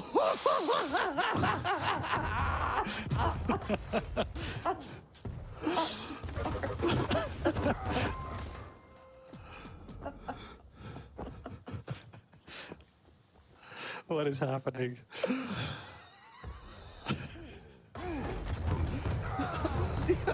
I can't help it. I can't look at what is going on in this game so far. It's 7-2. Strong Sage brought it back, but not because of Bull Rush. Yeah. 24 years of casting and you're getting ended by a scale bearer. I'm trying to think the last time that I like laughed this hard. I don't think. I don't know. But this is the only Quake that's had a scale bearer, so well, I mean, that has a Bull Rush. So, all right, 5 minutes, man. 7-2. Strong Sage. All right, this is what he needs. He needs some sick LG to try to bring it back. He's gonna find his opponent, even playing the role of a bully, which you know he wants to do as well. So 4 frags.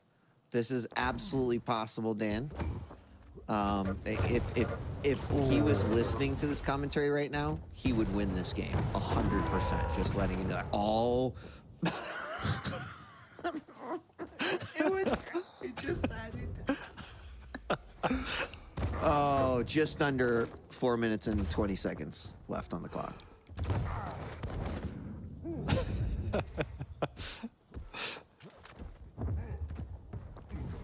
I mean, he could have pulled out a shotgun. But he were at the Bull Rush. It nearly worked. It did. Almost. Almost. Oh dear. Bull Rush has done absolutely nothing this whole game. It may have hit one time, maybe. Maybe. It did, yeah, but it didn't do too much, no. It kind of got him killed, actually. I mean, the Bull Rush isn't the only reason. It's like his rockets are also have been very off as well, and that's been a feature of his season, actually, is inconsistency, but Scarecrow is not looking too hot either. Yeah.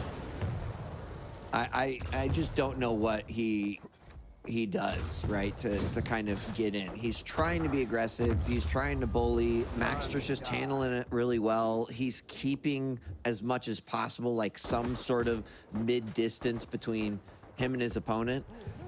And he hasn't panicked any time that the Bull Rush has come out. So I like how Maxter's been playing this. He absolutely has deserved all 9 of those frags. And with 2.5 minutes left to go, you know, I don't think Strong Sage is going to be able to Bull Rush his way to victory here. Here it comes. Oh, taking so much damage, yeah? Taking so much damage.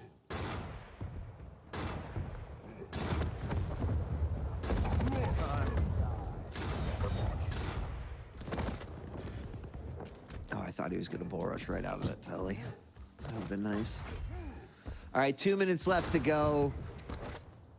I don't know if I'm gonna be able to watch the highlight reel on this one. I'm gonna have to look away maybe. Oh my God, dude, Maxter's hit so many direct rockets from that middle platform too, specifically. Yeah, his damage in general once again has been insane. 2,000 Right. more damage. Bull Rush is up. Come on, give us one final my God, the rocket jump bull rush almost happened. Oh God. Oh God. Oh God. All right, we mentioned it earlier that the dual wield was probably going to be right the solid counter to all this, and that's 100% been the case. Oh no.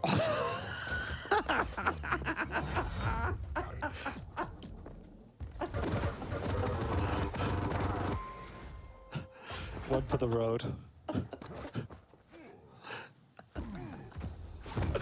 Oh my God, chat is too much too. Chat, you're too much. 12-5. The second game is gonna go. I actually did expect that maybe there would be different results here. Now I'm not sure why I had those expectations at all. So less than 30 seconds left to go.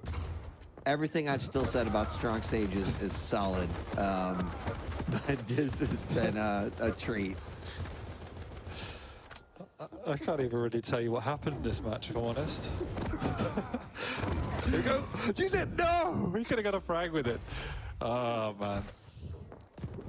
It all started in the red room where we saw a bull rush U-turn and then a dual wield LG right to the back, and then that was that was it. Oh my God! What was the score of that one again? That was a game of Quake. 13-5 or something along those lines. 13-6. Thank you, producer. All right, 13-6. Well, we're going on a deep embrace soon. I think it's going to be a lot different game. All right, let's see. Let's oh, this might be it. This is it, yeah. This might be it. Oh, fuck this. I ran up the stairs and then tried to run away while he was already dual wielded. Oh. Oh my God, it was glorious. That was... Scale has a 29% win rate this season over 17 matches, counting this match too. Oh my God, Dan. Oh yeah, I'm so confident in the 50%. I think you said over the course of the QPL, not this season. No, I said this season, definitely. I mean, but when it wins in style. Let's put it that way.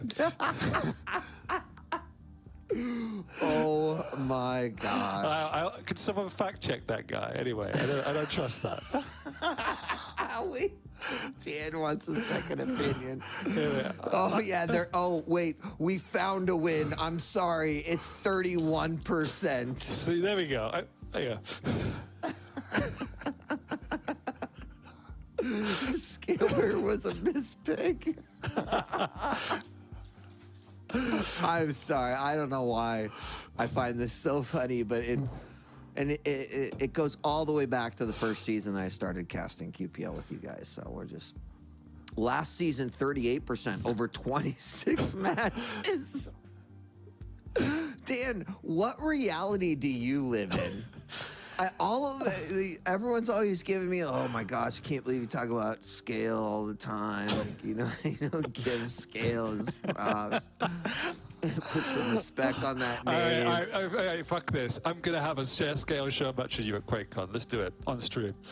A what? A Scale Bearer versus whoever you want to pick. I'll play Scale Bearer. No, the only way that I'm ever gonna do is I want a mod that becomes the Scale Bearer Olympics, where there's no cooldown on Bull Rush, and there's all these different events like a long jump, like a 100-meter dash, and we're just all, you'll just have to run down this long hallway, and like dual wield BJs will just drop out of the sky with their LGs, and you'll have to just like dodge around. That I'm down for that, but not an actual Quake game. Oh man, what is happening this day?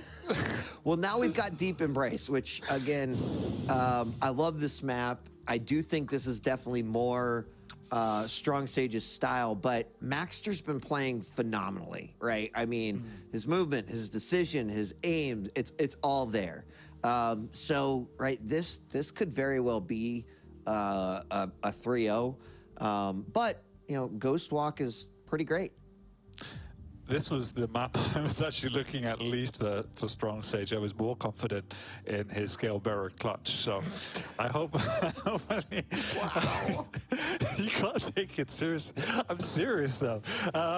So I hope he proves me wrong. I hope he proves me wrong. 10 minutes left, chat. We can make it together. All right. I'm watching the map.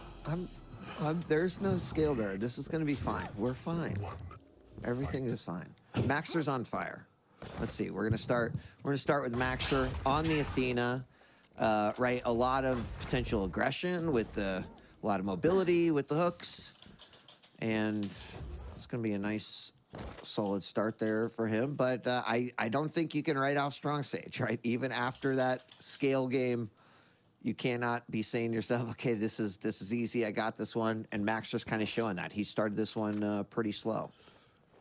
A lot of respect coming out. He's already up top trying to take the fight, and just a feature of Strong Sage's game. He just wants to fight all the time. Lovely rail coming out, but he's not near the resources, so he's in trouble. Did Strong Sage Ghost Walk because he thought maybe Maxter was gonna rail him? Looked like he saw the angle. I don't know. That was interesting. But Maxter playing this one especially slow, which I'm not surprised in this first frag. I do expect some aggression to potentially come out here by Strong Sage, but...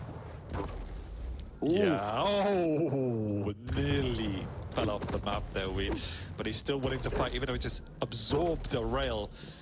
Trading rail for rail, they're both railable, but have resources to fall back on.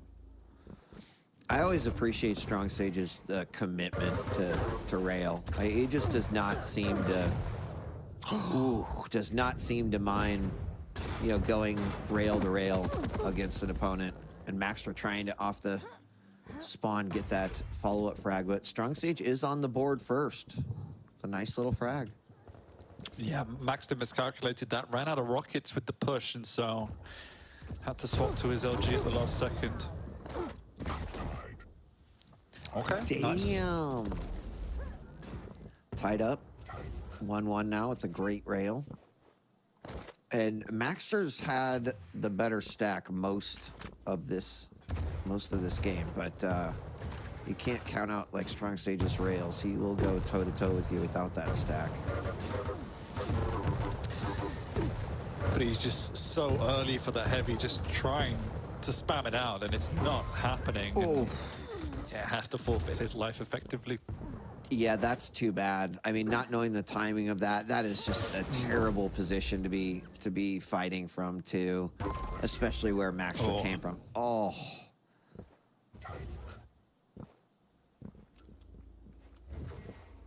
That's rough. Yeah. And Maxter's so good with the angles on this map, you can't afford to be mispositioned, particularly as a Nyx. Oh, he gets the rail, but again, it's just... How does he hit those rails, man? I'll tell you what. That was like a 1 meter rail. Ooh. Yeah, I mean, what do you think Strong Sage needs to do? I mean, there's a 60% rail coming out by Maxter. He's just oh no. I was about to say he's just being a little bit careless in terms of his positioning and movement around the map. He's just overexposing himself, not respecting his opponent effectively, and being punished. Yeah, big time. And I mean, clearly with the mobility, I think he has a lot more options here versus his opponent. Ghost Walk hasn't really hurt, but hasn't really helped either, right? No. We saw the one very early on. We saw one a little bit ago after he got the frag. So here's a nice rail answered back by Maxter. But looking like they want to have this fight, and Maxter, very patient, waits for his opponent to fall. Might as well have just gone up a jump pad. And there, the forced ghost walk and the mega. It's just, you know, Maxter's in full control. Yeah, and Strong Sage doesn't look like at the moment he has the just simple things like that. Like it's an obvious angle for Maxter to take. Strong Sage is just jumping through it. He's also just been taking rail duels with Maxter, who perhaps is the best one-on-one railer in the world. It's just not very strategical at the moment. Now incredibly early for this heavy as well. Again, just should not be there at all. If Maxter would have hit that rocket after that second hook, the game would have ended automatically. Like the Quake client would have recognized, like, this game just needs to stop. That would have been too sick. He's styling now a little bit. 7-1, holding on to this middle area. Has so good control. Are you kidding me? Oh, wow. I'll tell you what. Okay. I'm always so impressed by Strong Sage's commitment to that. Those rails. Just getting bullied around the map. But he does get out for now, and he's in position to defend this mega. So if he can retain these items and slowly build back a comeback, but he's actually out-positioned himself for the mega, giving it up for free. Yeah, Ghost Walk didn't really do much right there. But doesn't seem to quite know how to handle Maxter just aggressively hooking into him. God, these... Oof. Oh, Like, okay. He makes some unusual decisions that catch people off guard, but they could also be easily punished because they're so high risk. Yeah. I mean, this is, when we were talking about experience, right, I do think that a comeback is like the hardest thing. It's, first off, it's not something that you master, right? It is accumulation of so many different skills, from knowing when to take risks, knowing when to be super defensive, and then really understanding the clock and like what your potential is going to be. I think that's the part that really, from an experience perspective, is so hard. You can't just, your raw fundamental skills cannot make up for that ever. And that's what we're seeing here, right? Like Maxter with a solid lead, and Strong Sage with just less experience on how do I come back, how do I approach this, right? I mean, you still see these amazing rails, you still see these wonderful shots, but it's a whole different story when you're even down by 3, 4, and you're trying to figure out, how am I gonna win this game? And that's the part that only comes from hundreds to thousands of games of Quake over and over. And I do think Strong Sage is gonna get there. I think you play a caliber of players that he's playing right now, and you're probably gonna get there quicker even. But it's just not something you pick up overnight. No. And I do feel like a lot, because he's been developed through Quake Champions, is similar to how Raisy first started out. A lot of his success, early success, is coming through a better understanding of how to utilize the intricacies of champions. Things like clutch and, you know, scale bearing to a certain extent. It's just maximizing the skill set of the champions rather than playing a more traditional duel, but you have to do both to be the best. Yeah. And at the moment, you know, that latter part of just when things aren't going your way and you're not able to use your champion, how do you revert to plan B of play defensive, play smart, play chip damage, like old school Quake? That's a skill set he hasn't developed enough yet. And you've seen it when things don't go his way, when his champion isn't working, doesn't look like there's that plan B of how do I play more methodical. and it's just getting exploited. And I think this last map obviously is just frustration more than anything, but I think we've seen it even map 1 and map 2. He looks a little bit lost when he can't exploit the strengths of his champion. Yeah, you know, there's almost like a little return on investment thing that happens if you go back and think about the clutch match, right? Because there were times where it's like, okay, he broke through, he regained some control, but gave up 5 frags to do it, right? Yeah. So totally knows what needs to happen, but unfortunately just had to give up a lot to make it happen. And that's where those small, like, nuanced differences are overall. But less than 30 seconds left to go on this. Maxter is going to take this one. It was not a 2-0. In fact, it was a 3-0. And Maxter's really going to clean up in this. And I think this is the kind of map that Strong Sage really is probably great at. Like, small, right, kind of aim and definitely forces you to battle a little bit. Yeah. But maybe also is the one that's hardest because, right, if you are behind, you're then now having to factor that aspect into it. So 21-3 is our final score. Yeah, that was brutal. And that was the one I did fear for him on because of everything we talked about. You know, map 1 was just, he got manhandled by Maxter through experience and Maxter's game plan with the Ranger. I don't even know what happened map 2. I can't remember it now, so. Let's bring back 40 to help the grown-ups settle down. Everybody trusted you guys. Everybody trusted you guys, and you failed them. No, I'm proud of you. Yeah, that was a bit of a beatdown. That was a bit of a lesson for Strong Sage there, unfortunately for him. Map number 2 was hilarious, though. Anyways, yeah, I mean, I think Dan probably said it best when Strong Sage isn't able to kind of use the champion to the 100% and really abuse the champions and play more of an old school Quake, he falters. And again, he is in his rookie year. I mean, there's a lot to learn in this game. There's a lot of different dimensions and levels, so we'll probably see that develop over time. But yeah, this was just the Maxter show through and through, playing so incredibly well and really laying it down. And again, the map number 3, I mean, we're looking at the highlights, but it was mostly frustration, right? I think you could tell early on, especially with the clutch play on map number 1 on Awoken, just using the Ranger and the Dire Orb and pretty much negating everything that Strong Sage had to throw at Maxter, got off on the wrong foot in the series. And then map number 2, the Bull Rush, Wheats laughing, just taking over. The highlight reel of running away. It's just, yeah, it was just a downward spiral. So unfortunate for Strong Sage, but shouts to Maxter for playing just a very, very strong series, all 3 maps. This is why Maxter is so, right, has been great to watch. He's consistent, he's solid. He's still someone who I think could give anyone in the QPL like one hell of a game.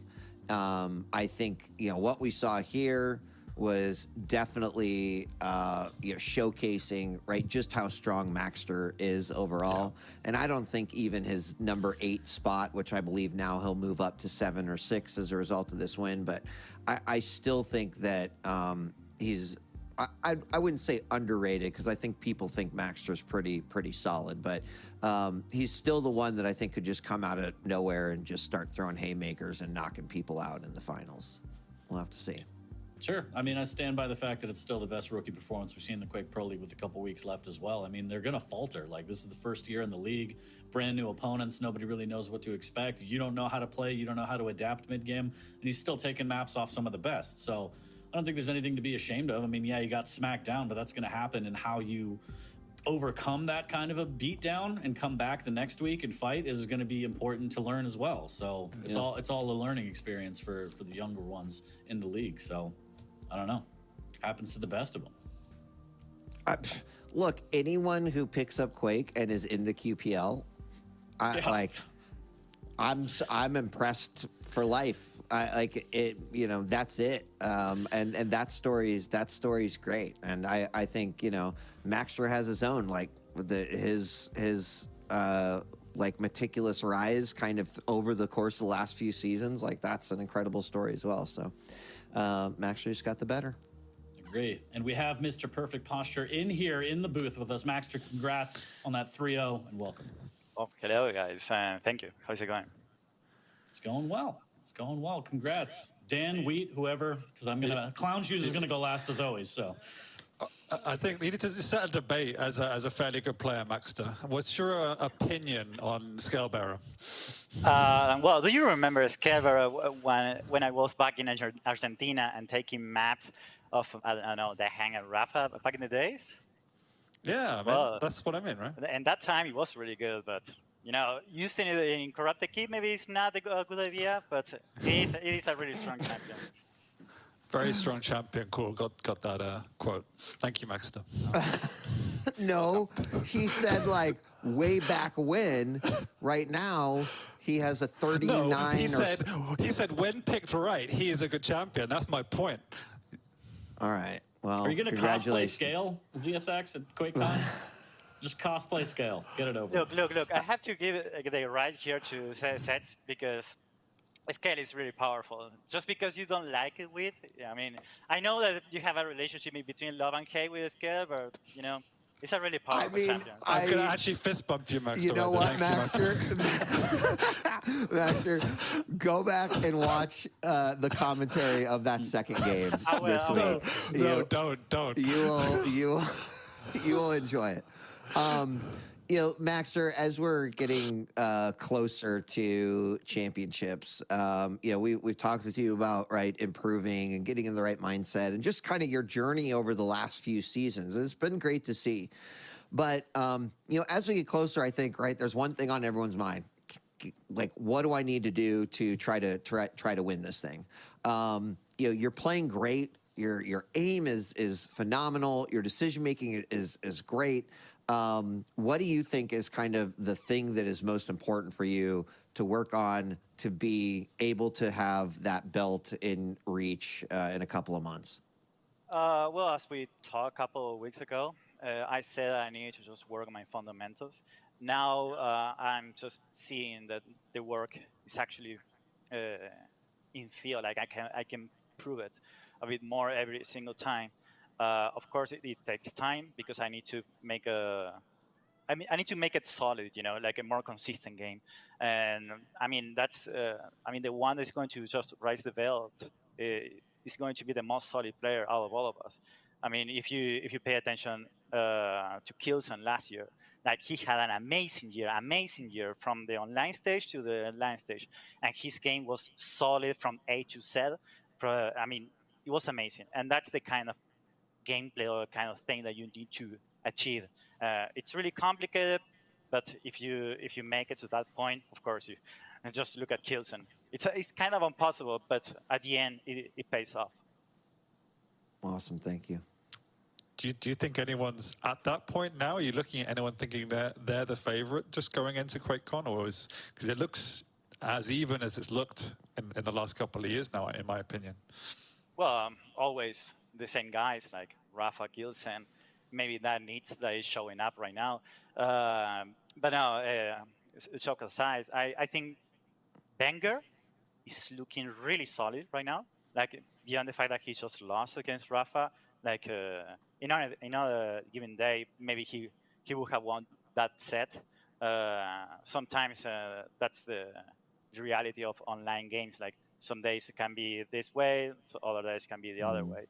And I think that Kelson, Rafa, and Venger are looking so solid right now. And I think that the next one following them, it's Senaku and Raisy. All of them look really scary. And you need to just try to get the same level that they do, or try to just play with the pressure that just you will have playing online, because of course you might have a really amazing performance online, but online is a different environment. And then we have another cat. Should I bring my two cats in here? I think so. Can you dual wield your cats for us? I don't think so. But yeah. Dan, I'm so proud of Dan. I come up out just in case. How do you feel about chicken salad? Chicken salad, really healthy. But I just heard by the Italian guy that just came before me that United States, you guys like really heavy stuff, Like you like to be stuck, basically. They're fat, basically. Yeah. Essentially, Yeah, yeah. what Dan said. So a lot of people don't know this, and I get it. We're worldwide out here, but so I'll give you some insight into our salad. We like to put a lot of mayonnaise in our salad, and I don't know why, but it's kind of like a soup. So you know, Season all year for you. yeah, it is. I've constantly been bulking. It's amazing. Maxter, congrats. Is there Congrats, anything that dude. you want to say before we congrats. send you off and end the day? Nah, just to say sets to if you are in a bad time, I can give you a decent shirt if you want, but beyond that, it's all good. Whoa! All right, that's it. Chat's been Nice. lighting you up about your collar the entire day. Real quick, Maxter, are we going to see Keel on land? I think that we have to have a conversation with the legal team about that, so right. I can't just spoil anything. I'll have my legal team contact your legal team and we'll get that sorted. Maxter, congratulations. Thank you very much for joining us. Take Congratulations. care. Maxter. We'll talk to you soon. Well, that is it for this sloppy Saturday of Quake. This is by far the best day we've ever had, gentlemen. I think it was fantastic. Another Saturday, another day I got to pray I'm going to be here next week. So I mean, I'm gonna have a great rest of the day, knowing that 29% win rate for scale this season. It's like, and that Dan somehow thought that there was a winning win rate for scale out there in some alternate universe like Earth 572. No. I'm going to spend the rest of my night going around to every VOD to cross-check this, You should. this blasphemy. You should. That's- I think that's a great use of time, Dan. It Just so is, that you yeah. can come back and tell me that it's still under 50. Just spooning whey protein and crying into his protein powder, just looking at all the VODs of scale. Yeah. Anyways, that's it for us. We're going to wrap up here. It's a short day. One of the games got rescheduled, I believe, Avek versus Sib. So please check the YouTube in a couple days. It should be up there. But yeah, for all of us, that was it. Appreciate everybody in the chat for hanging in there and having fun with us. Shouts to all the players putting in the work every week. PGL, thank you very much for everything you do behind the scenes and during the show to keep us in line, or at least try your best. Try I know your best. sometimes we get a little out of hand, but that was it for week 13. We will see you again next week with more Quake action. Take care of yourselves and each other, and we'll see you back next week. Peace. Bye.